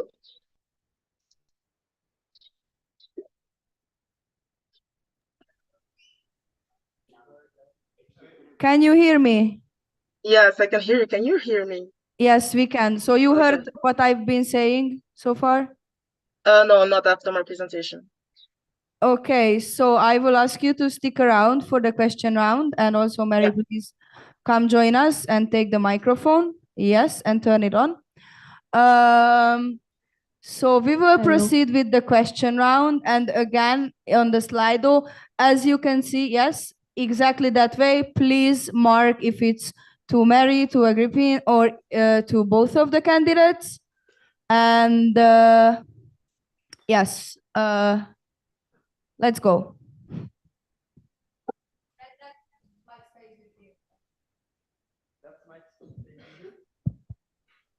Hello, Claudia, ESN Geneva. So Mary, don't you think that taking part of, like you said, that you were going to focus more on the national and not going to as many NAs and stuff, but don't you think that NAs and international events are a request for the VP? They are, of course, a nice addition, but they're actually not in the task request, so they're actually not mandatory.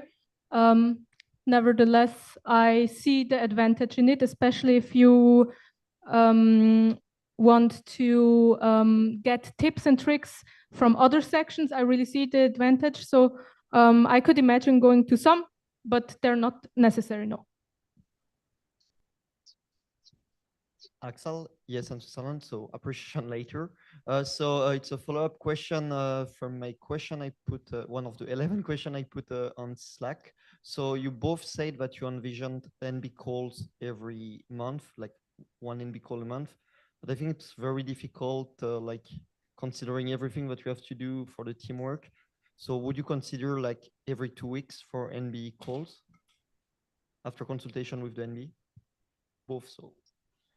Should I start? Thanks for your question. This is a good point. If the national board really feels like it should happen every 2 weeks, I would be open to that. Nevertheless, if we really see that it really becomes quite repetitive and a lot of time is lost on stuff that can be an email, if you know what I mean, then I see this unnecessary. Agrippine, go ahead. Yeah. Do you hear me? Hello? Yes. Do you hear? Yeah, you hear Yes. me? Okay, nice, perfect.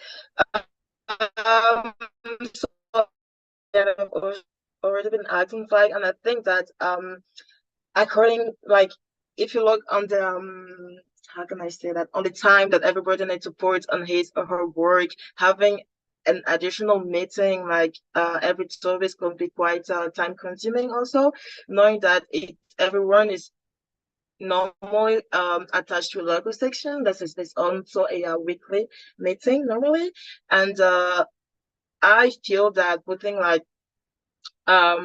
so many meetings could be more how can I say it, won't be productive if like yeah, it might be less useful than just one meeting per month.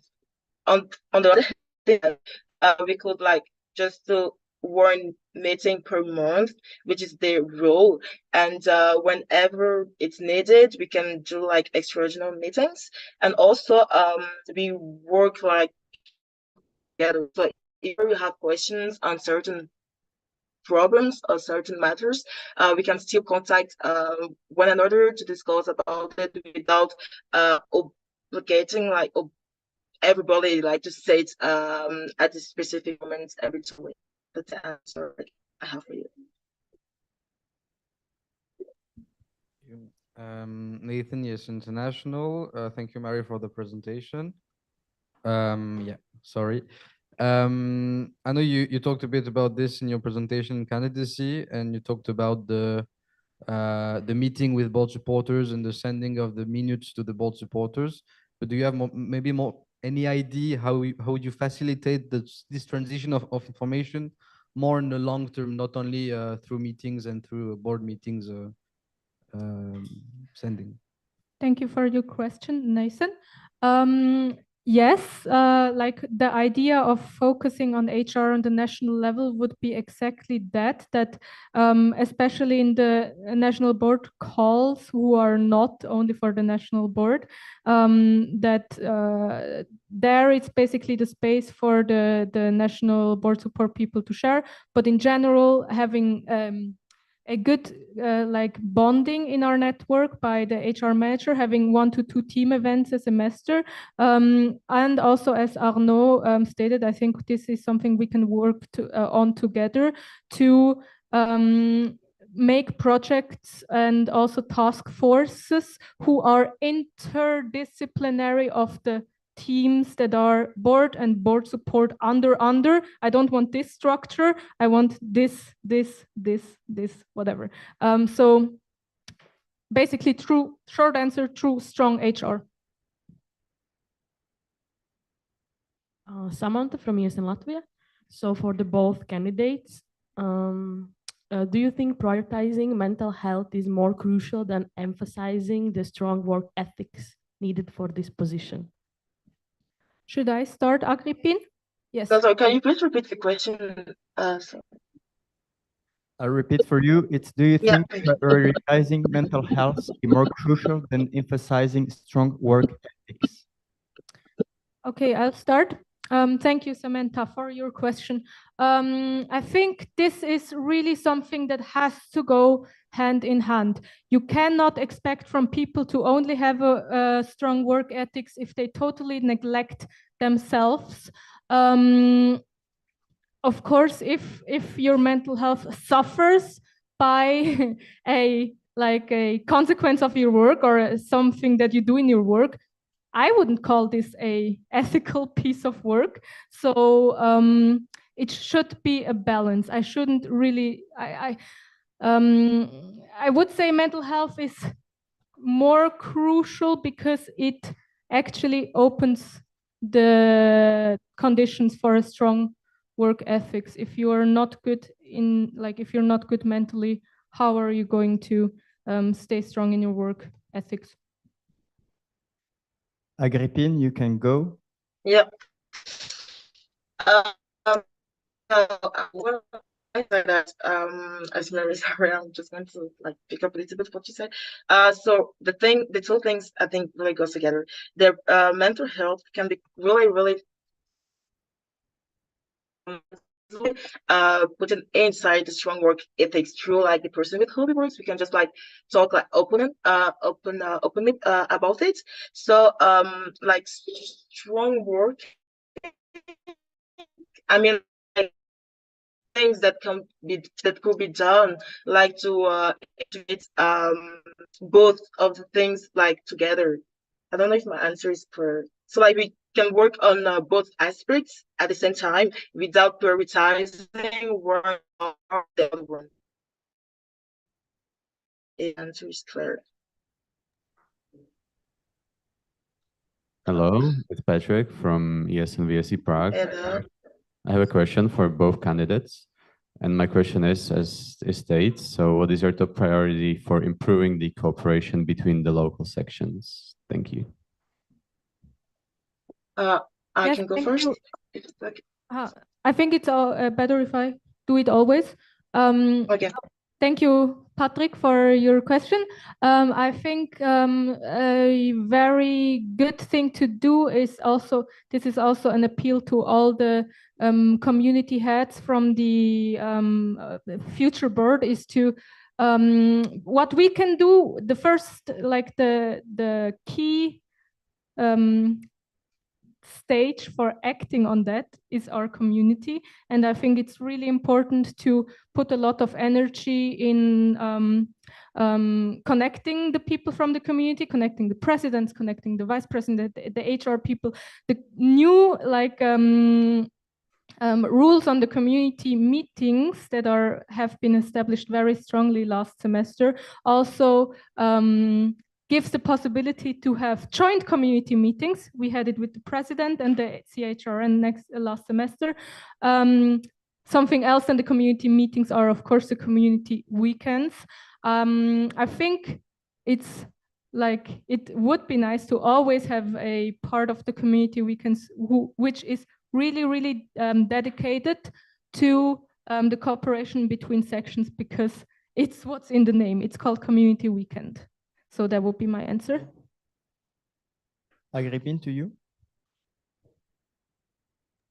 Yep. So thank you for your question, Patrick. I remember.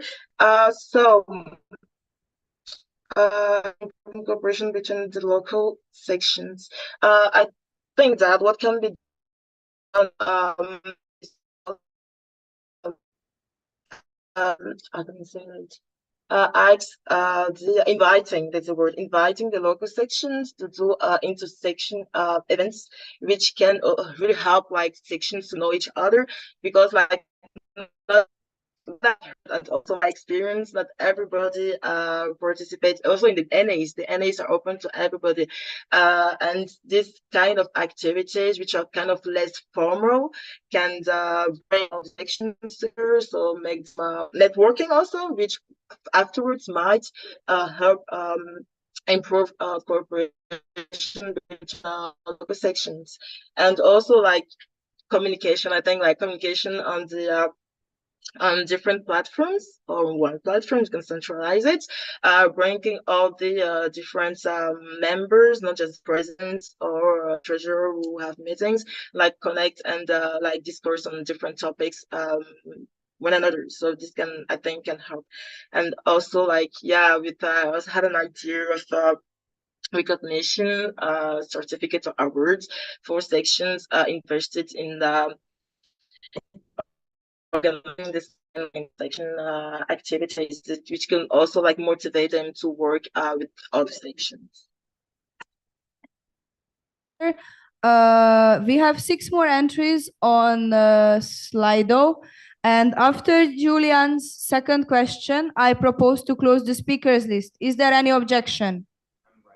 Okay, so after Julio sends in his question, the speakers list will be closed. Any objections to that? Okay, thank you. And moving on to Nathan's next question. Yes, Nathan, yes, International. A question for Agrippine. So you talked about the communication platforms we would like to implement for sections leaders to share experiences and learn from one another. I just wanted to know about which platforms you had in mind to do that.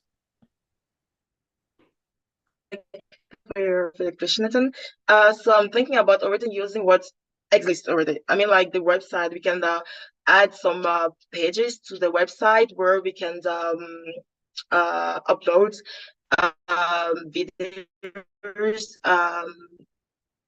Sorry, just implement sections leaders. So we can just like upload videos where it's certain section leaders like talk about your work, the experience, things like that. Or we can also just have Google Drive where we can exchange it. We can like cooperate on this kind of platform, and this I think can be a great way to exchange at the moment, but also have a kind of archive for the further for the next generations of section leaders. So I think that not creating a new platform, but more like utilizing what we already have in a better and efficient way to do this, to implement this.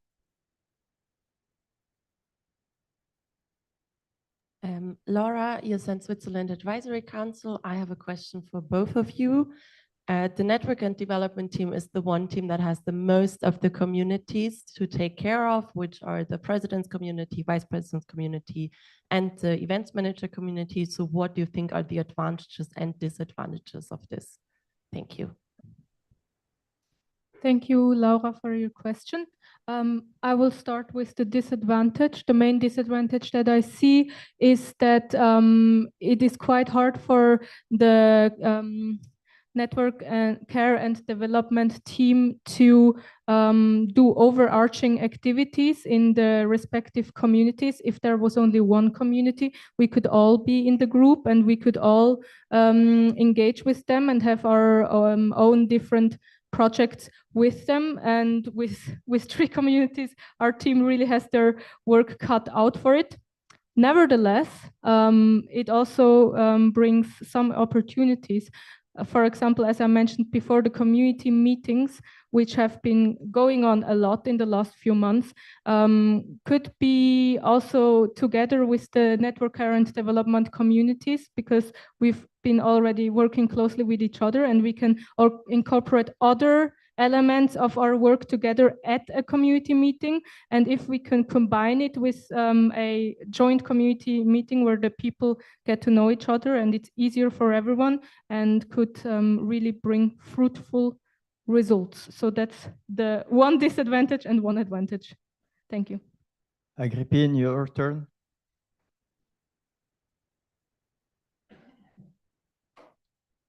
Agrippine, you can go. Yeah, if I don't put on my micro, you won't hear me, sorry. So I was saying that I honestly don't think I can, because I've not been involved in the team yet, and I didn't like manage it or see how it was managed from inside.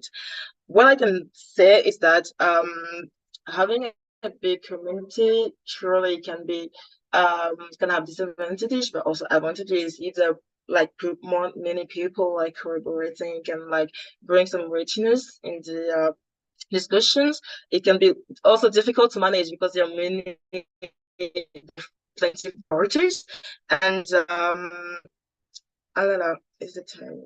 I don't know. Honestly, yeah, I'm just trying to think at the same time. But I think it's gonna be quite challenging, like to manage all the organization, all the communication that have to come through the VP and then go to other people. But I think with a good managing style, it can be quite, I think, okay to, yeah.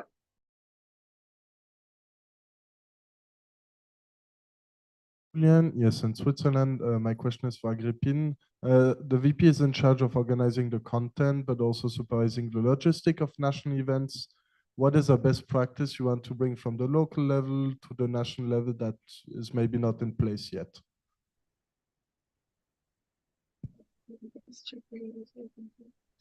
Thanks, Julian.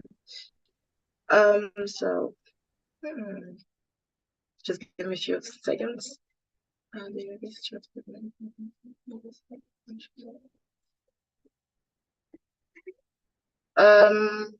So again, once I don't really know like what is done differently in the international international level, but what I've been saying in the local level is that just anticipating, like just looking think 2, 3 or 4 months before when the agenda is done or the stuff, thinking about, yeah, okay, we have this event, national event, what do we need, build fund, create, like open open call for the OCs, do it kind of early. What on the logistic side, and also for the context, also the content, sorry, the same thing, just like being kind of anticipate what the time that it will need, maybe the time that we do like a second call if ever we don't have an associate, and yeah, the type of things. And also organizing the content, I think the crucial thing is also like discourse with the NO. Try already like to pop up some topics that we think could interest the rest of the community of the network, sort of the ESN network, and already like try to extend the list, maybe not for consultation, try to see what we can prioritize and what, not what we cannot, but what in our organization say, okay, people seem to have like more interest on these topics. We can also like open the ideas to the participants or even to the total network, and try to come out with the topics that interest the best.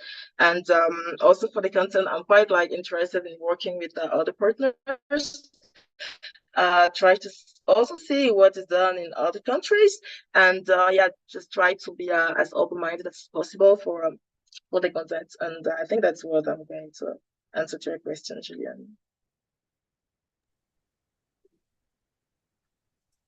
Arno, ESN Switzerland, in a true Arno fashion, sorry, Arno, ESN Switzerland, in a true Arno fashion, I have a question for two of you. Could you briefly say why we should vote for you over the other candidate? Thank you, Arno, for this interesting question.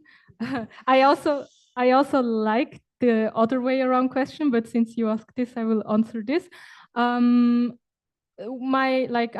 For me, it's experience. Like I have been in the national level. I have been at every NA in the last 1.5 years. I have been at every community week in the 1.5 years. I helped a lot organizing the community weekends. I am very, very versed in leading a community, a national community. I am. I did a community meeting with the president, so I already know the community. So it's like, and I know the section. So I would say that my experience on the national level gives me an advantage. So I'm going to answer. So why chose me instead of Mary? I'm going to say just read our application forms, what we want to implement during my look for myself, like what I want to implement during my mandate, and see if it's goes in the same way as what you want for ESN Switzerland. I think that's kind of the most important thing. And then why me? Because I'm a new face in the national level, the international board, and I'm also going to say that ESN, it's like we have volunteers that come one semester, leave the next semester. It's always the kind of new members all the time, and if I thought that I weren't able to organize an event in the local section, I won't join ESN. Or join the local section. I always like wait because the people who enter one semester, they think they are very confident to enter the board the next semester. But what I did is that I wasn't really confident enough, like to apply for a board position at the local level. So I waited like the year that followed to apply for both body system and welcome coordinator because I knew that I was capable of. So if I apply for vice president place because I know that I will take the time to put in what needs to be done. Quite motivated. I am very well. I like working in teams, also alone, and yeah, I just think that you can take a look, really take your time, read our application form, read the answer we provided to the questions on Slack, and maybe like yeah, just decide what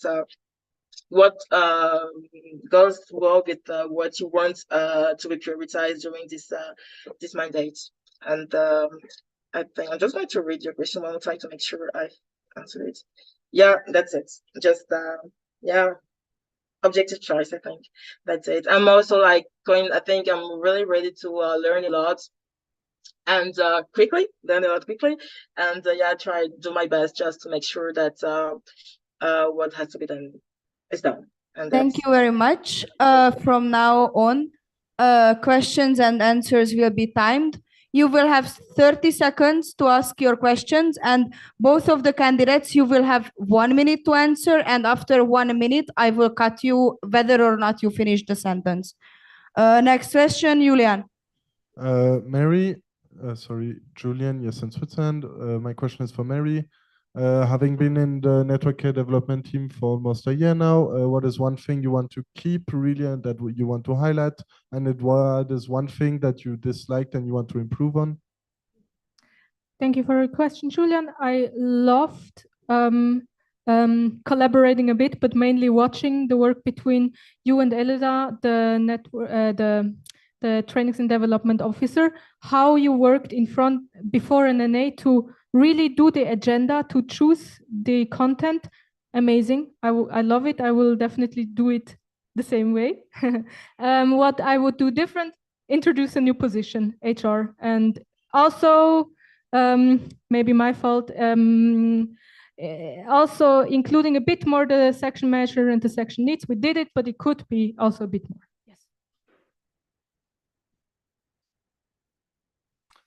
Giulio is in Switzerland. For Agrippine, I want to thank you for all the topic that you touched, in particular the awards and also the conference that are things that are also close to me. The question is about how do you envision to enter ESN Switzerland without a local vice president position experience and experience in national level?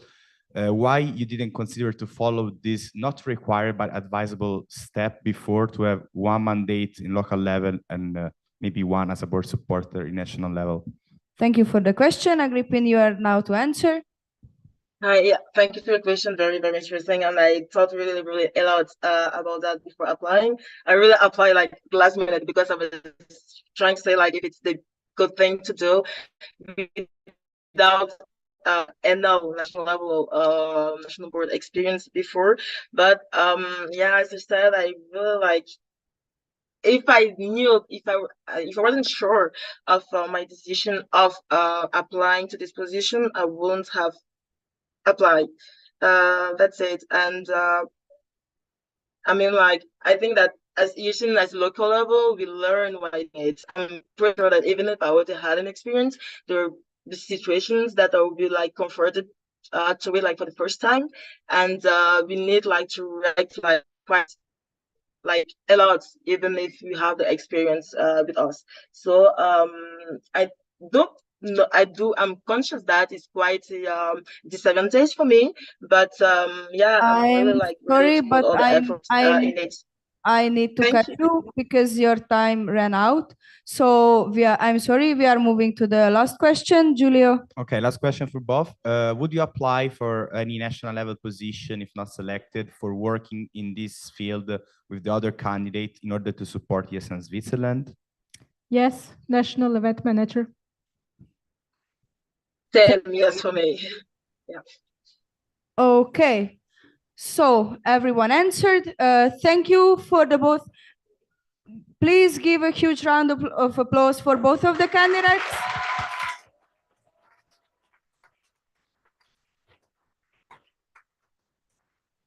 I am sure it is going to be a hard decision in the network, and I wish you both the best of luck. And now I would like to ask the next candidate to get on, to take the stage and present your candidacy. So it's the National Education and Youth Officer. Isida, the stage is yours. And Papa will switch the slides just in a second. I know everyone is getting tired, but please respect the candidates. Stop talking to each other while there is the question round. Stop going around and doing everything. It is quite disrespectful towards the candidates because they put a lot of emphasis on putting together their applications and their materials, and they are here to convince you and impress you. So please pay attention. And with this, you will be able to move to the next slide. Yes, and you will have 10 minutes to speak, and your time starts now. Okay, hello everyone. Is working? Yes. Hello everyone. I'm Isida. I'm going to apply this year for AO, so Education and Youth Officer. And yes, let's start. Okay, so I use all the time this slide, and it's getting really long. I hope that I will not continue to apply each year, but yes, this is my life path. So I was born in and grew up in Sicily, in the slope of an active volcano. And I grew up there, and then I moved in Lugano in 2016 to start my bachelor in economics. And finally, in 2019, I joined ESN Lugano, not before because Lugano was not existing, so unfortunately. And in 2021, I found out this amazing community when we had the NA in Lugano. And I started to be the ESN Lugano president for 2 years. Meanwhile, I was president. I also been national event manager. And then I graduate in my master in management informatics. I started to be this year project manager, and I start a full-time job that I quit in business process analyst, basically Python programming, not really creative, but yes. And I joined so this year as project manager in national board. So now I see what is next. So I like to apply for this new position. So more about me, I will go fast. I love cooking, traveling, tennis, and sleeping. And I'm a dog person. This is the most important things of this slide. Okay, so let's go also on this. I want always to highlight how much is important for me ESN. For me, it's a family. And I hope it's a mutual love. So I love ESN. I don't know if ESN loves me, but I guess so because I spent a lot of times in ESN. So I guess yes. Okay, so getting a little bit more serious, why I'm applying for an education and youth officer after 1 year as project manager. So I'll sum up in 4 reasons, plus a 5th one. I'll go that. The first one is I generally have a strong passion for mobility. That is actually the core of our organization. Without mobility, we will not basically exist. and I would like to contribute in promoting education, so also mobility on that. My job from June, so this is also one of the reasons I put there. I will start in June to work in the IRO office of SUPSI. I will not really have contact with ESN, but it's more like I'll try to tackle mobility in the Department of Education of SUPSI. So when I applied for the job, I had to brainstorm a lot why I really love mobility. And when I did, I said, "Oh, really, I really love this with this topic. I would like also to not only be my job, but also bring ESN, my ESN task and job there. And I would like to engage and collaborate with the institutional stakeholders that ESN has and raise also visibility, because we don't do just parties, but we do much more. And what my predecessor, how do you say, yes, the person before me, the former person, David, said to me that education is sexy. So I also put as a reason, because it seems nice. Okay, so I'll say also the experience for the role. I divide in ESN and not ESN. So I've been 3 years as a local board in Lugano. And why it's important? Because I was talking weekly with the IRO of SUPSI e USI, also in WhatsApp. So we were kind of becoming friends, almost like, do you want a beer tonight? You know, something like this.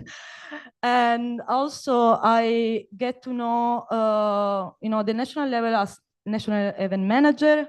I joined the national board this year, so I already worked with the majority of the people that are going to apply this year. So for me, it's also a good experience. It was also an amazing experience, despite the many issues, but it's, And I will talk about more highlight experience on education in the next slide. Not ESN, as I said, my studies in management will help maybe without maybe.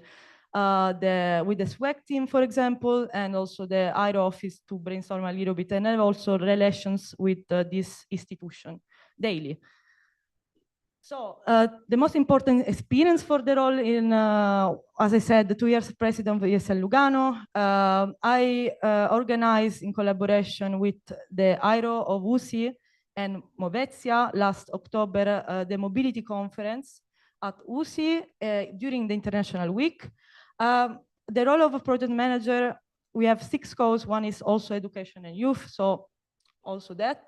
The action day, I took part a little bit by interviewing the IRO for the Italian part, and I joined some meeting. Again, I work for IRO, as I already said. And with Giulio, I don't remember, 10 days ago, we tackled the first Erasmus in school in Ticino. That is a really nice project that I invite all the section to tackle, in which we went to Mendrisio High School and we explained to the high school students which are the possibility at their time.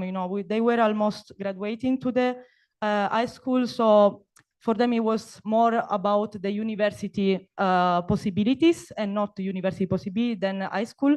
But what I thought when we were doing this presentation was, I would loved when I was in high school to know all this. And I didn't know anything when I was in high school. I found out thanks to ESN when I was in university. I said, oh, it's really a pity for me that I didn't know before. A lot of things will change in my life, maybe, or not. But I think it's a really important project that we all the section should tackle. So my vision and plan for the role. So I divide in 3 main areas. So the first is to support sections to promote education at the local level. And I will explain it better in the next slide. Then maintain and strengthen the existing collaboration of ESN Switzerland with education stakeholders. And the third one is strengthen the SWEC team, ESN visibility and the presence at the international level. So the first one, I'm not so good in graphic. I'm seeing it's a little bit, okay. But the content is important. So to support the section, of course, I have to understand how is the situation because each section is different, has different situation in the education team. You have so 2 more minutes, okay? okay. I'll go fast. So I will try to map and understand the status quo of each local section. Then I will support in 2 ways if the section, of course, needs that, because I don't want to like, okay, let's do something for sure. Like to promote the opportunities and the importance of some education projects, initiatives, for example, Erasmus School, outgoing events, because, for example, if you organize an outgoing event, those people, they come back to Erasmus, you could also recruit. So these are also another benefit, for example, and also during the national level event to some workshop and presentation. But also in case it's needed, engaging in discussion with local stakeholders such as IRO if the section needs. So the second point is maintain and strengthen the existing collaboration of ESN Switzerland. And of course, it will be an active advocacy during the meetings, discussion, or the initiatives with the actual stakeholders. The second one is to keep engaging and even more with the most important initiative we do, the campaign like Erasmus Plus and the European University Alliance, and new collaboration in case there is space for that, because I think we should focus on what we are doing currently. The last is about the SWEC team that I connect a little bit with Arnaud. What he said is like more about the information, how the information are, the flow is going inside the team. Of course, the two role of liaison officer are the most important one for me, but I think it's more how we communicate inside the team, but also to the rest of the national level. International level presence and the visibility of ESN in the media. I'm not talking about the amazing job of Cecilia, but more about the LinkedIn page that is, more institutional. And yes, sorry. Education is sexy with teamwork. So I hope that the SWEC team, there will be a lot of candidacy, because I would like to open for now, if I got elected, all of them. So these 3 main goals, I always do this slide. So I start with local board, national level, now national board. And with your votes, I'll get to another mountain that is the national board as education and youth officer, sorry. And so if you vote for me, I will get to the mountain. So thank you very much.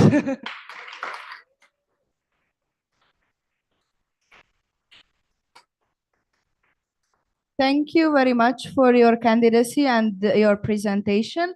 And now we will move on to the question round. Can someone, okay. Oh, thank you very much. So, Danielle, ESN CH and Geneva, do you think that being both an education officer and a member of an IRO team can be problematic? Thank you for your question. Actually, I already answered to this to Axel in the Slack, but I will, of course, cover.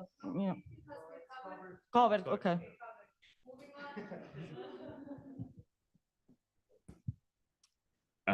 Yes, ESN Switzerland, thanks for your presentation. President and Education Youth Officer work hand in hand on education topics. How would you imagine the collaboration between the 2 positions?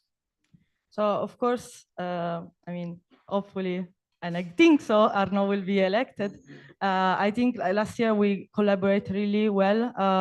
And I think as if we are both in that position, I think I will, with him, take part to all the institutional meeting, as he did also this year with the different stakeholders.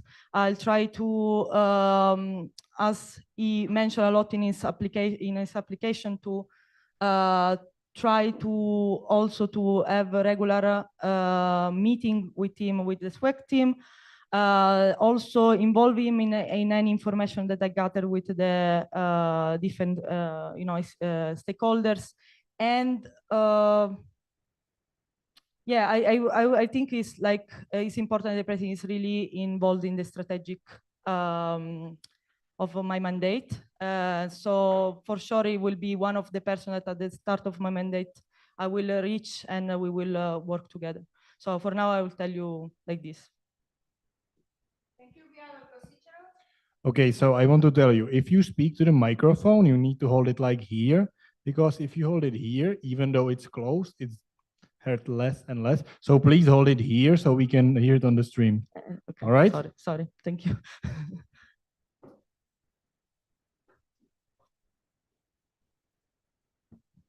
Hello, it's Patrick from ESN VSE Prague. So my question is that what would be your approach in improving the relationship between the local sections and the higher education institutions? Thank you. Thank you for your question. So as I said during the presentation before that, I need to understand how is the situation of each section. After that, of course, some section will have already more strong and stable relations with them. Then if some section needs help, to the advocacy with the IRO and so on, I will be willing also to try to speak with them to like brings all the possibility that the ESN brings to the international to the university itself. And yes, so for me, it will be more assessing what is the situation, and then also understand from the local section how much they will need, and mainly will be with the local presidents, because they are the main people that have relations with the university, to understand how much how are stable and how good are the relationship with them. And try also to promote, to share what are the possibilities that ESN can, increase their visibility in the local section. So it can be any local projects within the university or outside. Yes, in Switzerland, Julian, well, I know very well how far Lugano is from the rest of the network and also the stakeholders. How do you envision if you have physical meetings? Because maybe sometimes they're not only during the weekend and you work at the same time. So yeah, so now I'm reading it again, sorry. So yes. So of course, I mean, I'm going to work with them, with one of the IRO, so I will know a lot the situation in Ticino, so in Supsi, sorry, I'm not so good. As I would like to open the SWEC team position in case, I mean, they are located in a different part of Switzerland. We will try to collaborate in sense that they are more present in the area of Switzerland. But to be honest, I will also like to be present. I don't have any problems to be, a weekly effort to go physically in Switzerland. I love traveling in Switzerland. So if I understood well your question, I will put the effort also to be present, even if my life, Thank you. After Dana's question, I propose to close the speakers list. Is there any objection?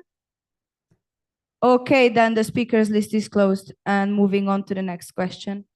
Nathan, ESN International. This is a question about something you wrote in your candidacy. You talked about the LinkedIn initiative, especially to promote ESN Switzerland activity and help in making them known and rejoining the Erasmus program. Can you talk a bit more about it? So I think LinkedIn is a really important channel, because apart that we can share what we do to more professional field. We have also a lot of stakeholders that promote their initiatives that are really close to what we do and actually what we actually do. So what I will say will to keep continuous communication campaign through LinkedIn with our project, but also sharing our stakeholders, initiative or also communication. So for now, I will say this. Of course, then let's see how it goes. Ciao Iside, Mary, ESN Switzerland. In your focus in understanding the different needs of the local sections, as you had a slide before, can you see collaboration with the section manager? And if yes, how does it look like for you? Yeah, thank you for thank you also for your question. I forgot, but thank you also for your. Sorry, I have to learn how to do it. I think section manager collaboration is really important because it's the person from national level that goes to all the local section to understand how is the situation. So I will say that of course. I would like to ask to the section manager also to explore a little bit how is the situation in the local section on the topic of education, how are the projects that are currently taking. So for me, it will be an opportunity also to map and access what is happening in the local section. So I see a big collaboration with the section manager. I mean, if I could join even one of this meeting, I will be happy to, because for mainly on the area that I'm not so knowledgeable about, why not? So I will be also commit to that.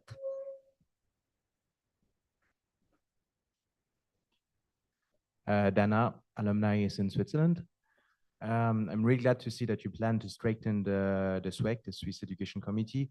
I wanted to ask you what would be your approach to do this in terms of the recruitment, so the positions that you would see to open, if it would be the same ones that existed before, the promotion to the network to make sure that it's a successful open call, and also the ways that you would be working with them.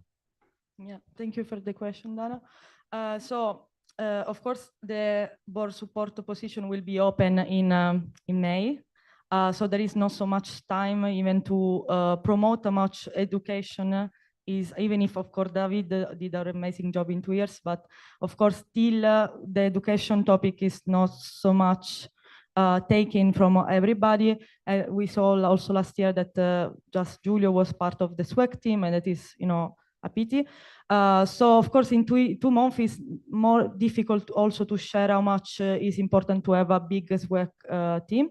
Of course, if will not be the case we have so many applications, I'll try to open again the call. In the meanwhile, try to keep promoting the education and the importance of education in the different way I said before. And for the position themselves, I think the 2 liaison officers are really important. Because they focus on the different 2 areas. The communication and press, remember the officer. Yes, I mean, I would like to open all of them and then see. Of course, the main focus is the 2 liaison, because I see the main chair as a, let's say, replacement of the education and youth officer. So of course, it will be helpful because maybe that person is located in, I don't know, in Geneva.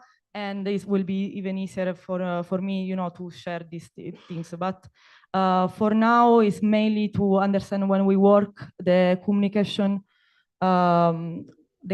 also the management, as our workshop today. We'll see also a lot with Arnaud, but also, for example, I saw Daniel wants to focus on education. So for me, it will be a time in which we will meet together and we see how much we can improve all the things already done amazingly by David. Thank you very much. Congratulations on your candidacy. You can leave the mic here and take your seat. Big round of applause to her as well. And I have good news because we are finally reaching the coffee break. Coffee break will be 15 minutes. Please keep the time and be back by 17:33, okay? Thank you.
And that will be followed by a 15 minutes question round, and your time starts now.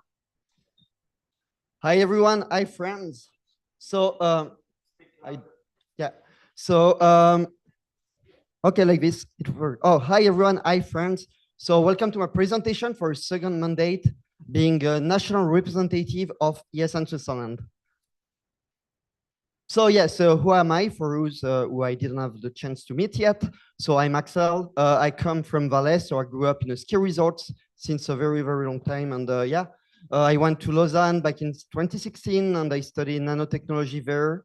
I did 1 year of exchange in Stockholm and I went back and joined ESN. Yeah, I see Yas doing this because we went there together. And yeah, like if you want to give me something that I like, you can give me like cheese or chocolate. I would be like super happy about it because I'm really addicted. It's very problematic. And yeah, and you can also send me memes like about me as well. It's more than fine. Yeah, so what I did in ESN. So I first like joined, of course, like the local section in Lausanne. So ESN EPF Lausanne. Yeah, the one who lost the mascot. Yeah, and I've been there like for a long time. I did like in total 6 semesters of local board, 4 of them being event manager, including 1 of them inside being welcome week coordinator at the same time. And then I did also like 2 semesters as local representatives a bit later after a short break because I moved to the national level first. I have been like a national event manager during 1 mandate before like going back to BLR. And yeah, this year I have been national representative. So you probably know me from giving you spots at TGM. We got like so many spots this year, amazing. And yeah, other things I did a bit on the side was also like I have been the head of OC of the NA Scandinavia that happened in Lausanne in 2022. It was a very great NA, almost as good as this one. And yeah, I also like created the ESN invitation. Some of you might know, not, but it's not the topic now. And also other than that, I'm also active on the international level while being part of the network committee. Like I'm part of the Spotlight team. I was a newbie with Esther. We joined at the same time. And yeah. Yes, I have, but I put it back every time. Yeah, so why do I want to do a second year as national representative? First of all, one of the things I really like while being in the national board is the impact that can actually do like toward the network.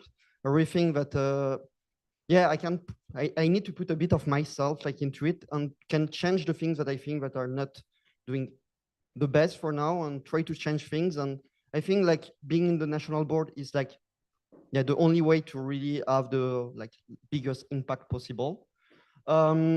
Yeah, like as you saw the application, like this team and the next team is look a bit similar. So I had a very great time with my fellow NB members and national level members this year, and yeah, I just love them, and I want to continue to work with them for one more year.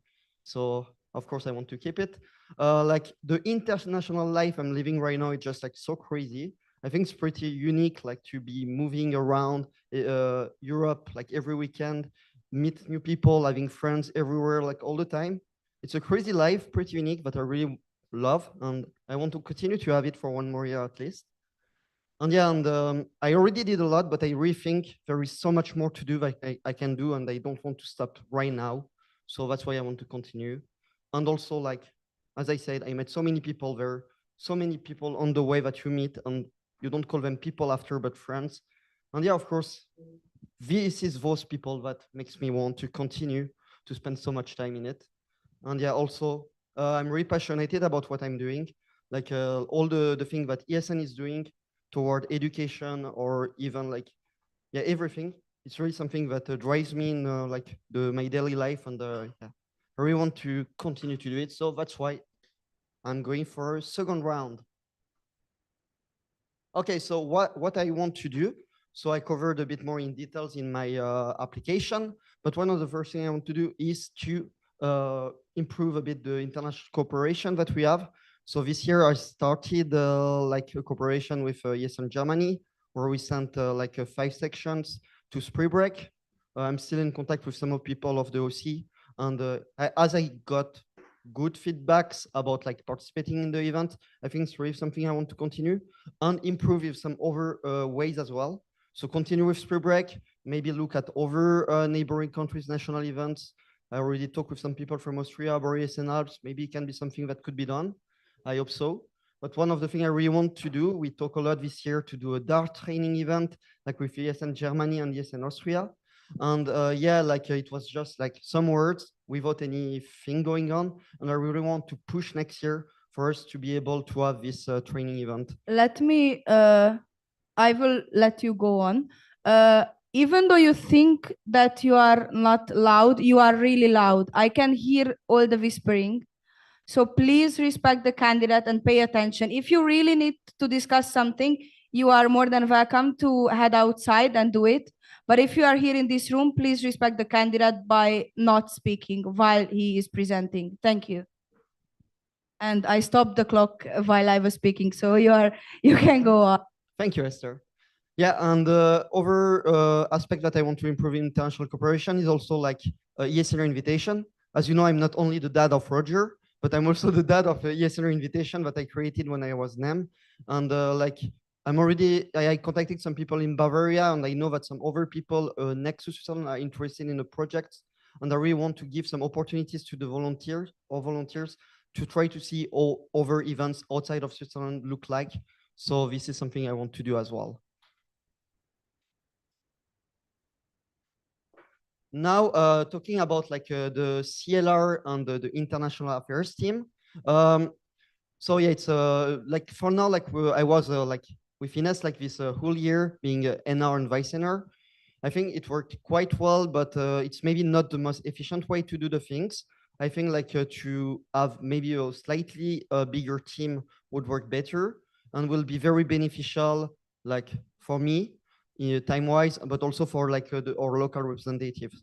So I explained a bit on Slack that I want to have someone that would be called maybe CLR officer, would be taking care mostly on the national side and with the LRs, and someone that will be international coordinator that will help me with maybe GA topics and cooperation.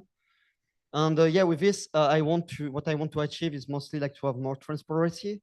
Our LRs have the task to monitor the work of the national board, but for now, I really think they don't have access to the tools to be able to know what really does the national board do, like enough. And I want like to find a way to give more updates to the local representative concerning to the national level updates.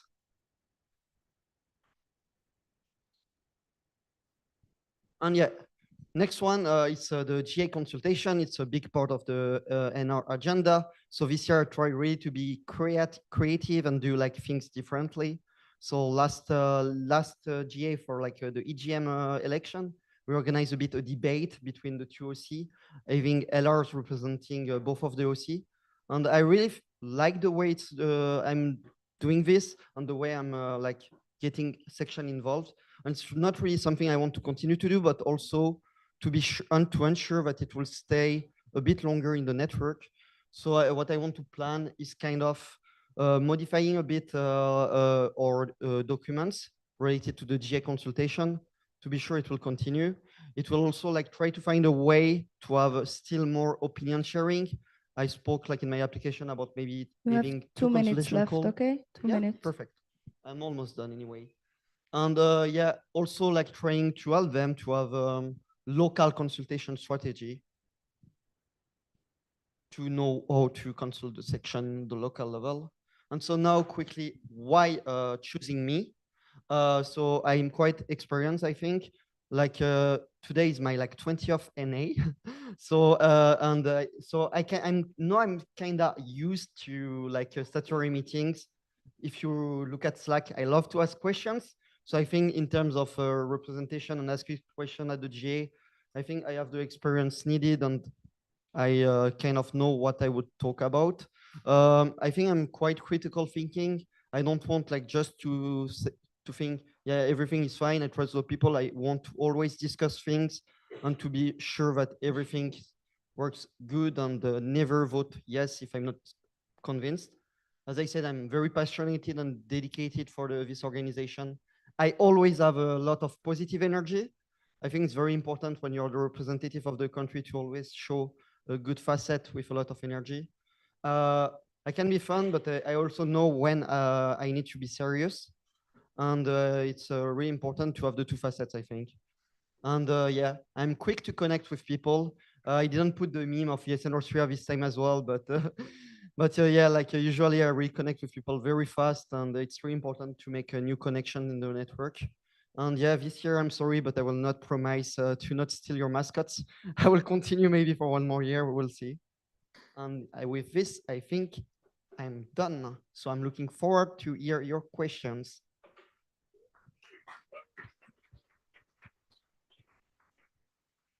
Thank you very much, Axel, for your candidacy and your lovely presentation. And now we will move on to the question round, which will be hopefully not less than 15 minutes. Please start typing your questions. And can I ask someone to go around with the microphone? Thank you. A lovely volunteer. I mean, we are all volunteers, aren't we?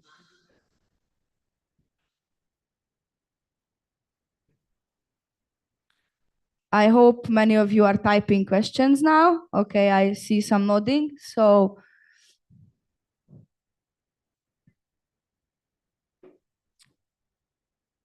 let's see who's the fastest. That's what she said.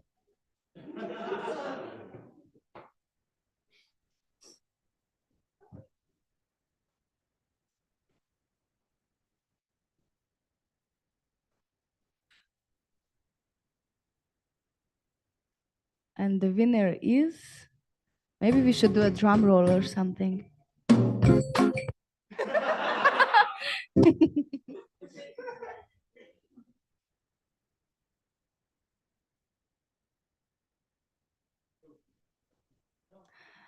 Yay!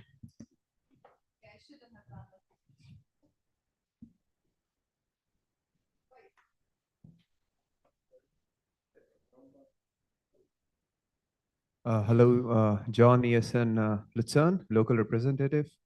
Axel, can you please elaborate on your vision for the LRs in this mandate? What could be improved from the last, and some few specific things which could also help the LRs get more involved on a national level?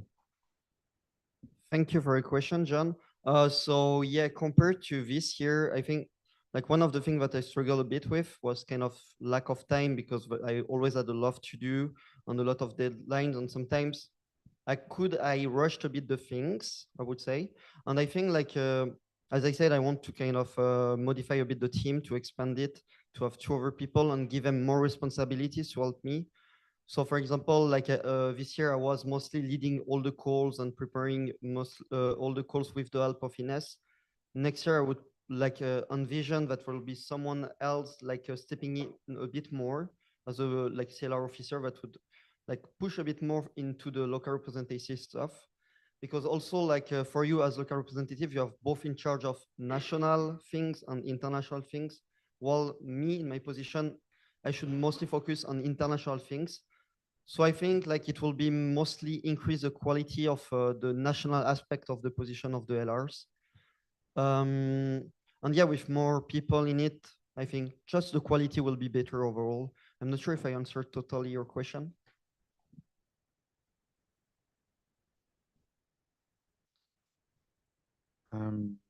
Nathan, yes, international. Thank you, Axel, for the candidacy. Very complete and comprehensive. I would ask you the question, how do you evaluate the fact that the DART training event that you talked about in your candidacy is currently still at a conceptual step? And what do you think is missing right now? So to answer to this question, yeah, I think like something that was missing was mostly maybe someone taking the lead into it. For next year, I don't know if I should be the one taking the lead into it because we have also like some other positions that are more related to trainings than me. But yeah, I think that's kind of what slow the things down. I know that ESN Germany plan like to have 2 trainings events, one in the north with Belgium and Netherlands, one in the south with Switzerland and Austria, and they managed to create the event and organize it like on the north but not in the south. So this is like something to kind of see more why it has been like already created in the north and what we can improve in the south to make it happen as fast as possible. But yeah, I'm not sure if I understood really like what you mean by evaluating or if it answers your question.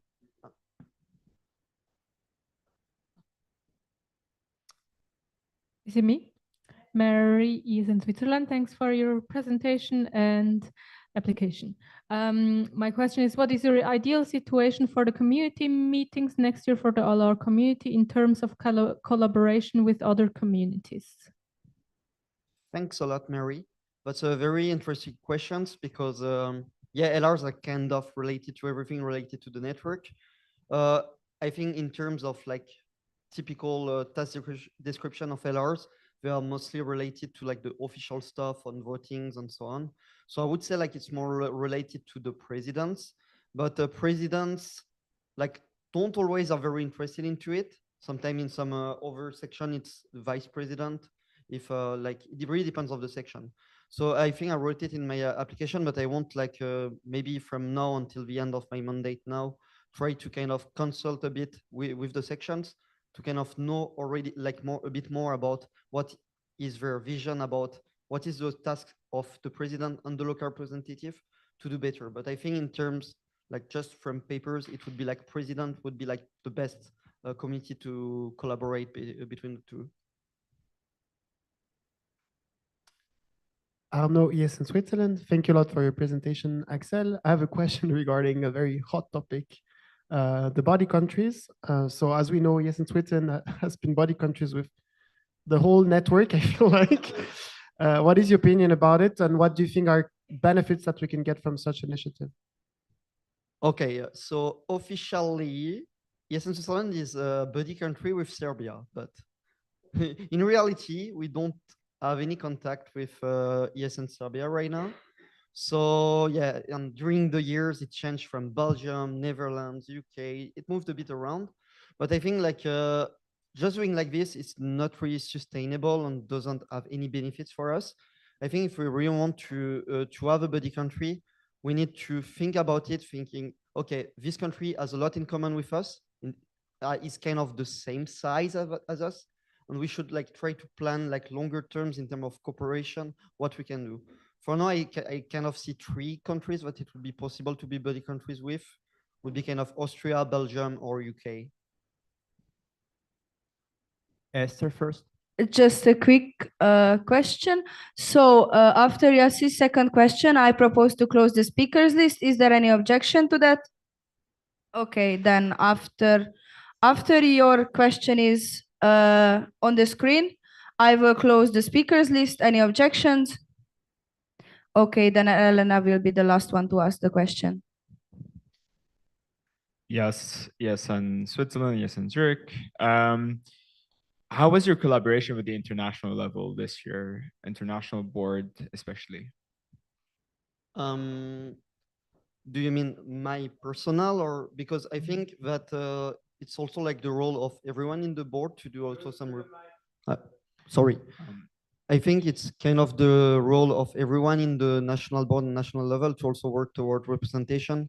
Because, for example, me, I'm not directly in contact with Rita daily compared to Arnaud. But yeah, what personally, yes.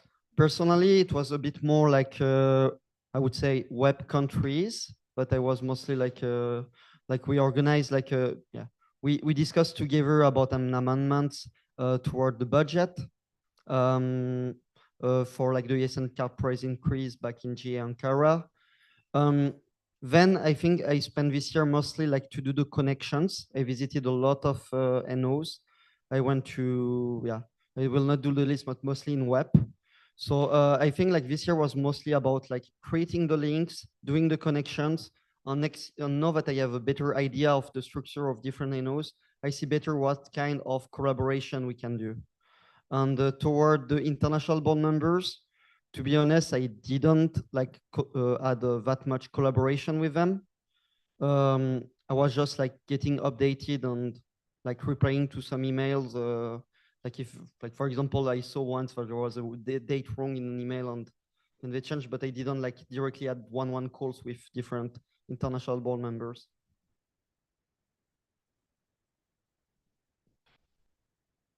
So Walid, ESN EPFL. So you're the one behind the mascot theft rules. So the question is really straightforward on this one. Can we expect a formal document for recovery challenges? No, unless if you ask me.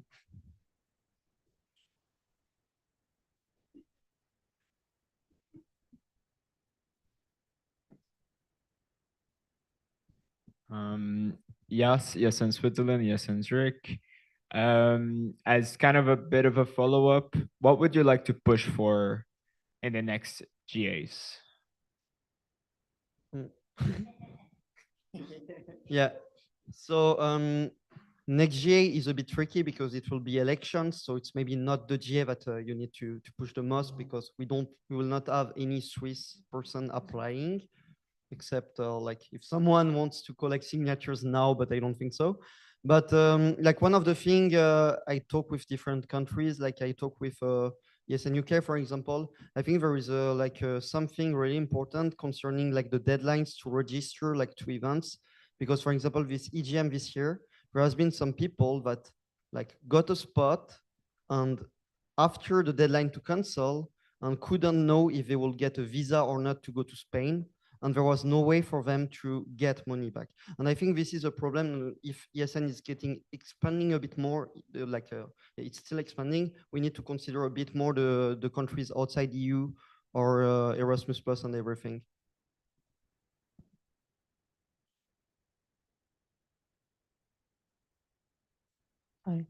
Yeah, I'm anonymous.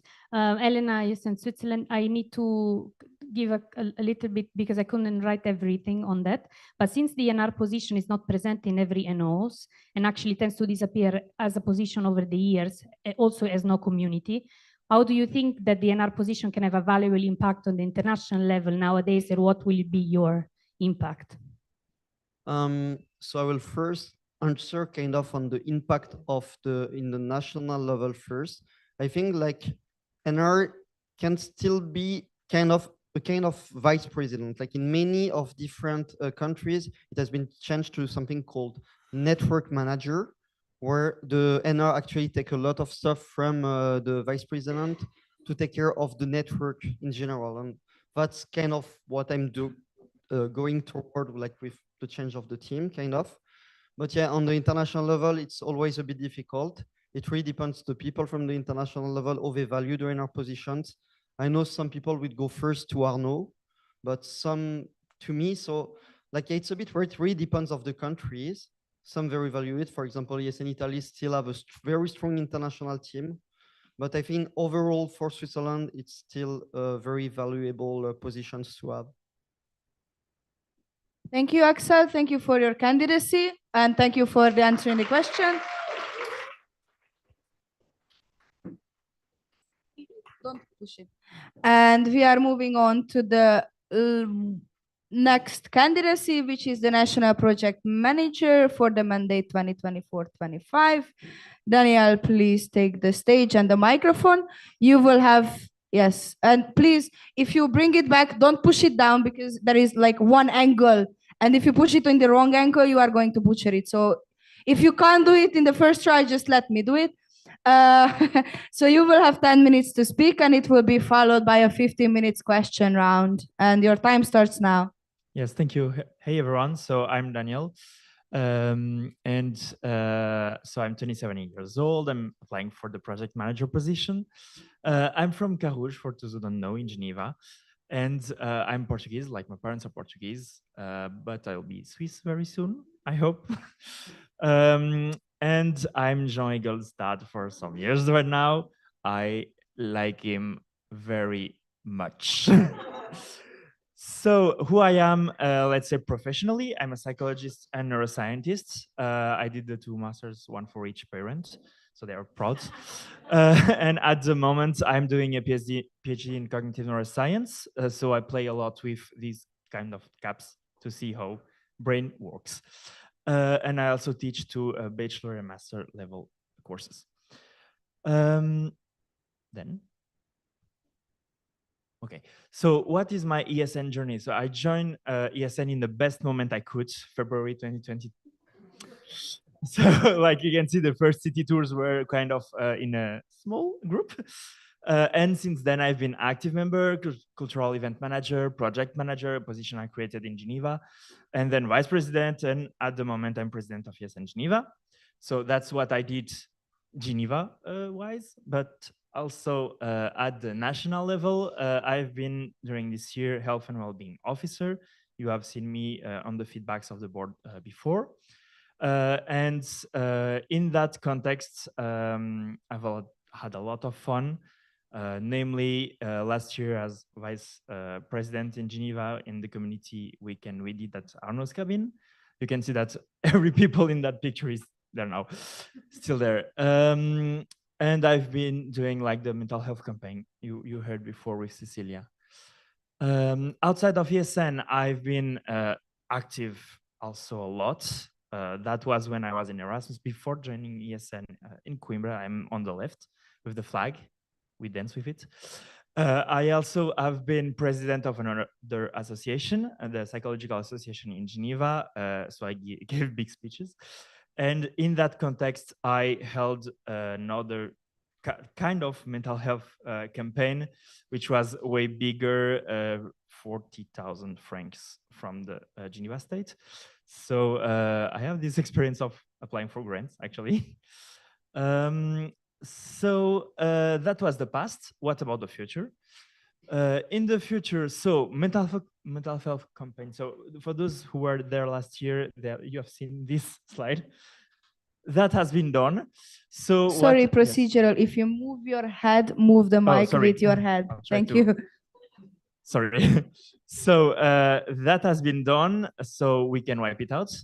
The 2 other projects, I keep them alive because I like them a lot.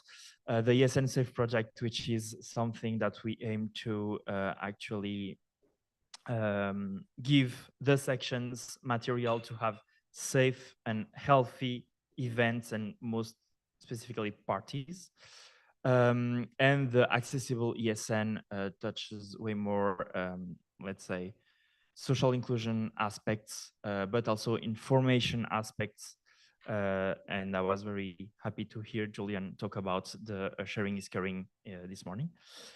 But it's a bit unbalanced, so I want to add a third project to my arc, let's say, which is working a lot in Erasmus in schools. It's something I have wished to be able to do at the local level.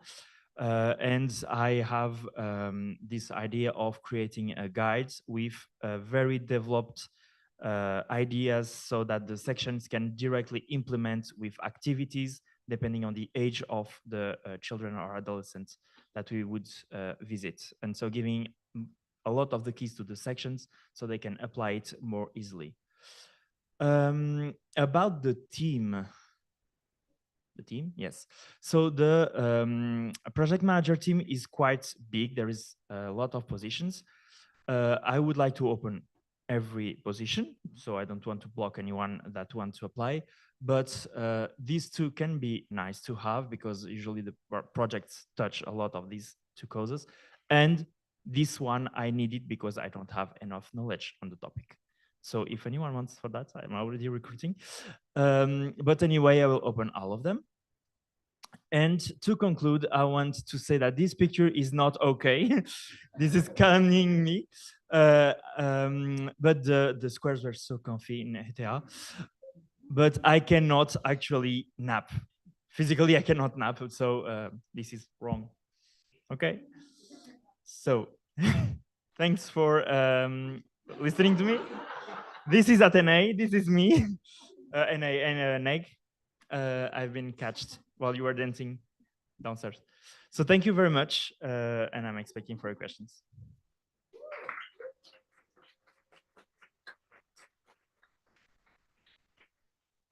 Thank you very much for your lovely candidacy and your presentation. And we are moving on to the question round.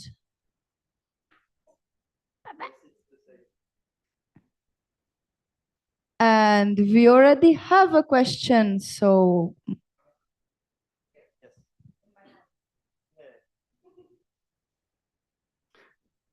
Arnaud, yes, in Switzerland. So as you are currently the local president of a section who is actively applying for ESNCH grants, what do you think about the current process of the project applications? Would you change it or would you leave it as it is? Yes, thank you for your question. Actually, there was a question this morning that I agreed a lot was it's not that transparent. And so that's something I would like to work on with the national boards. The idea would be to actually have a pipeline that the sections could see, okay, this is what we do and at what stage and what timeline you can more or less expect. Even though I understand that sometimes taking the decisions depend a lot on the moment of the semester you are in, or even the year, which can be like a trade-off. So yeah, trying to go towards more transparency, but on the process itself, I think it's actually okay. Thank you.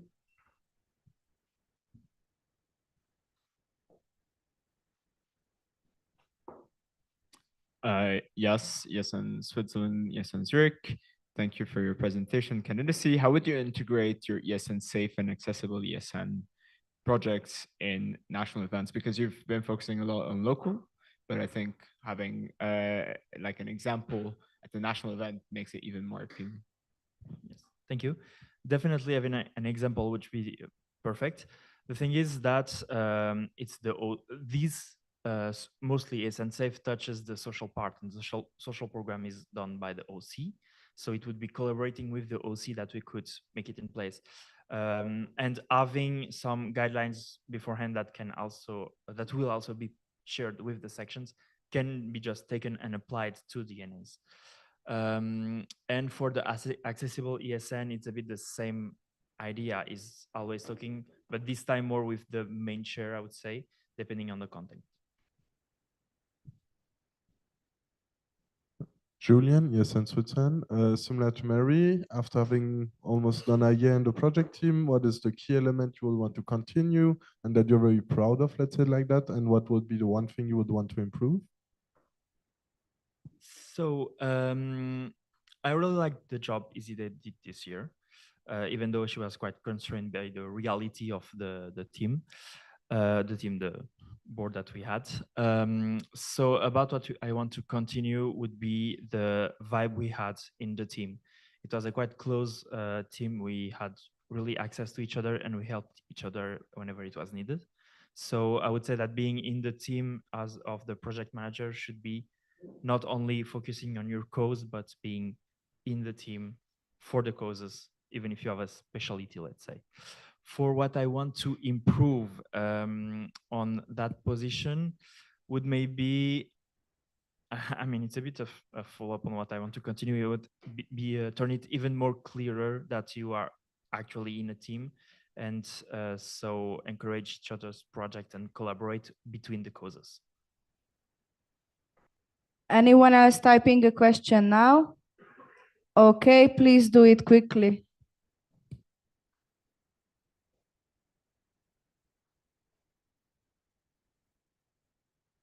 Nathan, ESN International. Thank you for the candidacy. I read in in your application that you wanted to do an Erasmus in School guide. There is different initiatives existing around Erasmus in schools, especially ESN International, ESN France in English, if you want to consult it. How would you differentiate the Swiss one you want to create from the already existing initiatives? Thank you. For the ones that I know of, a big lack of what I've seen is like there is no directly applicable things. There is a lot of ideas, guidelines, you could be like that or like that. There is no actual, let's say, content you could just take, adapt, and do. And my idea would be actually to go through the different age groups that we can get and have different activities depending on that. Who wrote the next question? Okay. You have anonymous after. Yeah, anonymous, ESN Switzerland, Elena. What I wrote, yeah, what are more concrete projects and would you envision for skills employability course? Yes, so this cause is really often forgettable in a sense. I think this cause is very much tied with the role you have, the training officer, because the kind of only way we can actually bring the things is by doing trainings. You cannot formally people or in any other way. So it would be by collaborating with the person in that position or actually kind of taking these charges if no one is there. After Sandine's question, I propose to close the speakers list. Okay, one more objection. So after Elena's question appears on the list, I propose to close the speakers list. Anyone opposing to that? Okay, then after Elena's question, the speakers list will be closed. Hello, this is Dana ESN Zurich here. So you had this animation of the mental health project dropping out of your agenda. Is it really dropping, or what is the future of this cause towards both the students and the network? Yes, thank you. So the project, like the campaign, is dropped because it's done. That doesn't mean that the whole health and well-being cause is dropped because it's where I come from. So definitely it will be there. Even within the ESN Safe project, it will still be there. And as it's my specialty, let's say, even in trainings at the NAs, community weekends and so on, it will still be there. Just not a full project on because it has been done yet.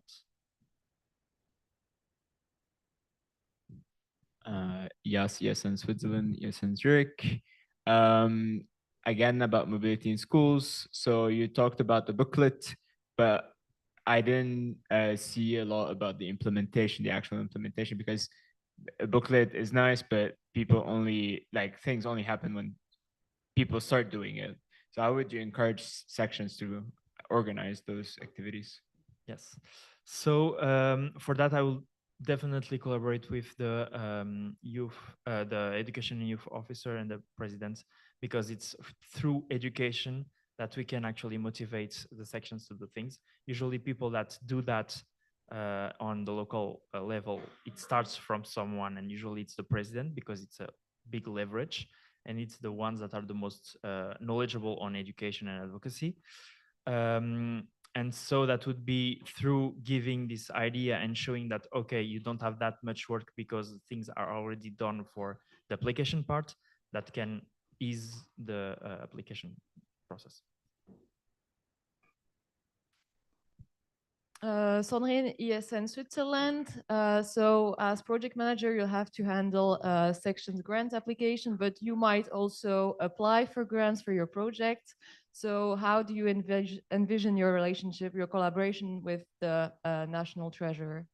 Well, if we have one, first of all, it would be definitely a closed one. Like, you cannot do the things without the treasurer when you are talking about money. So it would be a close collaboration to actually set up the objectives and decide to what we apply, what we do not, and then just collaborate and make the things happen.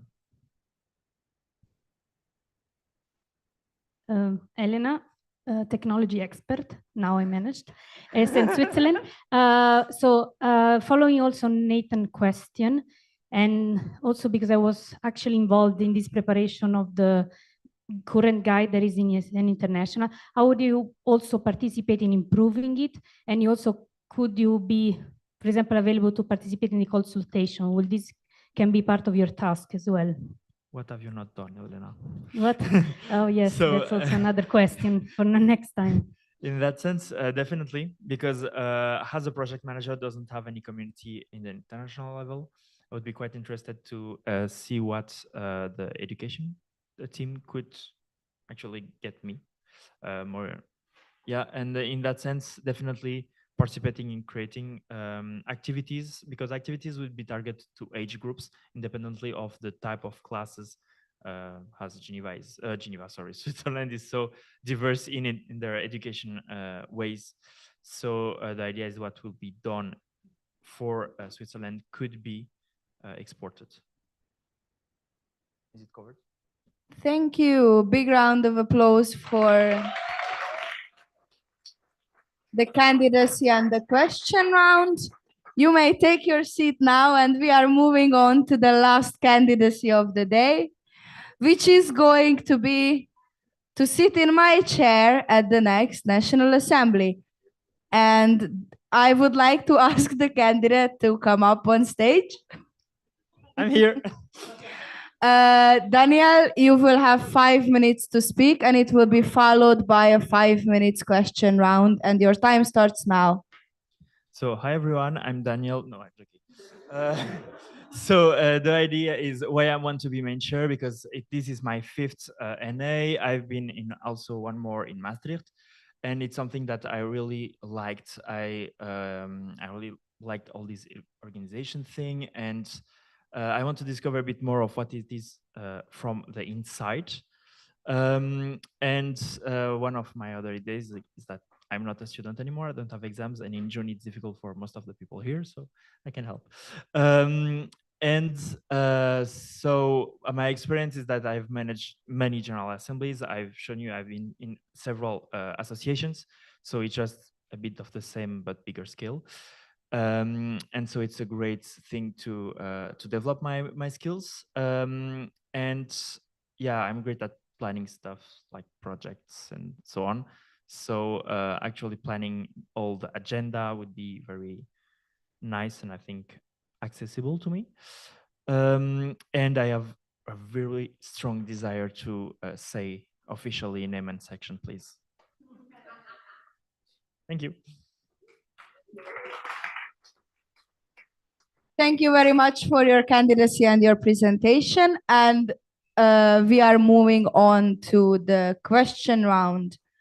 Is there anyone who is Oh, we already have one. Okay.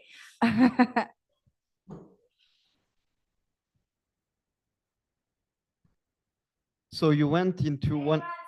I wanted to let him say that. Okay, Axel is in Switzerland. Sorry, you can still not do it. But yeah, you went to NNA in the Netherlands. What did you see that was different that you think you could bring back here that can improve in Switzerland compared to other countries? Yes, so there was many things, many different things in the Netherlands, and honestly, I'm not sure that I would take anything of the differences, in the sense that they are really different, very a bit like of humanity in a sense, very strong. Uh, so yeah, contrasting. I like the way we do it. Julian, yes, in Switzerland, to save me a bit of mental health, if you get elected, how much can I expect you to motivate for NA3 in Geneva? Yes, please. Yes.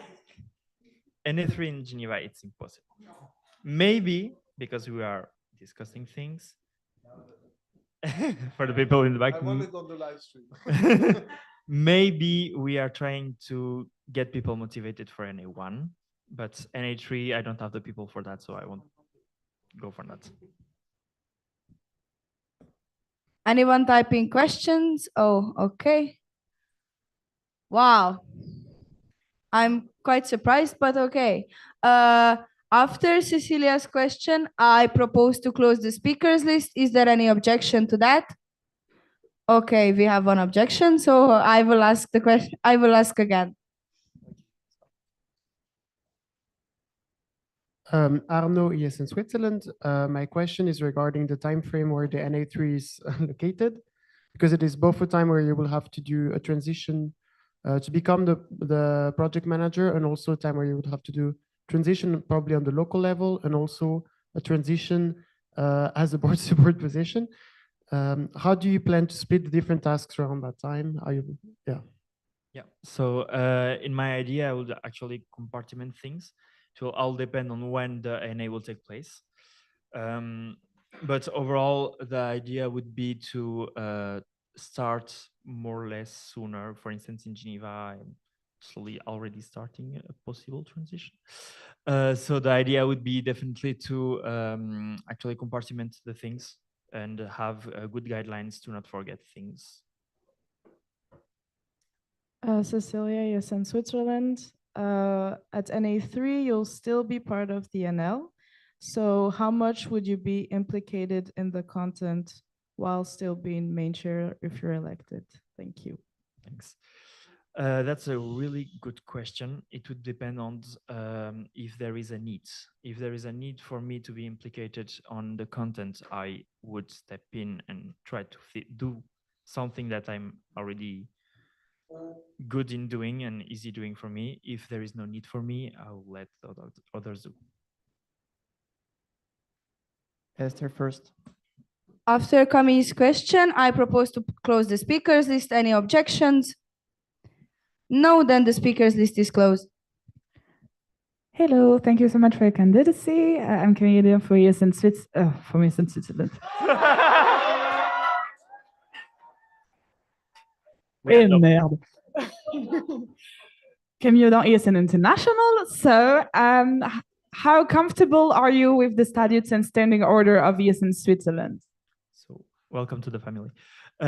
So I've read it actually at least 3 times fully. So yeah, I kind of know it, and I would definitely read and reread and underline all that is necessary to actually do that. Okay, you can give the mic to Julian. Julian, yes, in Switzerland, I just want to remind you that me as vice president will also be supporting the main chair and also be there as I am here. So while it is useful, it is not the unnecessary skill. Okay, so thank you very much for your candidacy, and big round of applause. And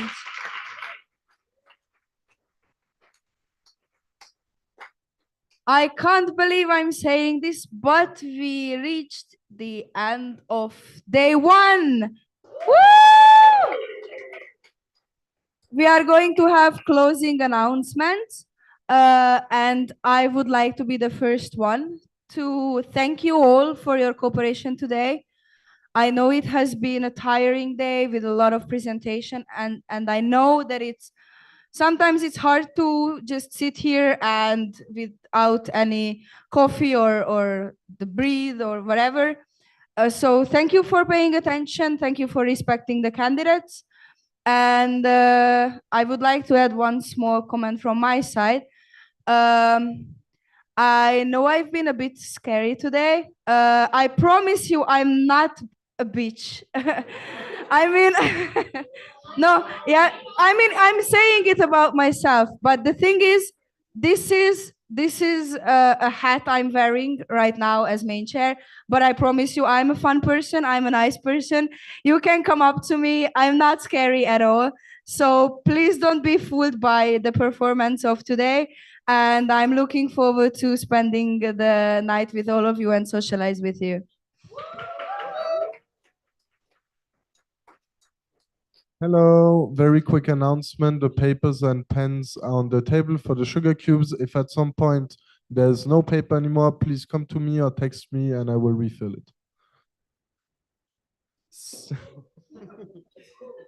Okay, so for the dinner, it will be in the same space as for the lunch. It will begin in 15 minutes, so you have the time to gather all your stuff, put it in your room, and so on. Then after the dinner, that will end around 8-ish. You will have the time to go in your bedrooms, prepare each family, because the social program for the families begin at 8:30 here in the room next to behind you. And that's it. So you will gather with family and play some games, and then we will enjoy the night. I have a question. I have seen that there is another group arriving to this campsite, and my question is if we can leave our technical stuff here or if we have to bring it up. Because I get it if we can't close it or anything, but can we leave our stuff here or do we need to bring it back to our rooms? You can leave it there because we will close all the doors at the end of the night, so they will not be able to come in. Thank you.